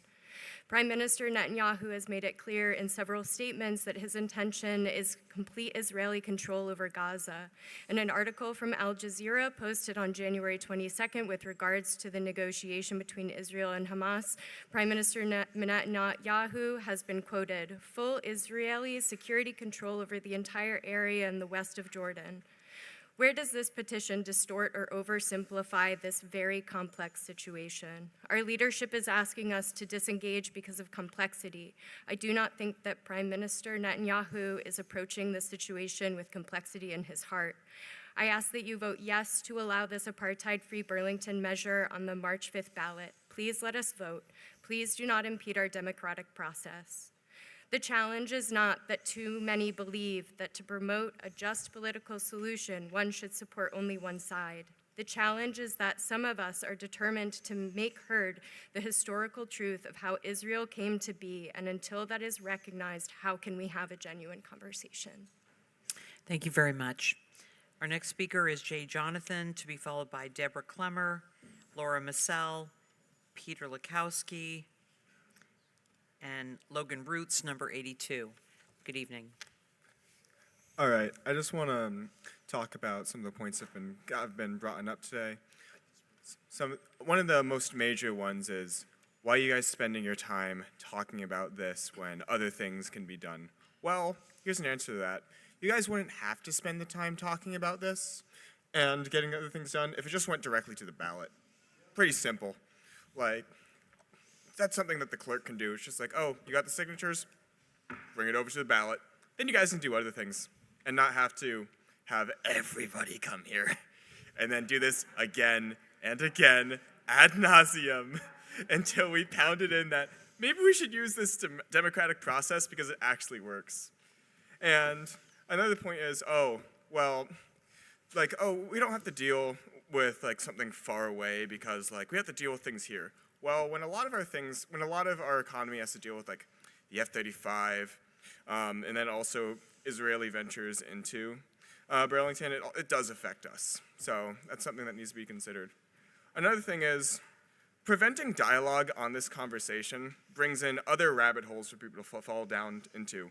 One of these is white nationalism. When you look into Richard Spencer and the terrorist Andrew Breivik in Norway, their ideology is highly inspired by Zionism. They see it as a racial state, which is based off of a National Socialist concept known as blood and soil, and they want to emulate that in the US. So not only does that state bring in terrorism over here, but it also promotes it abroad. Thank you for your time. Thank you very much. Our next speaker is Deborah Clemmer, to be followed by Laura Massell, Peter Lakowski, Logan Roots, and Christopher Aaron Felker, number 83. Hi, Welcome. I'm Deborah Clemmer, and I'm in Ward 3. I support the resolution to be on the ballot.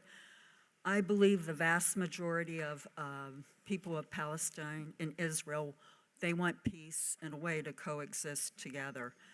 The problem is Hamas and the Israel Prime Minister and right-wing government don't want peace. That leaves both the citizens of both Palestine and Israel to suffer, especially the Palestinian people, because they are poor and lack the resources to defend themselves. And there's been a lot of talk, why are we talking about it in Burlington? I believe we are, and not just in Burlington, but in other cities, is because the United States, our government lacks the courage or will to demand Israel stop killing the Palestinian people, destroying Palestinians' homes and infrastructure, destroying their cemeteries, locking up Palestinians in jail. So it has to come from the grassroots, like cities like Burlington and Portland, that we're basically saying this to our government, we want you to take action. And even if people in their hearts don't have compassion or empathy for the Palestinians, think of all the hostages. They're not going to get out alive with the continued bombardment and destruction that Israel government is imposing on the Palestinian people. Thank you. Thank you very much. Our next speaker is Laura Massell, to be followed by Peter Lakowski, Logan Roots, Christopher Aaron Felker, and Kid Andrews, who's number 84. Good evening. Good evening. Thank you. I'm here tonight to urge you to vote to allow the apartheid-free Burlington measure on the ballot coming in March 5th, 2024. Burlingtonians deserve the chance to learn, discuss, and educate themselves about the difficult issues that are facing, that have already been discussed tonight, so I don't need to say them again, related to this important topic, without, and this is crucial, conflating the opposition of the actions by the Israeli government and military and U.S. support of the Israel government and their military violence with anti-Semitism. It's not the same. I stand with the Jewish Voices for Peace on this position. Voting Burlington an apartheid-free city would allow Burlington voters to affirm their commitment to freedom, justice, and equality for the Palestinian people and all people, and declare their opposition to racism. Moreover, this ballot item does not preclude ongoing efforts to work toward peace, unity, and justice close to home, which I also fully support. Thank you for your consideration and your time. Thank you very much. Our next speaker is Peter Lakowski, to be followed by Logan Roots, Christopher Aaron Felker, and Kit Andrews. Good evening.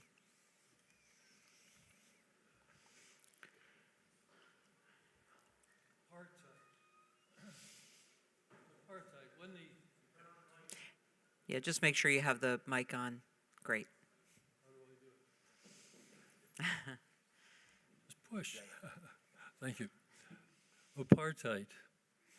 When the Dutch settlers, the Boers, they finally pushed the English out and they wanted to set up a long-lasting, stable society where they could rule over a subject population as masters.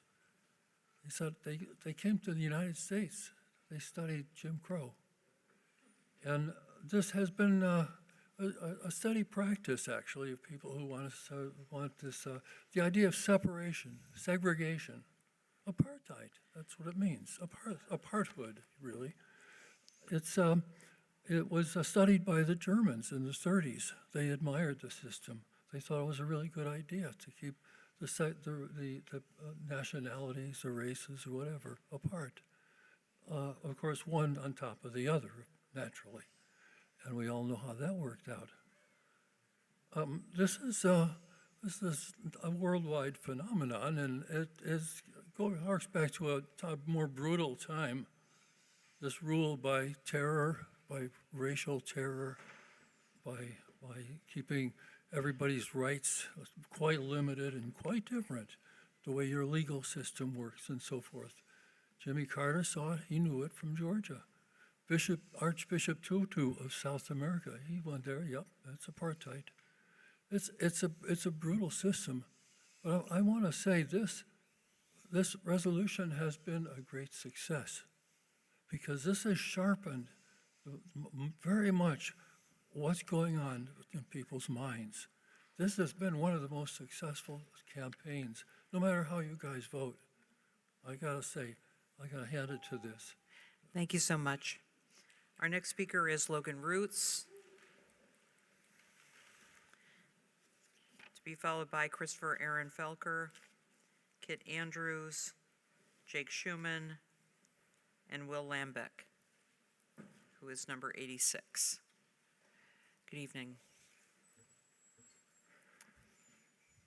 I want to ask why, if this is a question of anti-Semitism, why anybody would feel comfortable attaching their faith to the most horrifically genocidal government in the world today. People aren't stupid, they can see what's happening. People are watching parents in Gaza collect pieces of their children in bags from the street. I'll speak for myself, but if I were going to go around identifying myself with the perpetrators of that, I would not go whining about how unsafe a petition makes me feel. One that condemns apartheid. Do hear yourselves. But this isn't a question of anti-Semitism. It's not a question of whether you agree with the text of the petition. Maybe you aren't against racism. Maybe you love apartheid or at least tolerate it, as many people seem to. Then take your opinion and vote like everybody else at the ballot. This is a question of the democratic process, which barely exists in this country, thanks to people like you. You are voting on your own legitimacy tonight. You should already hang your heads in shame for voting against a ceasefire, but if you're going to deny the right of people in this city to their democratic input, I hope the screams of dying Palestinians keep you from sleeping ever again. Thank you very much. Our next speaker is Christopher Aaron Felker, to be followed by Kit Andrews.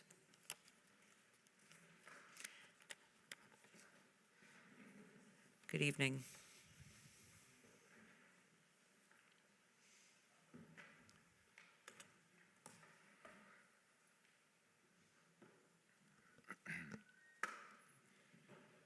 Good evening.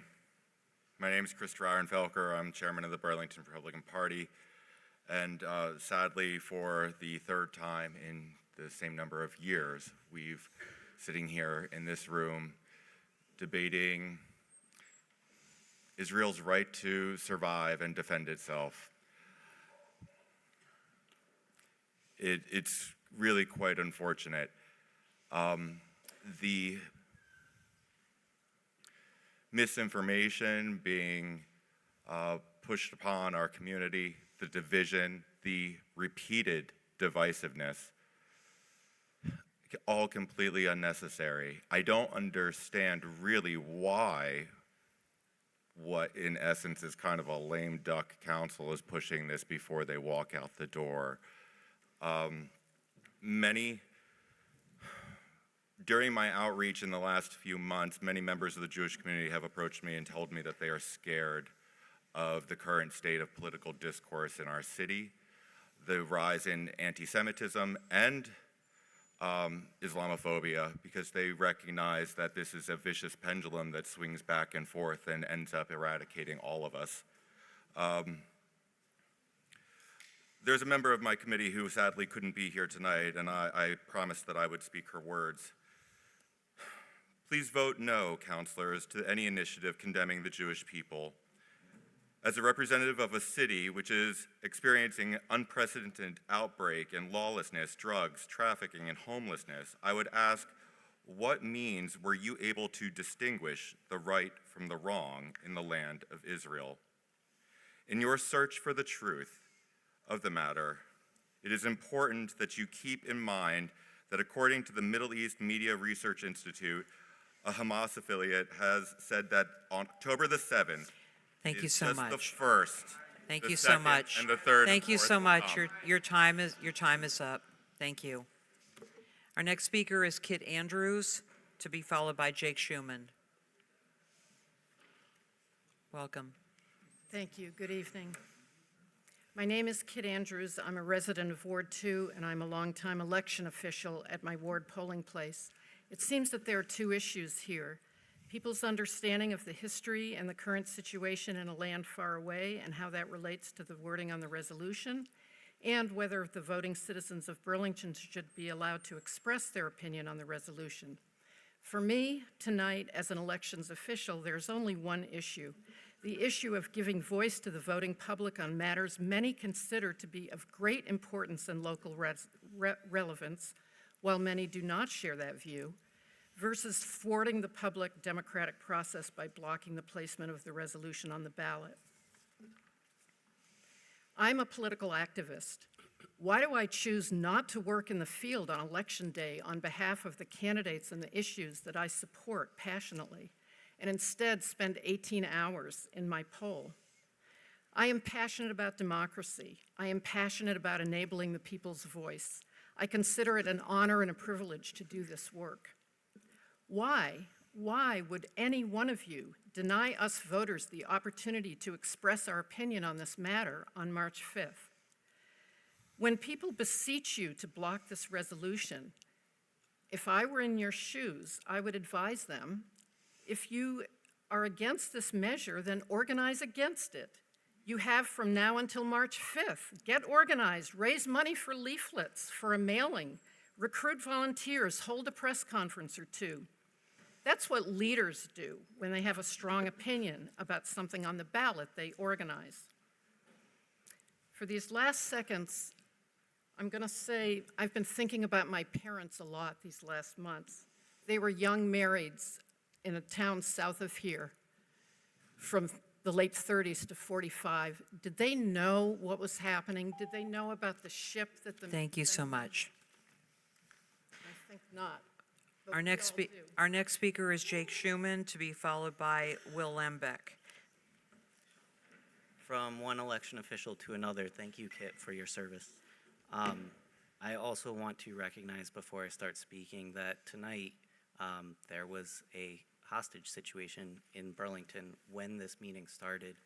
I believe that it is now peacefully resolved, and I'm grateful for that. But, you know, that uncanny coincidence shows me that God is watching us, and what we do is important. Just to recap really quickly, on December 11th, there was a very divisive city council meeting where action did not get taken. What our community was told by this body was, in essence, that our community's opinions about the war in Israel and Palestine supersedes our community's ability to show support to victims of a hate crime.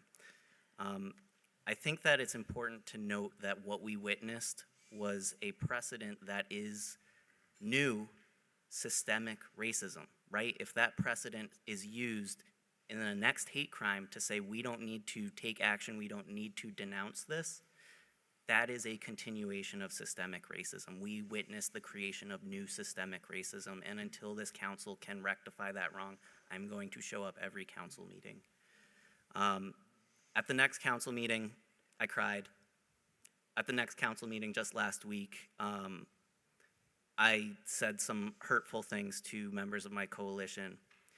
I consider myself a participant of the Palestinian Solidarity Coalition, but I am not an organizer of it. I really want to encourage everyone in this coalition with me to please question, why are you here? Why are they here? Why are they there? What are we all doing? Because I have talked to the other side. We all want the same thing, and that is an end to this war. Show up on Election Day, please. Thank you. Thank you so much. Our next speaker is Will Lambeck, to be followed by,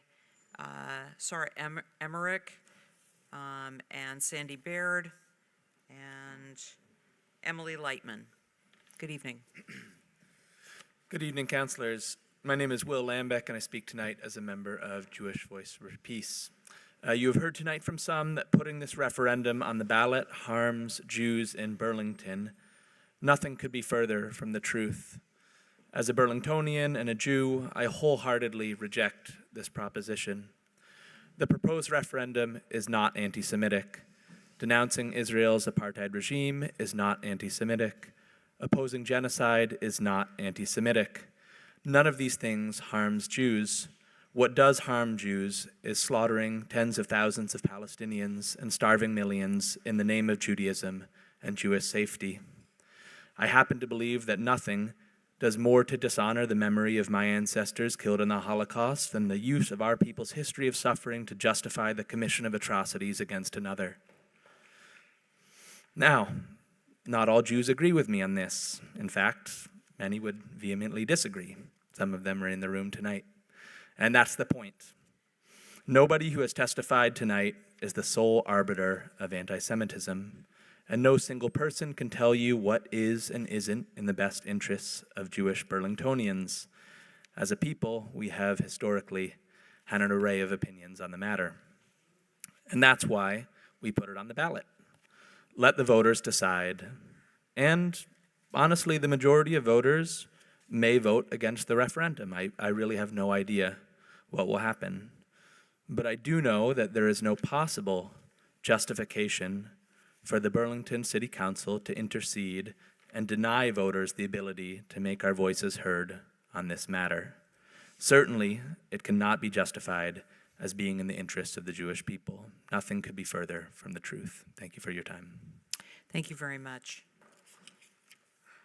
Our next speaker is Saria Emmerich, to be followed by Sandy Baird and Emily Lightman.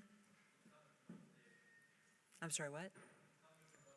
Okay, great. Thank you for letting me know.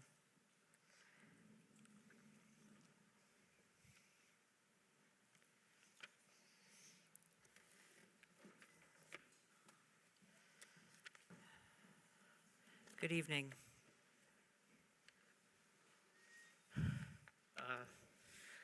Okay, frankly, I am also at Satya. I am pretty appalled that we're even considering blocking this after spending months going through this strenuous process to do everything, play by all the rules that we were given under the guise that, you know, we'd be given a chance to get this referendum on the ballot.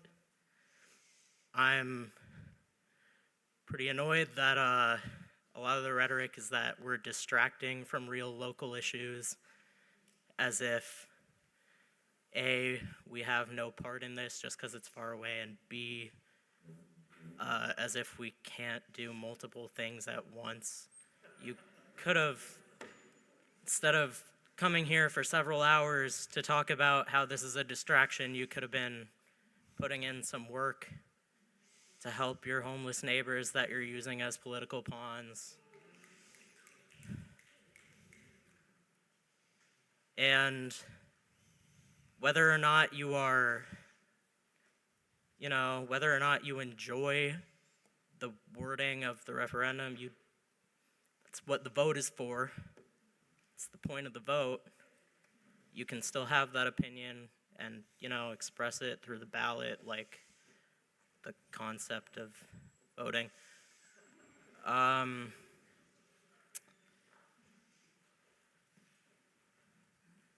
pretty disgusted by the weaponization of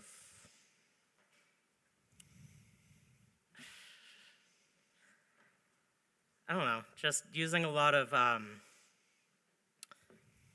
other conflicts to Thank you take very away from much. this one. Thank you. Madam President, in light of the time and the motion to suspend the rules previously and the advice of the city attorney, I would hope that I could make a motion to reconsider that motion to suspend the rules in order to eliminate the time limit and allow all the people who have signed up to speak to be able to speak their allotted time. It is 9:59 plus. It On a is. 10 Point of o'clock. information, Yes. just because I don't know if a motion to reconsider is debatable or not. If we could get a status on what that means, that would be. For sure. Counselor Bergman beat me to it. So I will certainly, I'm happy to do that. There are 6 people left in Contois who are Burlington residents who wish to speak, including you, Sandy. And there are 7 Burlington residents joining us online who wish to speak. There are 3 non-Burlington residents who are either property owners or representing an organization who wish to speak. And there are 34 minus 1, 33 non-Burlington residents in Contois. And there are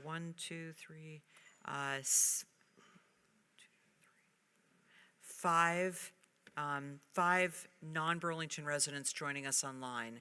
So there are 39 non-Burlington residents total, and there are about 13 Burlington residents that are waiting to speak. And so in light of the numbers, in light of the fact that so many people are leaving, I've made the motion to reconsider to have all the people who have spoken. I would amend that to have it be the Burlingtonians in Contois and out of Contois and people who own property in Burlington, the way that you have said that, so that the only groups that would be, since this is a question of democracy for the people of Burlington, I'm amending what would generally be my blanket. Just let it until people talk. But All right, so the motion, there's a motion to reconsider, and it would be to allow all Burlington residents and people that are non-Burlington residents but have identified themselves as Burlington property owners or representing a Burlington organization. And I believe a motion to reconsider is not debatable, is that correct? It is debatable. Oh, it is debatable? Yes. Okay, great. All right, so there's a second to that motion, yes? There's a second to that motion by Councillor Travers. So it is debatable. Councillor Bergman, did you want the floor back? this body has seen me, for purposes of democracy, try to keep public comment to the bloody end, and I think that it's appropriate that we extend it to allow all the people that have waited for so long to be able to speak. And in light of the hour, in light of our own debate, it would make sense for this to be restricted to Burlington residents, although I'm uncomfortable with that. Right. Is there any other counselors who wish to offer a comment before we go to a vote? Seeing none, we'll go to a vote. So this is a motion to reconsider. This would allow the Burlington residents either who are in person or online, as well as the non-Burlington residents who are Burlington property owners or representatives of a Burlington organization to speak. President Paul, may I just ask a point of information? Did we get a second? Did I miss yes, that? Councillor Travers. Okay, thank you. All those in favor of the motion, please say aye. Aye. Aye. Aye. Any opposed, please say no. Okay, so we will continue. Sandy Baird, to be followed by Emily Lightman, to be followed by Colin Palmer, and Hallie Susswine, who is number 91. Sandy, thank you for your My patience. name is Sandy Barrett. I'm a resident of Ward 1. I'm also an attorney and a free speech advocate, and rather a nut on free speech and democracy. I strongly urge you to vote to put this on the ballot in the best of Vermont, New England, and U.S. tradition. After all, we are one of the first democracies or the first republics in the world to have fought a great revolution in honor of our great Constitution. So I'm speaking as a Vermonter and as an American in honor of our tradition, particularly of town meeting. I was reminded many years ago when we took up this issue, I had the great honor and privilege of working with Councilor Bergman on forming a sister city. We were the first sister city probably in the United States to have a sister city in Bethlehem, Palestine, and also in Arad, Israel. We have always sought for peace among these two people as a local issue. I am urging you to honor that tradition, honor the tradition of local politics and democracy, and allow the voters to vote on this issue. Thank you. Thank you very much. Our next speaker is Emily Lightman, to be followed by Colin Palmer. Good evening. Good evening. Thank you all for having me. My name is Emily, and I am a newly minted resident of our beloved Burlington. In coming here, I was seeking, not in a spiritual sense, but in a communal one. I sought a community built on openness, dialogue, and progress. I am disappointed today to see that reputation tarnished by our community itself. I have had the unique privilege of traveling to both Israel and the Palestinian territories. I have seen the many failings of the current Israeli government firsthand. I have also seen the failings of the PA and the deep-rooted distrust and hate and denial of humanity that blocks progress from all parties involved. I have seen a denial of identity on many fronts in the land which sparks such passion among us here. And I see that denial and othering seeping into our community and dividing us when we ought to be working together. I hope that going forward, we can engage in productive discomfort and lean into the necessary dialogue. I wish to be heard about the pain our community is clearly feeling and the need for a conversation, not a quote-unquote solution. This is a highly charged issue, and a way forward must start at the local level and be allowed to reverberate throughout the world. For that reason, I ask this council to vote no to the resolution we are discussing. I also offer an alternative: invest in our community through a charrette or other facilitated dialogue. Give voice to the people in a way that empowers communal conversation, hears a variety of perspectives, allows for the exploration of ideas, and upholds democracy. Thank you. Thank you so much. Our next speaker is Colin Palmer, to be followed by Hallie Susswine, and Fiona Duckworth, C. Green, and Nicole Hansen. Good evening. Good evening. Do I press the green button? No, as long as the microphone is on, and it would be a green light in front of you. Cool. Over 30,000 Palestinians have been murdered by Israel, and there isn't a single functioning hospital left in Gaza. Israeli tanks block ambulances from reaching pregnant women and children with severed limbs who must be amputated without anesthesia because Israel sanctions all medical aid. Despite the overwhelming evidence of war crimes since the first Nakba of 1948, Burlington, Vermont has exported over $244 million since 1996 and $15 million worth of manufacturing goods in 2022. Vermont is Israel's 17th leading trade partner and ranks 39th among all states in exports to Israel. As long as we continue to trade with the settler colonialist state recently charged with genocide by South Africa and the International Court of Justice, we are complicit in an apartheid fascist regime. We'd rather fund explosives disguised as cans of food planted in schools by the IDF than provide funding for education, housing, public transportation, and social services. Just recently, on Sears Lane, homeless encampments were bulldozed. They were bulldozed by our city.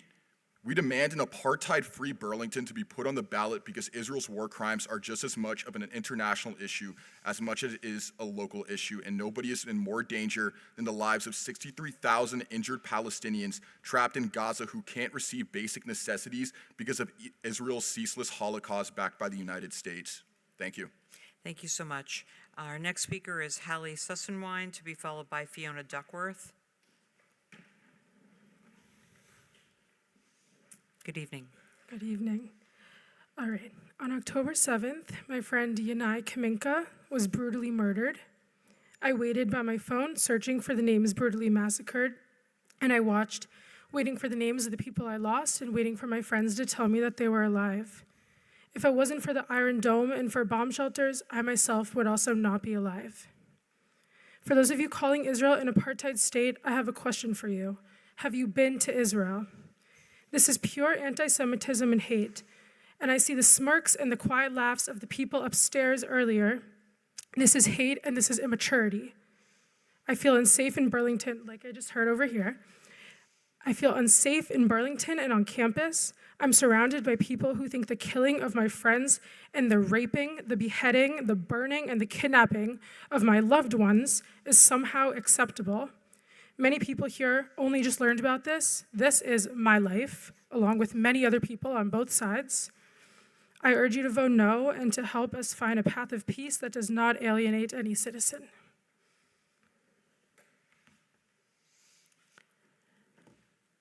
Thank you so much. Next is Fiona Duckworth. Hi, I'm Fiona Duckworth. I'm a Jewish student at the University of Vermont. And I just wanted to say the language at the end of this question, which states words like apartheid regime, settler colonialism, and military occupation are the only things I disagree with. I want equality for all people. I want Palestinians to feel safe in Burlington. I want freedom, justice, and equality. I also want those things for Israelis. I'm a Jewish student who has watched so many of my peers break down over carelessness language that hurts our identity. I have broken down over careless words. I support a resolution to this conflict. I also want to bring attention that the language surrounding this conflict requires nuance and requires thought and it requires conversation. And the language of this question is not supporting that. I urge you to vote no and support a conversation that uplifts and promotes peace for our community in Burlington. Thank you. Thank you very much. Our next speaker is C. Green, to be followed by the last Burlington resident who wished to speak in conchoice, Nicole Hansen. Good evening. Good evening. My name is C. Green, and I am a Burlington City resident. Put simply, I am asking you to put the apartheid-free city referendum on the ballot in March. There's been a lot of discussion about the fact that this is not a Burlington issue, and I think all the signatures by people who signed that petition indicates that it is so. It is simply them asking you to let the people of Burlington decide how they feel. I support the resolution, and I want to vote on it, and I am terrified to vote on it, because if I vote on it, everyone else will. And if everyone else will, there is a good chance, I fear, that we will vote no. Just as last December, the City Council voted no for a ceasefire. I did not prepare words when I came here today because in trying to be a political person, something as important is like tactics and like, who are you speaking to? What will they care about? What do they want to hear? And when I prepared to speak last time, all I could think about was how many people had died. And I thought that was the only tactic I needed. And I thought that was a mic drop. And mic drop is a bad turn of phrase to use because it's disrespectful, in fact. And it wasn't.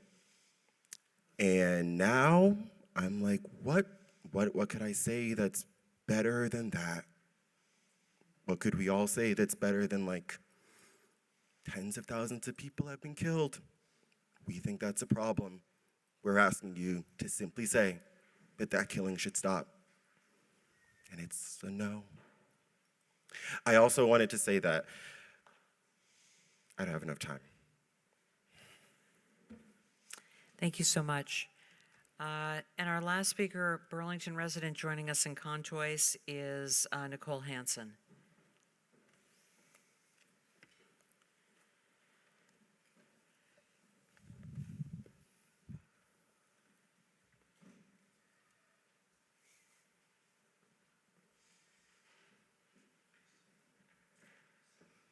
I am a Palestinian, and I've never been to Palestine because Israel is an apartheid state.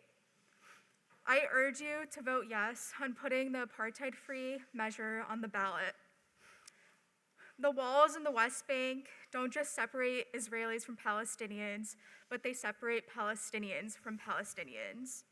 My family can't move from village to village because of the checkpoints and barricades. My 90-year-old grandmother still weeps because she will never be able to go home. I can't step foot on the land I am indigenous to, but any non-Palestinian can travel freely there. That is what an apartheid state looks like. Our tax dollars fund apartheid when it can go towards solving issues here in Burlington.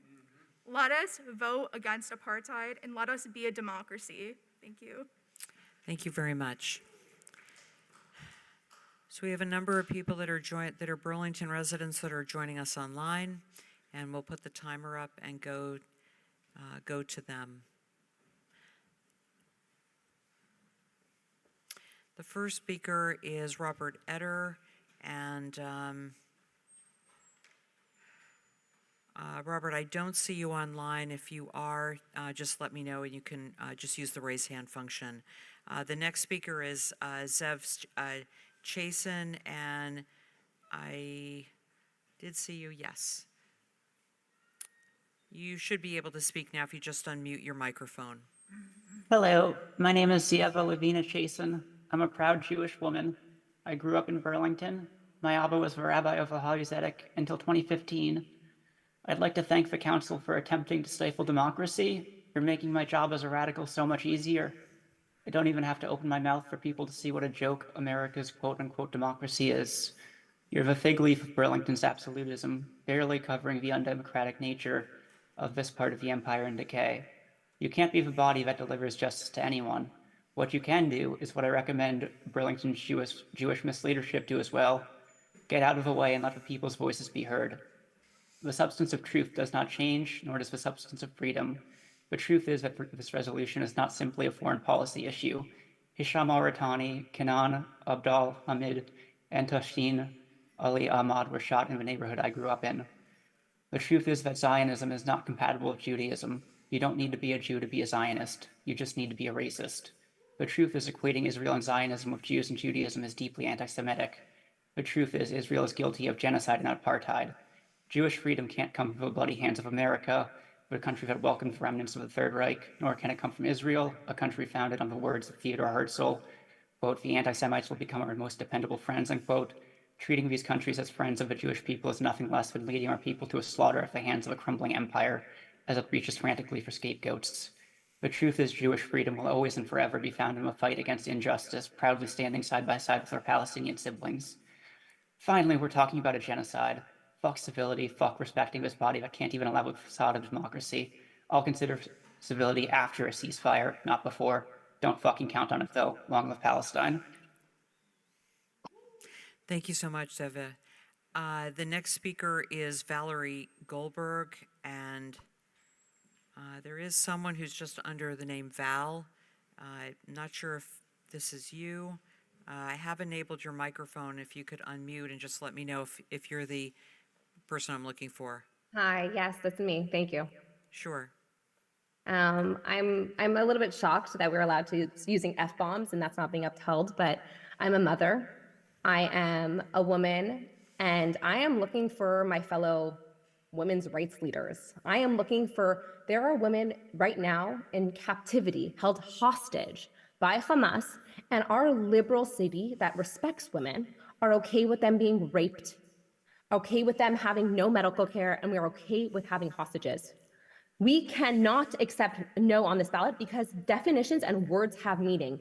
People keep on defining what genocide is. There is no genocide in Gaza. We can't just redefine words. We cannot rewrite history. And that is what has been horrible. You just sit here, and I'm not a cowardless person that will not put my face on it. I am a mother of two. I have a baby that's at home. I have to be at home for my children. The problem here is that the safety of our children in Vermont is not taking responsibility. My 3-year-old daughter's teacher just came up and said lies and horrible things about Jewish people. Let's take this back to the reality. One, we cannot rewrite history. Jews have the most archaeological research that shows that we are indigenous to the land of Israel. So we cannot say that they're colonizers. If you are indigenous, you cannot be a colonizer. There is no apartheid. That is already factual. So now we're talking about emotions and we are trying to rewrite history. It is our opportunity to be able to say that as women, as people that believe in rights, that it's our responsibility as a community to say we are not going to stand up for lies and hatred, and we must say that as a democratic place that we're not going to just decide that we're going to rewrite history. Vote no. Vote for peace, vote for to free the hostages, vote for humanity, and vote to support Israel. Thank you so much. Our next speaker is Patricia Myers. And Patricia, I have found you and enabled your microphone. You should be able to speak now. I was just rambling full. Thank you. Hi, You I'm can go Patricia ahead. Myers. I'm in Ward 7. I thank you for the opportunity to give public comment, and I appreciate the heart of Burlingtonians who are concerned for citizens around the world, and specifically in the Middle East. I too am very concerned. However, placing this item on our ballot in March is totally inappropriate. Why would we ask Burlingtonians to elevate one people group over another? I don't think that's loving concern. In this case, it is outright anti-Semitism. And I know that I speak for most of us who live in Burlington who do not support anti-Semitism. We must support our Jewish population and others and all. I urge the city councilors to vote to not place this item on the ballot. Thank you for this time. Thank you so much. Our next speaker is, I'm listening to myself. Our next speaker is Sharon Busher, and Sharon, I did find you and have enabled your microphone. Yes, thank you, President Paul. You were echoing a little bit for me. Yes. Am I echoing? No, you're not. I figured out the echoing problem, so we should be fine now. Okay, all right, thank you. I- I'm actually not going to speak on this topic. I might make a comment at the end, so I want all of you to use another brain cell. I'm just going to speak on something that your work session, and I was very concerned for the council and for the residents of Burlington with how rushed the presentation was for you to consider adding a city tax to the ballot. And I really am concerned that there is not enough time to make a good decision, and a lot of questions were raised and a lot of information needed. I also would like you to consider, if indeed you support something like this, to think about phasing it in so that you could reduce the total tax amount and maybe phase it in over that year, so that the impact could be like half of what you're going to propose. The cumulative impact of city and school taxes will be detrimental to everyone in Burlington who tries to find affordable housing. The other thing that I wanted to say was that I'm not well versed in the resolution before you, but the atrocities that I see on TV, the suffering and the disproportionate death in Gaza versus what happened to Israel, Israelis, I feel is something that needs to be addressed everywhere. And in our community, I think there's a history of having this. I think putting it on the ballot is appropriate, but also, as people have said, to have dialogues in our community to try to get to understand each other and to start healing and establish understanding. It's not either or. Thank you. Thank you so much. Our next speaker is Farine Paris, and Farine, I did find you and have enabled your microphone.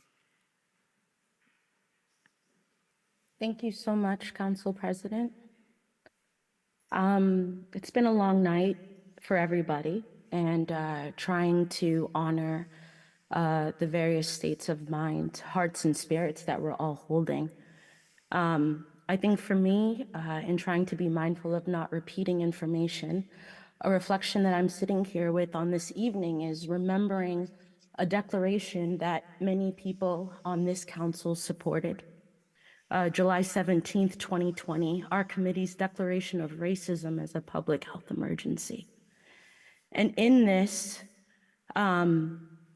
whether it's this issue right now, reflecting on what's happening with our within Palestine and Israel, if it's reflecting on what is happening with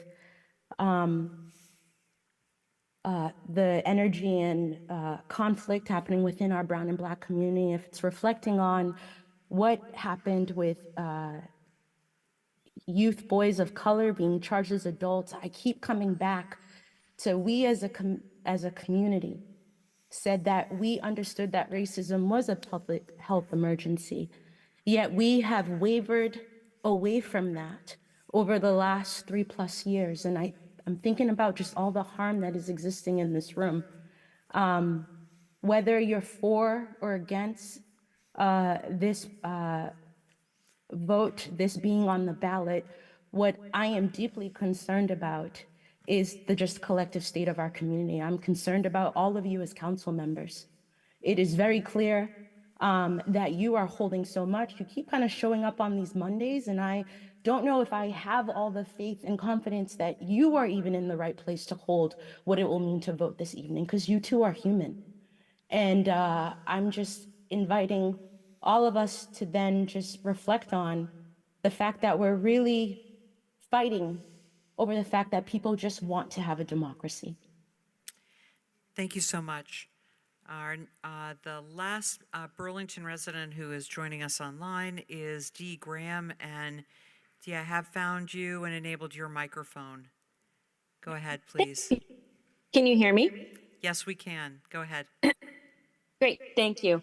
I am going to keep this short and sweet because many of my comrades in support of the Palestinian liberation struggle and in support of passing this resolution have already said many poignant, wonderful things. And thank you so much, everybody, for speaking out. Yeah, I think it's this particular thing right now is pretty simple. Just put it on the ballot. Everyone here has lots of different opinions. I have lots of opinions about those opinions, but just put it on the ballot. Let us do it. This is really giving like community control of police 2020 to 2022. Just please vote yes. Thanks. Thank you very much. And I want to keep the rest of my time for all city councilors to just think about all of this. And as someone said before, if you don't vote yes on this, I really do hope that you also hear the screams of all the Palestinian people who are currently dying and will continue to die.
Thank you very much.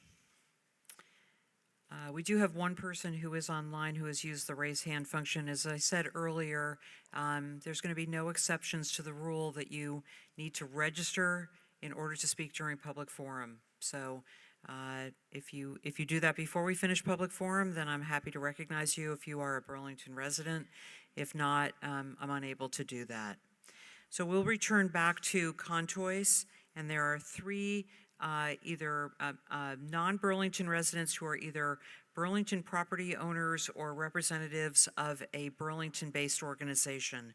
And we'll do them in the order that they they filled out the form. So the first is Naomi Burrell, to be followed by Wafik Fayor, to be followed by Topaz Weiss. Good evening, everybody. Thank you for giving me an opportunity to speak.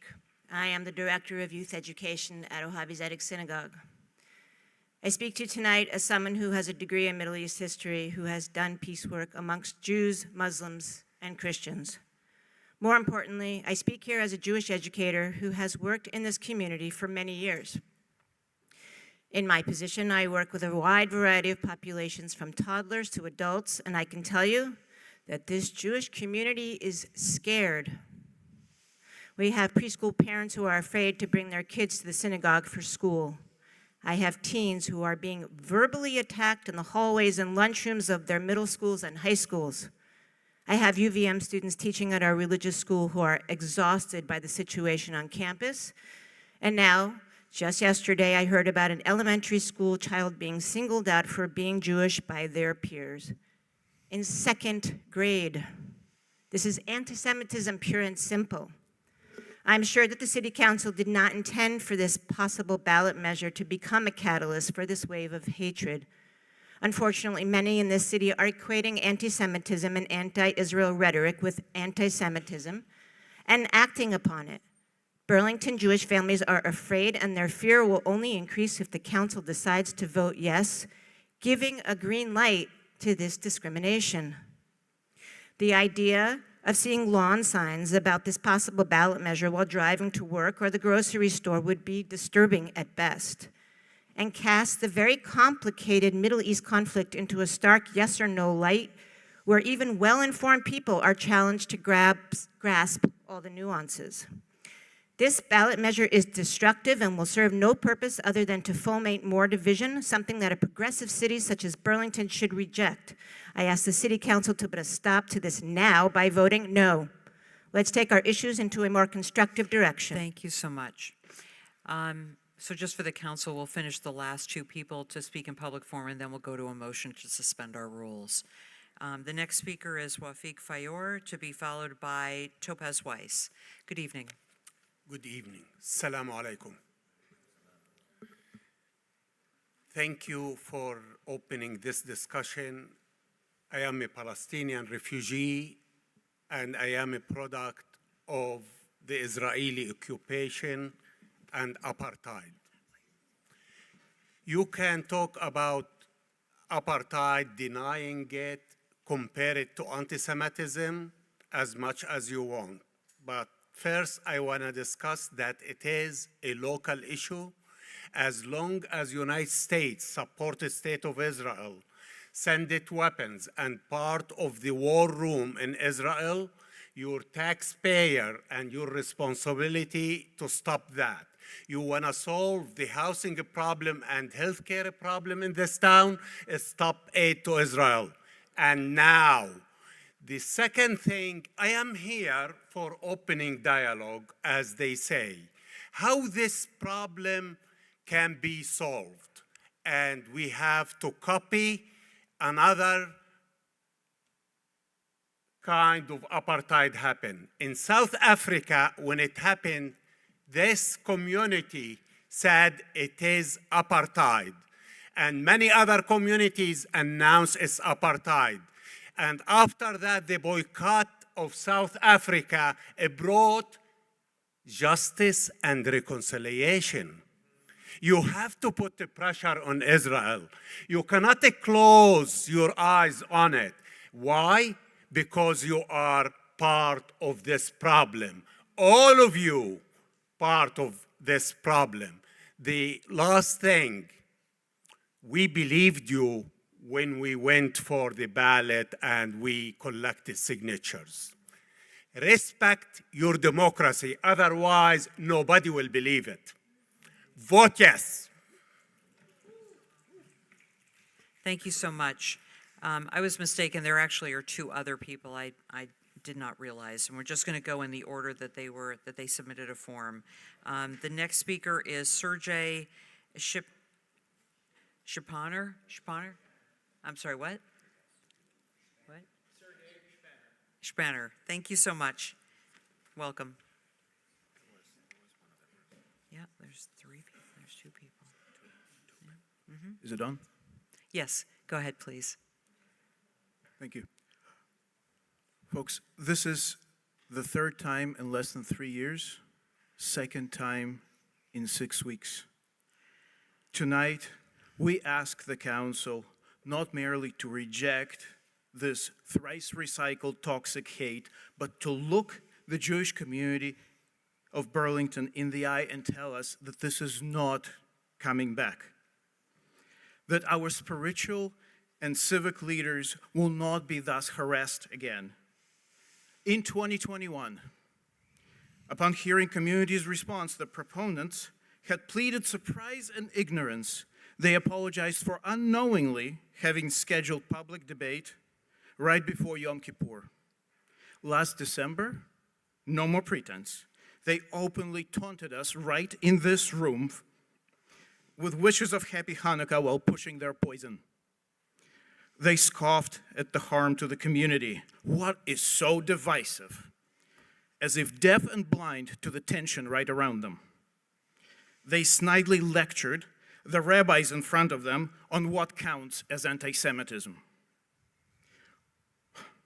We all know that white supremacist comments are still racist, even if uttered by people of color. Yet the proponents will shamelessly launder their own hate through people of Jewish descent and expect to be absolved. Even if you think that Burlington is so prosperous, clean and safe that we've got nothing left to do but fix the Middle East, this resolution was never about fixing. In December, they killed an alternative statement that merely expressed empathy for crime victims. That's because what drives their proposals is not empathy, but hate. They talk about rights of the oppressed. Thank you so much. Our next speaker is Marina Schapner, to be followed by, and our last speaker is Topaz Weiss.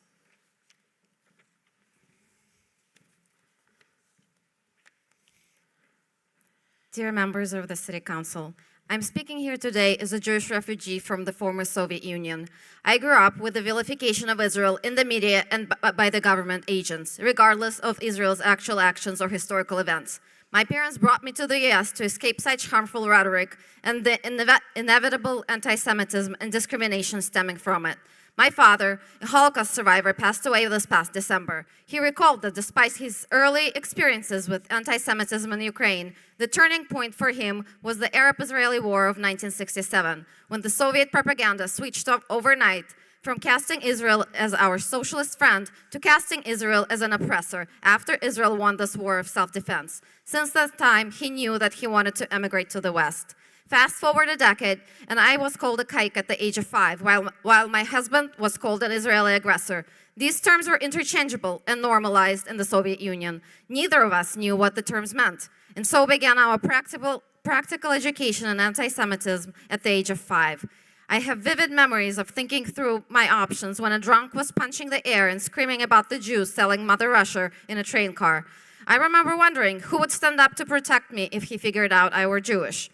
I decided to hide in my book instead of taking the risk of switching train cars and attracting attentions.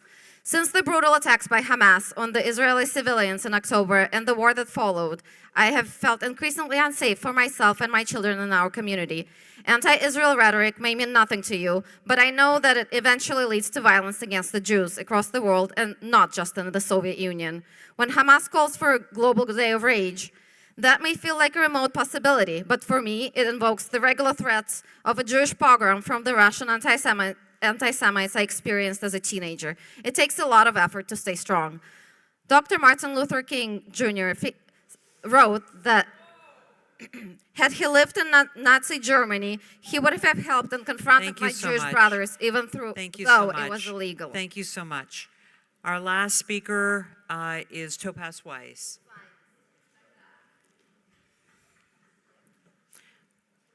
Welcome. Good evening. Thank you. My name is Topaz Wise. I am the founder and creative director of Express Arts Burlington on Flynn Avenue. I lived in Burlington for 20 years until recently moving to South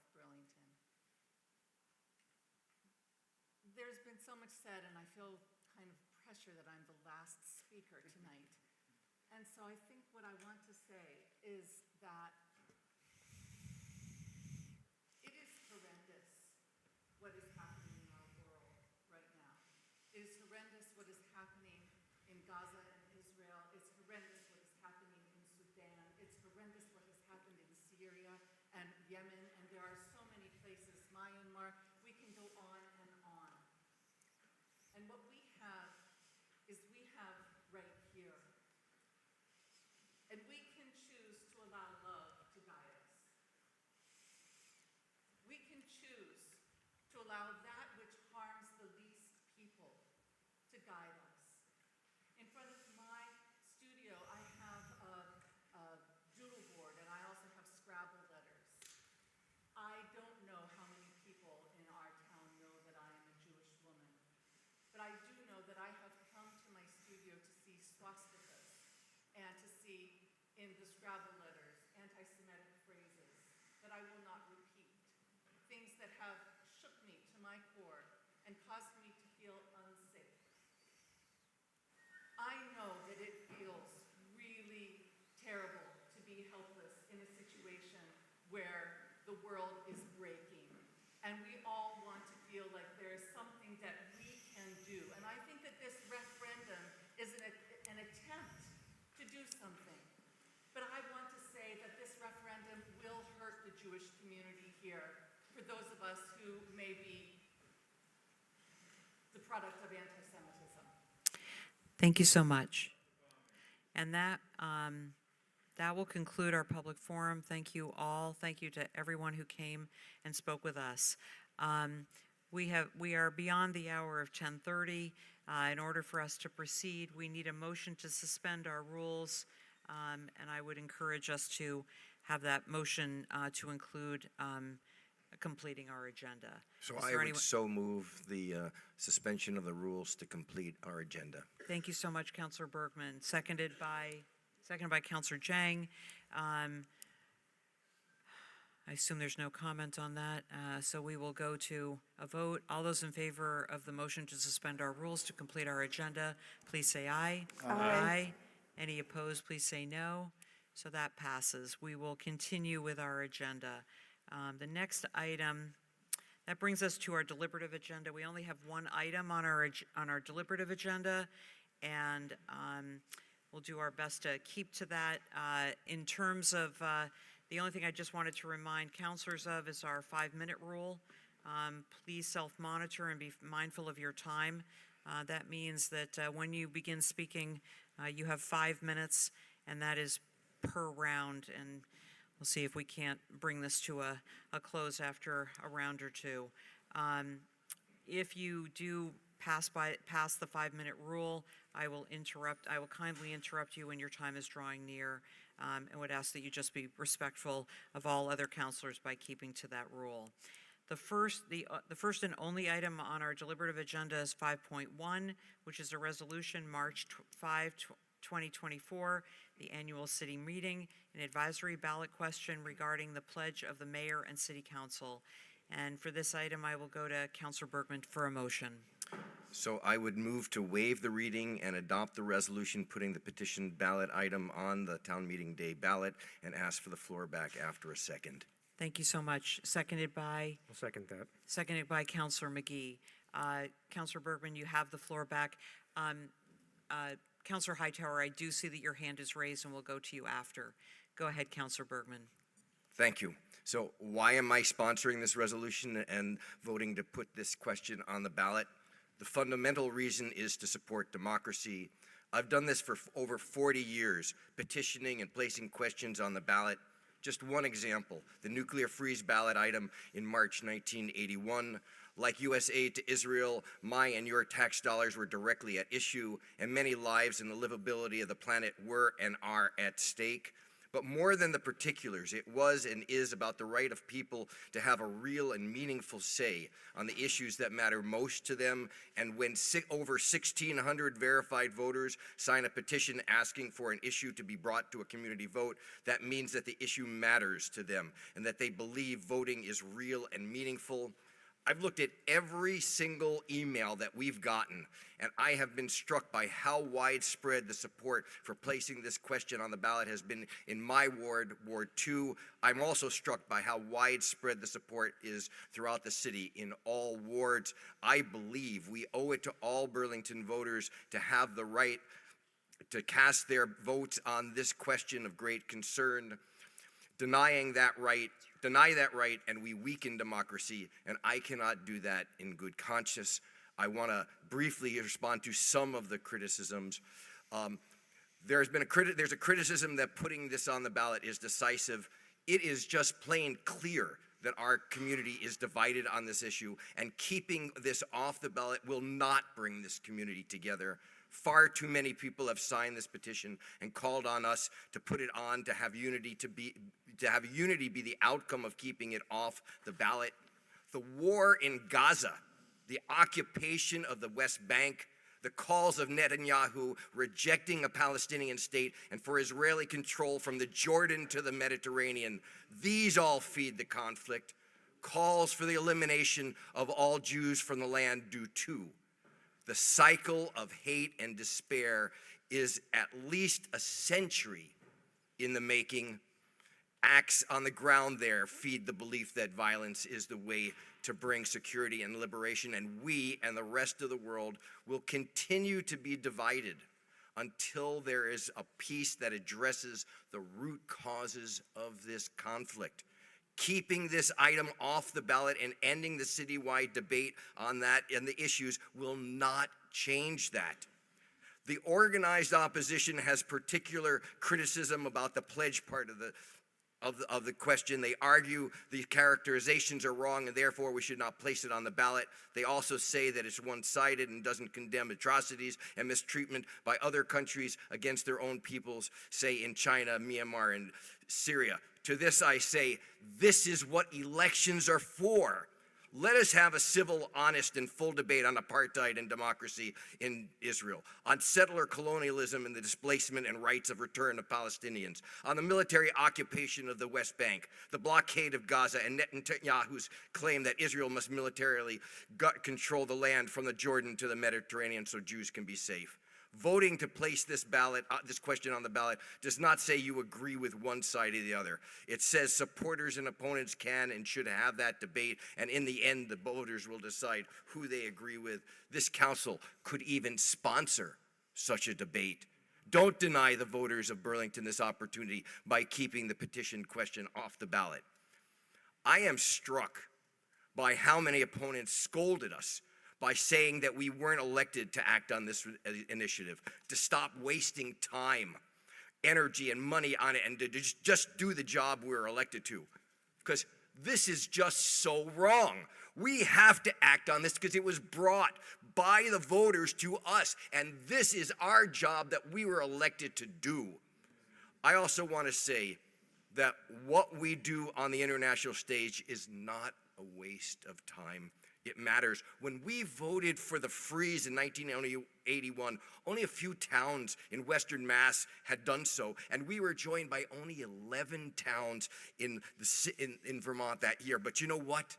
The next year, virtually every town in Vermont did the same. 1 million people, and I was there, marched in New York City. Millions rose up around the world, and Reagan actually took heed. And he and Gorbachev started negotiating. Our petition and the council putting on the ballot in 1981 made a difference. I might have more to say on the conflation of criticism of Zionism and Israel and anti-Semitism, on the fears that many Jews have for their safety, and on boycotts and divestment and sanctions, but I'll wait for the next round and only go over by 11 seconds. Thank you, Councillor Bergman. We'll go to Councillor Hightower and then Councillor Travers. Great, thank you. And I'm sorry I couldn't join you all tonight in person. I already had a work trip planned when this ad hoc meeting was called, so I'm calling in from North Carolina.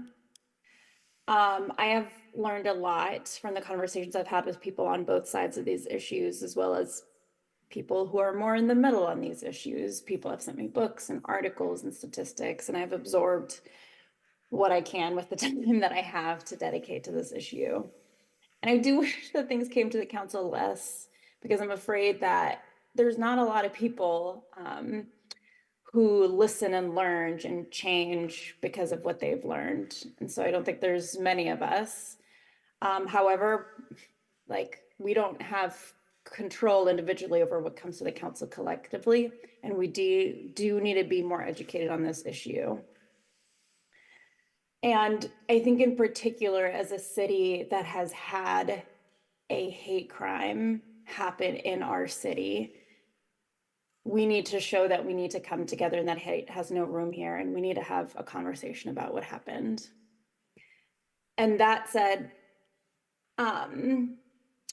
although I will vote to put this on the ballot to hear from more people, and I think that's important, I also have to say that I think there's speakers who speak in public forum, especially mostly people who have no personal ties to this issue, and then speak in the most violent terms.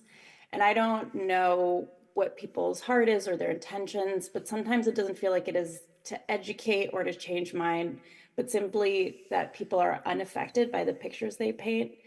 And I would just ask those of us in the community who are speaking in that way to choose a different path, because some of us are affected who have to sit here and listen, and some people in our community have lost someone because of this war.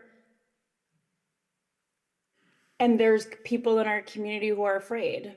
And while I believe that it's true that anti-Zionism is not anti-Semitism, I think it's also true that speaking violently and dehumanizing people causes violence and dehumanization. Hate creates more hate, and regardless of the target, an intended target of hate, usually the final victims are people who don't have a lot of power. But regardless of what happens tonight, or in addition to what happens tonight, I guess my pledge will be that I'll work with other counselors to bring forward a resolution to have a conversation that promotes discourse in our community, because we do need to have the conversation, and we need to have it somewhere where there's no 2-minute beepers, where Karen isn't forced to interrupt folks, where there's no hardening of hearts, there's no resolutions on the table, there's no winning or losing, it's just a conversation, because I think that's also what our community needs. The first resolution that came out of this was the BDS resolution, which I would have voted no on because of the folks from the Jewish community who came forward and said that they didn't want it to go forward. And the resolution was tabled. So we had this divisive conversation and we had no action. And the second resolution that came last month, I felt like we could no longer avoid this issue, given how this issue came to our city. And I just want to remind people that one of the 3 men who was shot explicitly asked us to not only think of him and not only have empathy for him, but to think of the dehumanization of all of the other Palestinians like him that have become collateral in a conflict that they have no control over. And I feel like I have to honor that request. And that means that we not only have to have this conversation, but we also have to act. And I do think that as Burlington, we have a responsibility for that, given what happened here in our community. And so I supported the second resolution after I amended it to name the Hamas attacks as an act of terrorism. This language was brought by the community after the council could not find language or could not come to conclusion. And I've never seen a community bring a measure so quickly, 5% of the signatures so quickly. And today, the New York Times ran an article on how civilian deaths in Israel are going down based on pressure from the US and others to reduce civilian deaths during the conflict based on pressure of their populations. And so I just want to say that what we do here matters. And again, Burlington, I think, has a unique responsibility after after what happened here.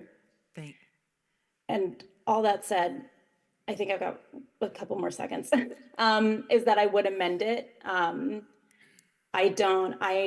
much education, I understand that the rhetoric, that the Israeli regime is an apartheid regime. I don't understand how we work to end the settler colonialism. I kind of have some ideas for how we do that in the US. I don't have an idea of how to do that anywhere else in the world. So I don't love that that's in there. And I wish that we had instead included language around a ceasefire that I think is easier to support and that we know what that looks like. Thank you. Thank you very much. So we'll go to Councillor Travers and then Councillor King. Thank you, President Paul. First, let me say that I do appreciate the effort organizers put into collecting petition signatures and recognize that this was no doubt no easy feat. I will, however, be respectfully voting against placing the proposed referendum on our ballot. Let me start by saying there are multiple examples from here in Burlington and across the state, from city council, select boards, and school boards electing against placing petition for questions before their voters. It's well settled by our Supreme Court here in Vermont that, quote, when a petition seeks a vote on an item that is outside of the voter's authority to decide and its result would have no binding effect, the city is not required to include it in a citywide vote, end quote. I agree with Councilor Bergman. We've received hundreds, if not thousands, of communications from constituents on this item. In my estimation, our community, certainly in my own ward, we are more evenly divided in terms of who is for placing this item on the ballot and who is against it.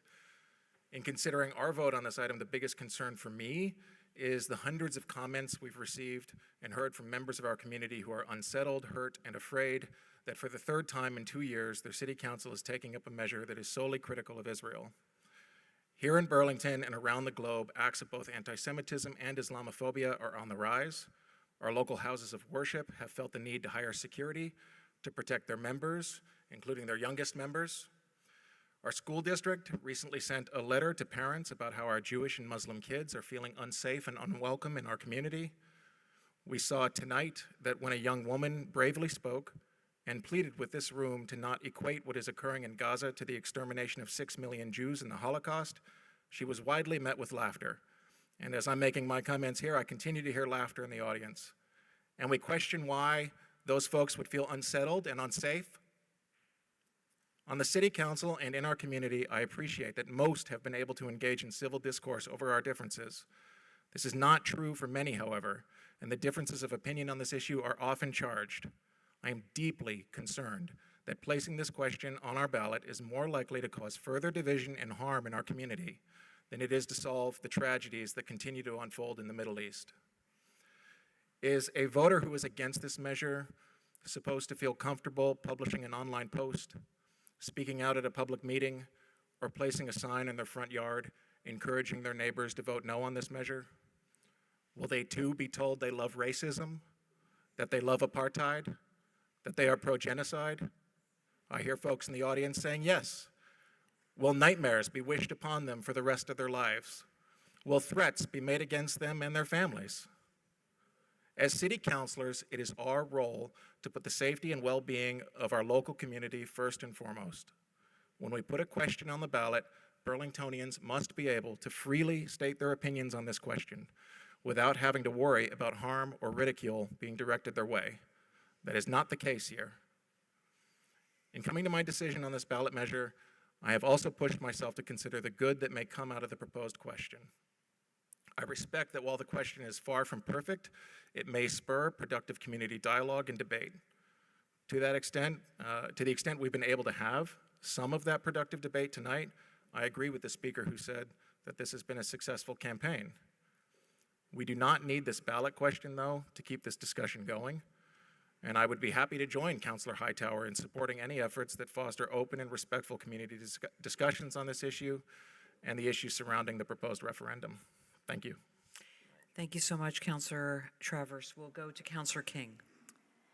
Over the past many weeks, I've engaged on this complex and sensitive issue, attending meetings, taking calls, having conversations with individuals who hold diverse viewpoints. During each interaction, I witnessed a deep sense of care, compassion, and genuine engagement from our community members. To the organizers who worked diligently to gather the signatures needed for the item today, I extend my recognition of the hard work and passion that went into organizing. On December 11th, I voted in favor of the ceasefire resolution, reflecting what I viewed as a desire for an immediate end to violence. Today, however, we face a different question, a question which has been written in a way that is inherently one-sided. As one of my constituents phrased it, the proper response to inhumanity is to call out all inhumanity. I want to echo the sentiments of Congresswoman Becca Balint, who in her statement calling for a true negotiated ceasefire said, "I understand that many Vermonters feel as I do, deeply distraught by this conflict. We want to see an immediate end to the violence and the realization of Palestinian self-governance, including economic and physical security." Her call for a ceasefire, coupled with a plea for increased, robust humanitarian aid to Gaza, resonates with the shared values of our community. Israel, as she emphasized, has a moral responsibility to protect civilians at all costs, even in the midst of war. This petition, if placed on the town meeting day ballot, would increase the division in our community that is being caused by well-intentioned community members with diverse viewpoints on the complex issues involved. Further, I have heard from members of our community on all sides of these issues that they do not feel safe in Burlington. Even tonight, I watched multiple young Ward 8 residents present to us in tears, literally begging us to do what we can from the council table to protect them. I would much prefer that members from groups with differing viewpoints in our community find ways to dialogue with each other in an effort to promote peace rather than further divide our community. I actively support putting time and resources towards fostering a dialogue for the community to better understand the conflict and learn about tangible ways to contribute to much-needed humanitarian efforts. This issue is undeniably painful and complicated. I recognize the deep emotions it evokes within our community and truly hope we can find a path forward. Thank you so much, Councillor King. Are there any other councillors that wish to speak? Councillor McGee. Thank you, President Paul. This room is the most tangible access that people in Burlington have to their government, whether it's local government, us here in the City Council, the Mayor's office, the state government, or the federal government. This is a table where people can have their voice heard. And this city has a long history of standing against oppression and apartheid, especially those actions that are supported by our own government and with our own tax dollars. So I support putting this question on the ballot in March, and I recognize how much effort goes into collecting signatures, 1,600 signatures, 5%, more than 5% of Burlington voters have made their voice heard and said that they think that this city should vote on this issue. And I don't think it's our place to stand in the way of that. Having this debate during an election is exactly what democracy is about. We are supposed to have these conversations, and we are supposed to disagree, and at times it's going to be tense. But we owe it to ourselves and to each other to show up and have those conversations in as many venues as we can. And unfortunately, in the climate that we exist in today, with social media and being able to hide behind a keyboard, it is much too easy to say hateful things without having to look somebody in the eye. And I think we owe it all to ourselves to show up in person as much as we can and find our common humanity in these conversations.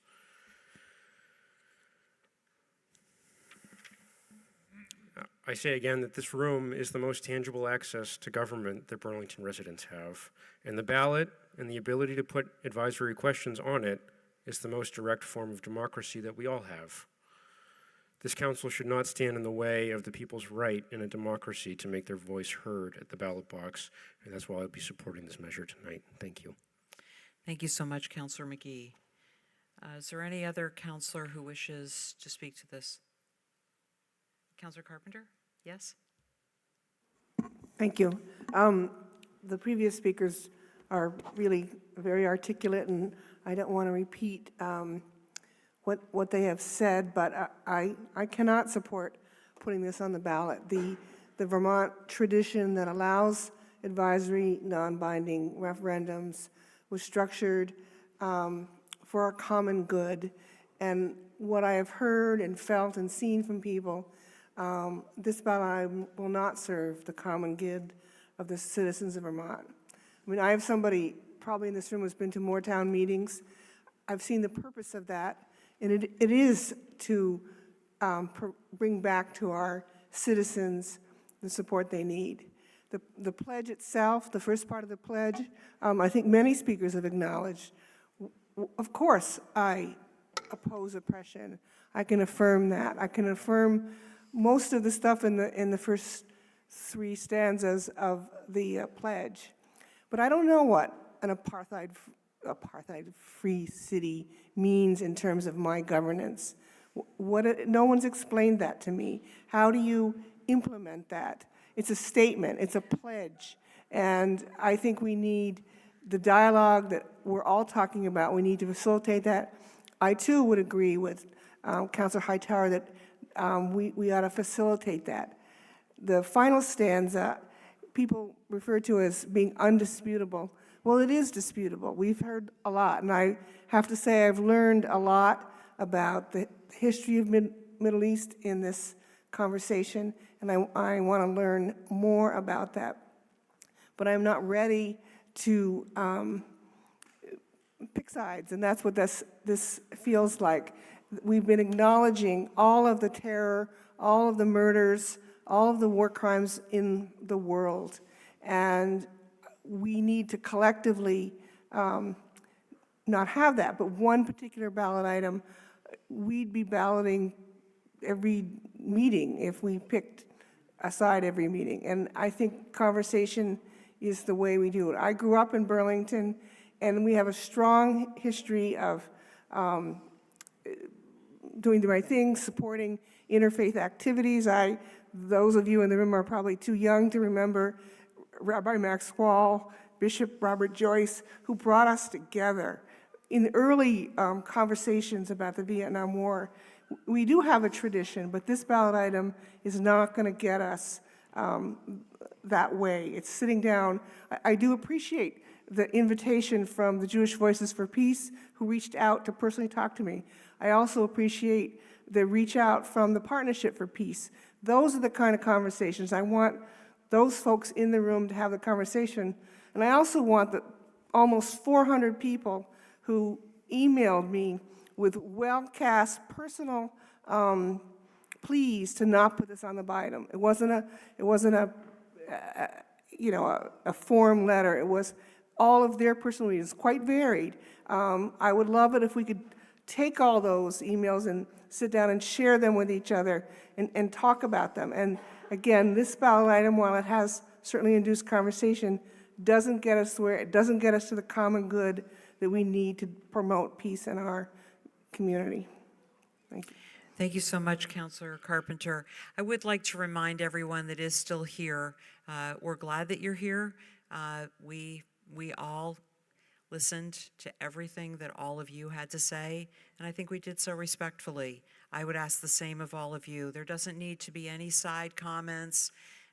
This is not a place to judge. This is a place for everyone to be able to have the opportunity to speak. So let's please keep that in mind.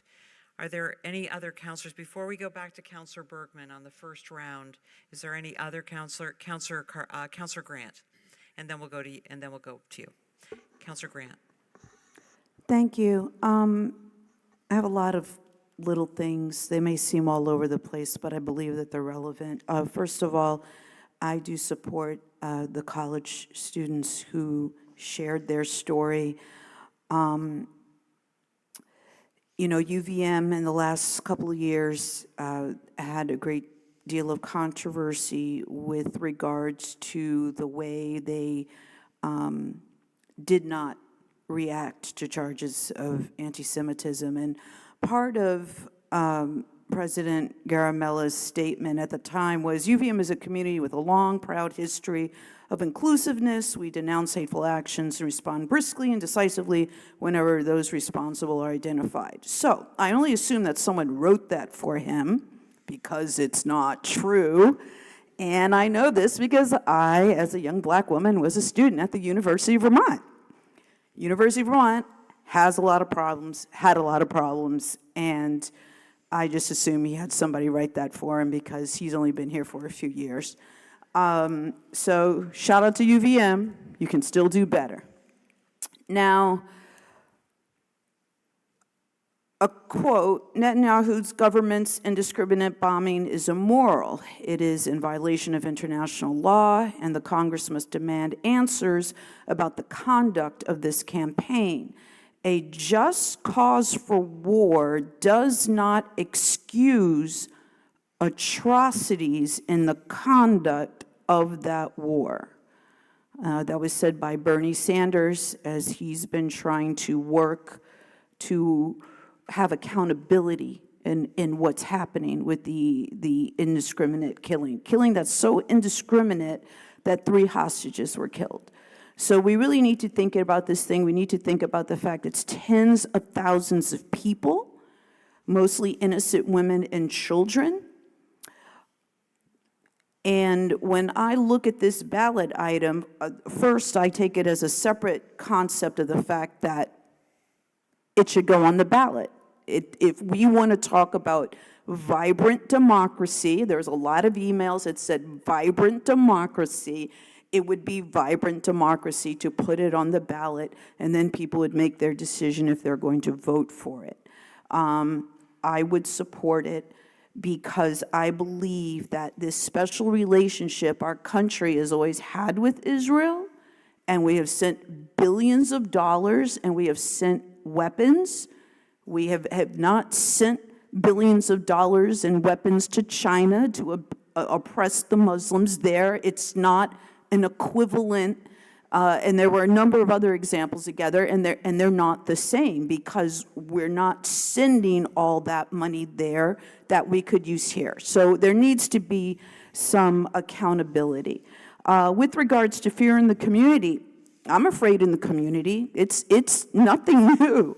It's nothing new. As I've been doing work for some time now, dealing with equity and policing, and I can tell you there are many people in this town that do feel fear because they can't count from a public safety standpoint that they will get the help they need should they need it. And that's been a long-standing problem. Regarding discrimination, bias, and racism in our schools, it's a terrible, terrible problem and has been for some time. And I do respect the superintendent. I've discussed this with him. He realizes what's going on. I believe what we're seeing now with more discrimination against our Muslim students who have had to deal with it for quite some time, and our black students have had to deal with it for quite some time. Now we're seeing this with our Jewish students. So we clearly within our schools need to do more education. We have to get that education home too, because there's a lot of issues with parents. I'm happy to talk to people about apartheid. You know, the fact that apartheid's not being recognized, the occupied territories are occupied. Right? The occupied territories are occupied. And there is a system of apartheid. Whoever dropped off all this, needs to be copied. Everybody needs to read all of this. Everyone needs to listen to the South Africa's presentation. Very, very important. Someone referred to videos earlier. In that presentation, they were referred to as quote-unquote snuff films populating the internet. This is a huge issue. And You to could say, wrap up, please. to say that it is divisive and hate is being, division is already here. division in our conversation about public safety and equity and policing and accountability. This conversation division is already here. We do not treat people the same. We are not as progressive as we pretend to be. Right? That's not true. We literally have had MAGA talking points around public safety in our city. So I think we need to be real about some of our discussions. I really do. Thank you. Thank you. So we will,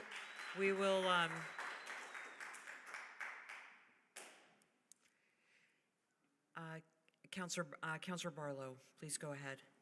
Thank you, President Paul. The hour's late, so I'll be really brief, but I want to acknowledge that this issue does divide our community and one that makes community members feel unsafe. We've heard that tonight, and we've heard it in a lot of the emails we've received as well. I spoke at length today with two individuals, one supporting the ballot item and one opposing.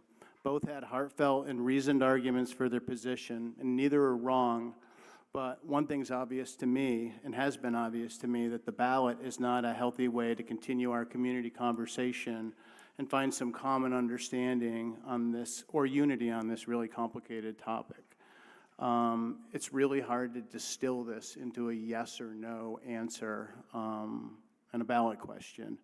And I just want to add that I would join Councilors Hightower and others who said that they would support some council action that would promote a facilitated community dialogue of some kind on this. So thank you. Thank you so much, Councilor Barlow. Any others who wish to speak on the first round? Councilor Jang? Yes. Please go ahead. Thank you, President. Thank you, members of the City Council and people who brought this petition forward. I think it has been very clear that the words that we heard here, and we've been hearing about this issue, is complicated, divisive, unsafe. This is basically the third time in 2 years the City Council is targeting the Jewish community, which is actually untrue. It's inaccurate. Let's just tell the truth. We all members of this community, we all love this community.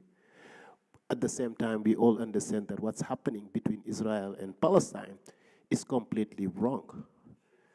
Let's just call it a genocide. Let's just call it that people are being killed every single day. People are finding their babies and putting them in bags because they are in pieces. That's a fundamental problem. And I also know that many of the Jewish community, we know that we love you, we love each other. We know that debates need to happen. But at the same time, this is not the problem. What we have in front of us is not about how we feel about this issue. This is about democracy.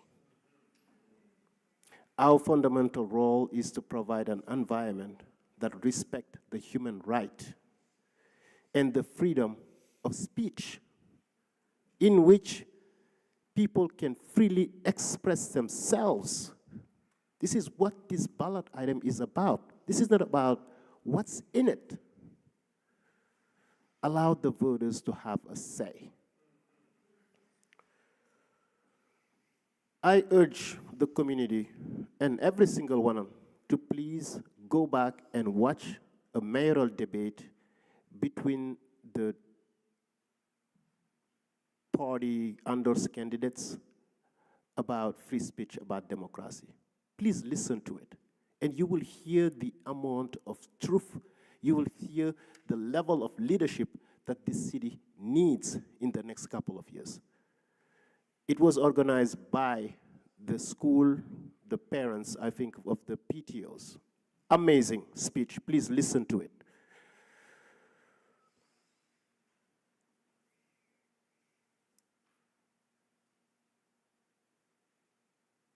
My heart goes with one person who spoke here. I think she's a preschool teacher. And also there was a response.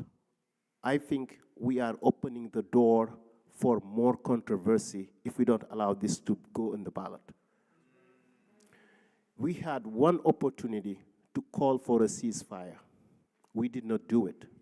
This will continue to come back over and over and over again until Burlington says enough. That's what I just wanted to add.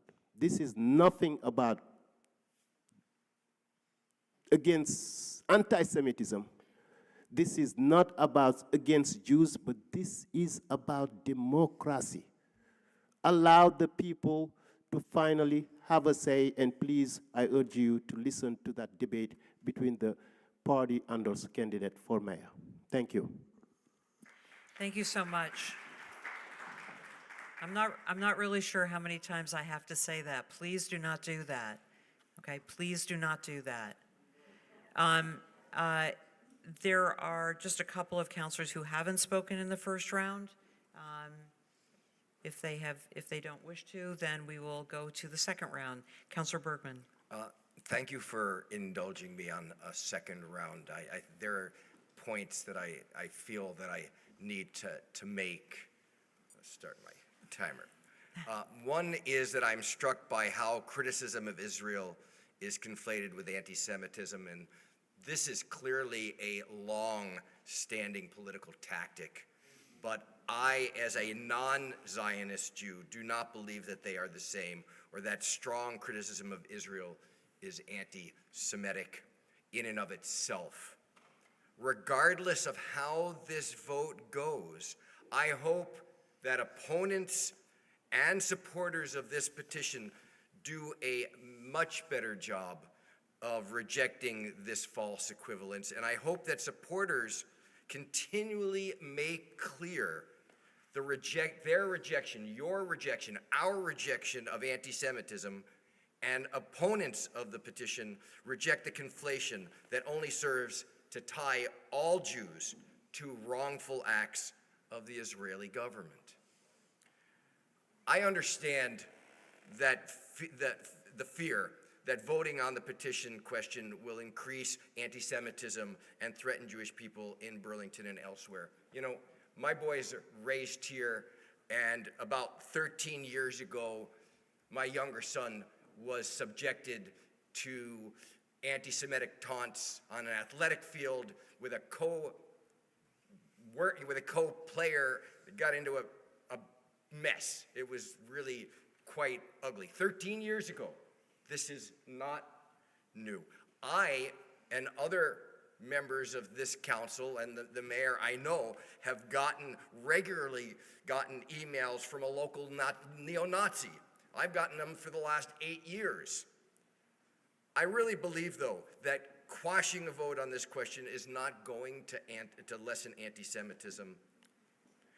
I dare say that Netanyahu's continuing offensive in Gaza and the rejection of a Palestinian state will spark an awful lot of anti-Jewish feelings, a lot of anti-Jewish feelings, especially if the identification of the Israeli state with all Jews is not challenged.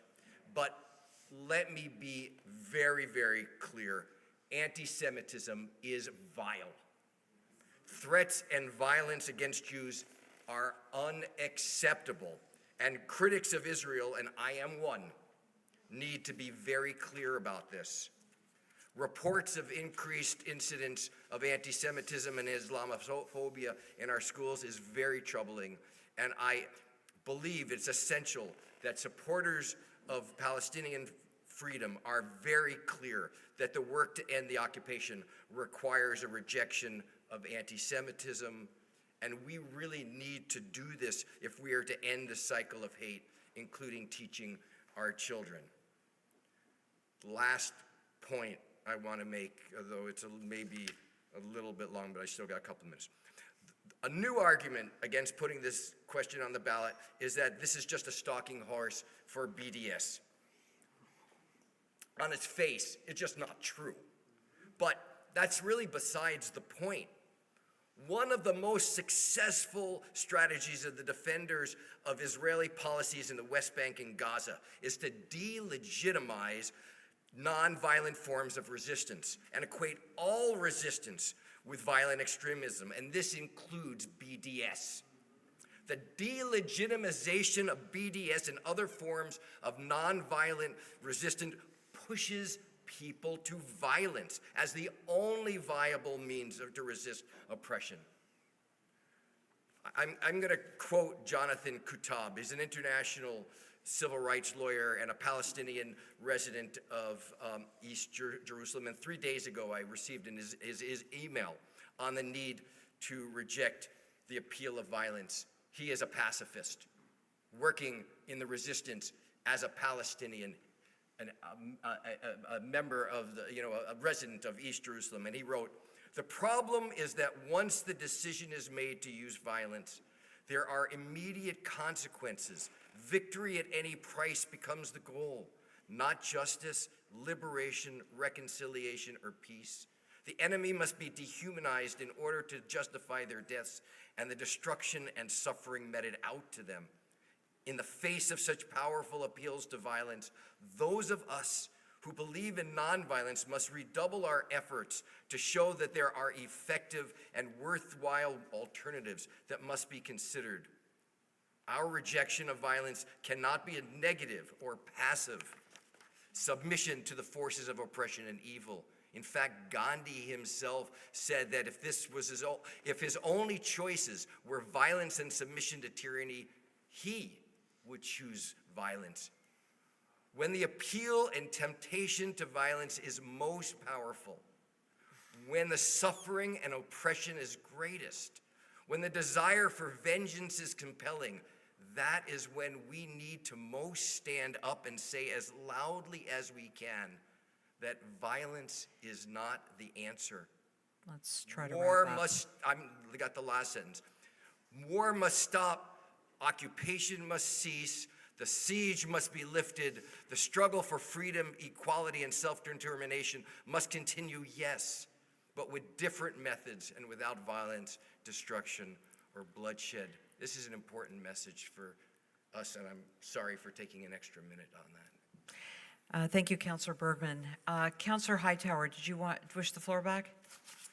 Yes, and I'll be brief. I just wanted to add, because I didn't quite get to finish what I meant to say last time, which is that this language is brought to the community after the council could not find language. And, I was a little bit in between. I think I could have supported with amendments, either of the language that was brought to the council, but we ultimately were split and we couldn't support it. And I also just want to say that I'm obviously supporting putting this on the ballot today, but I just want to be really clear that I think that doing a community forum is great. And I don't want to say that I'm proposing that instead of supporting this tonight. This council is getting a little bit of history of saying we can do things better and we don't, and then we can't, either before or after some of the community initiatives. So I'm not saying that we should do a community forum instead of doing this today. I'm saying we should do that regardless of what happens tonight, because I just want to put this into the hands of experienced community facilitators and healers to guide this community through a conversation, because I think this council is historically very terrible at working through these kinds of issues. Doesn't matter if they're international or if they're here at home. And then the last thing that I just want to say to Councilor Bergman's comments is that for any community member who's afraid, if you're Jewish or Muslim, Palestinian, Black, queer, know that you are speaking to a group of counselors who have faced backlash personally and because of our identity. So we empathize, not just in theory, but in practice. We've worried over our own safety, homes, community centers, and that it's not okay, no matter your identity. And that that we love our community and every part of it. Thank you. Thank you so much, Councilor Hightower. So we're on second round. Is there anyone else who wishes to speak?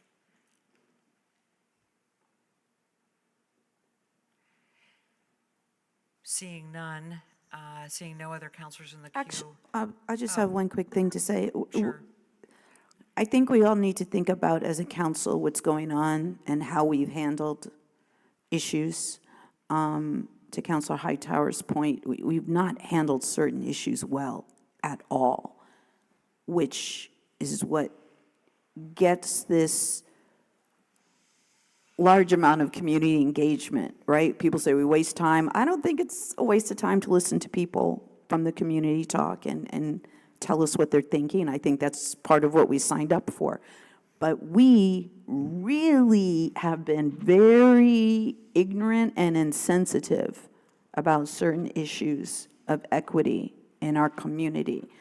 And if you really want to believe some of the things that you said here, you have to figure out a way how you're going to act upon them, how you're going to be more empathetic, because the lack of empathy is really strong. And how will you change that so that you can have these conversations with people, so you can be invited in these conversations, because people aren't going to invite you in the conversations if they don't trust you. Trust is really everything, and trust is something that a lot of people don't have in our council right now. Thank you. Thank you so much. If there's no one else that wishes to speak, then we will go to a vote. Before we do go to a vote, I'd like to caution everyone who's here, who's gathered with us in Contois, that again, the City Council is a governmental body, and as such, if you wish to express support or opposition after this vote, I'm going to ask that you please do that outside this room. Please do not do that inside this room. Please do not do that inside this room. We still have to continue with the meeting, and it is impossible for us to do that unless we have a calm and deliberative environment to do that. This is not the place for any of that activity. So with that, and trusting that you hear what I'm saying, we will go to a vote on that. And since we do have someone joining us by Zoom, we'll need to do that by roll. Councillor Barlow? No. Councillor Bergman? Yes. Councillor Carpenter? No? Councillor Jang? Yes. Councillor Doherty? No. Councillor Grant? Yes. Councillor Hightower? Yes. Councillor King? No. Councillor McGee? Yes? Councillor Shannon? No. Councillor Travers? No. City Council President Paul? No. 5 ayes, 7 nays. So the motion fails by a vote of 5 to 7. That brings us to the end of our agenda. I would ask if there could be a motion to adjourn. So moved. Thank you, Councillor McGee, seconded by Councillor King. All those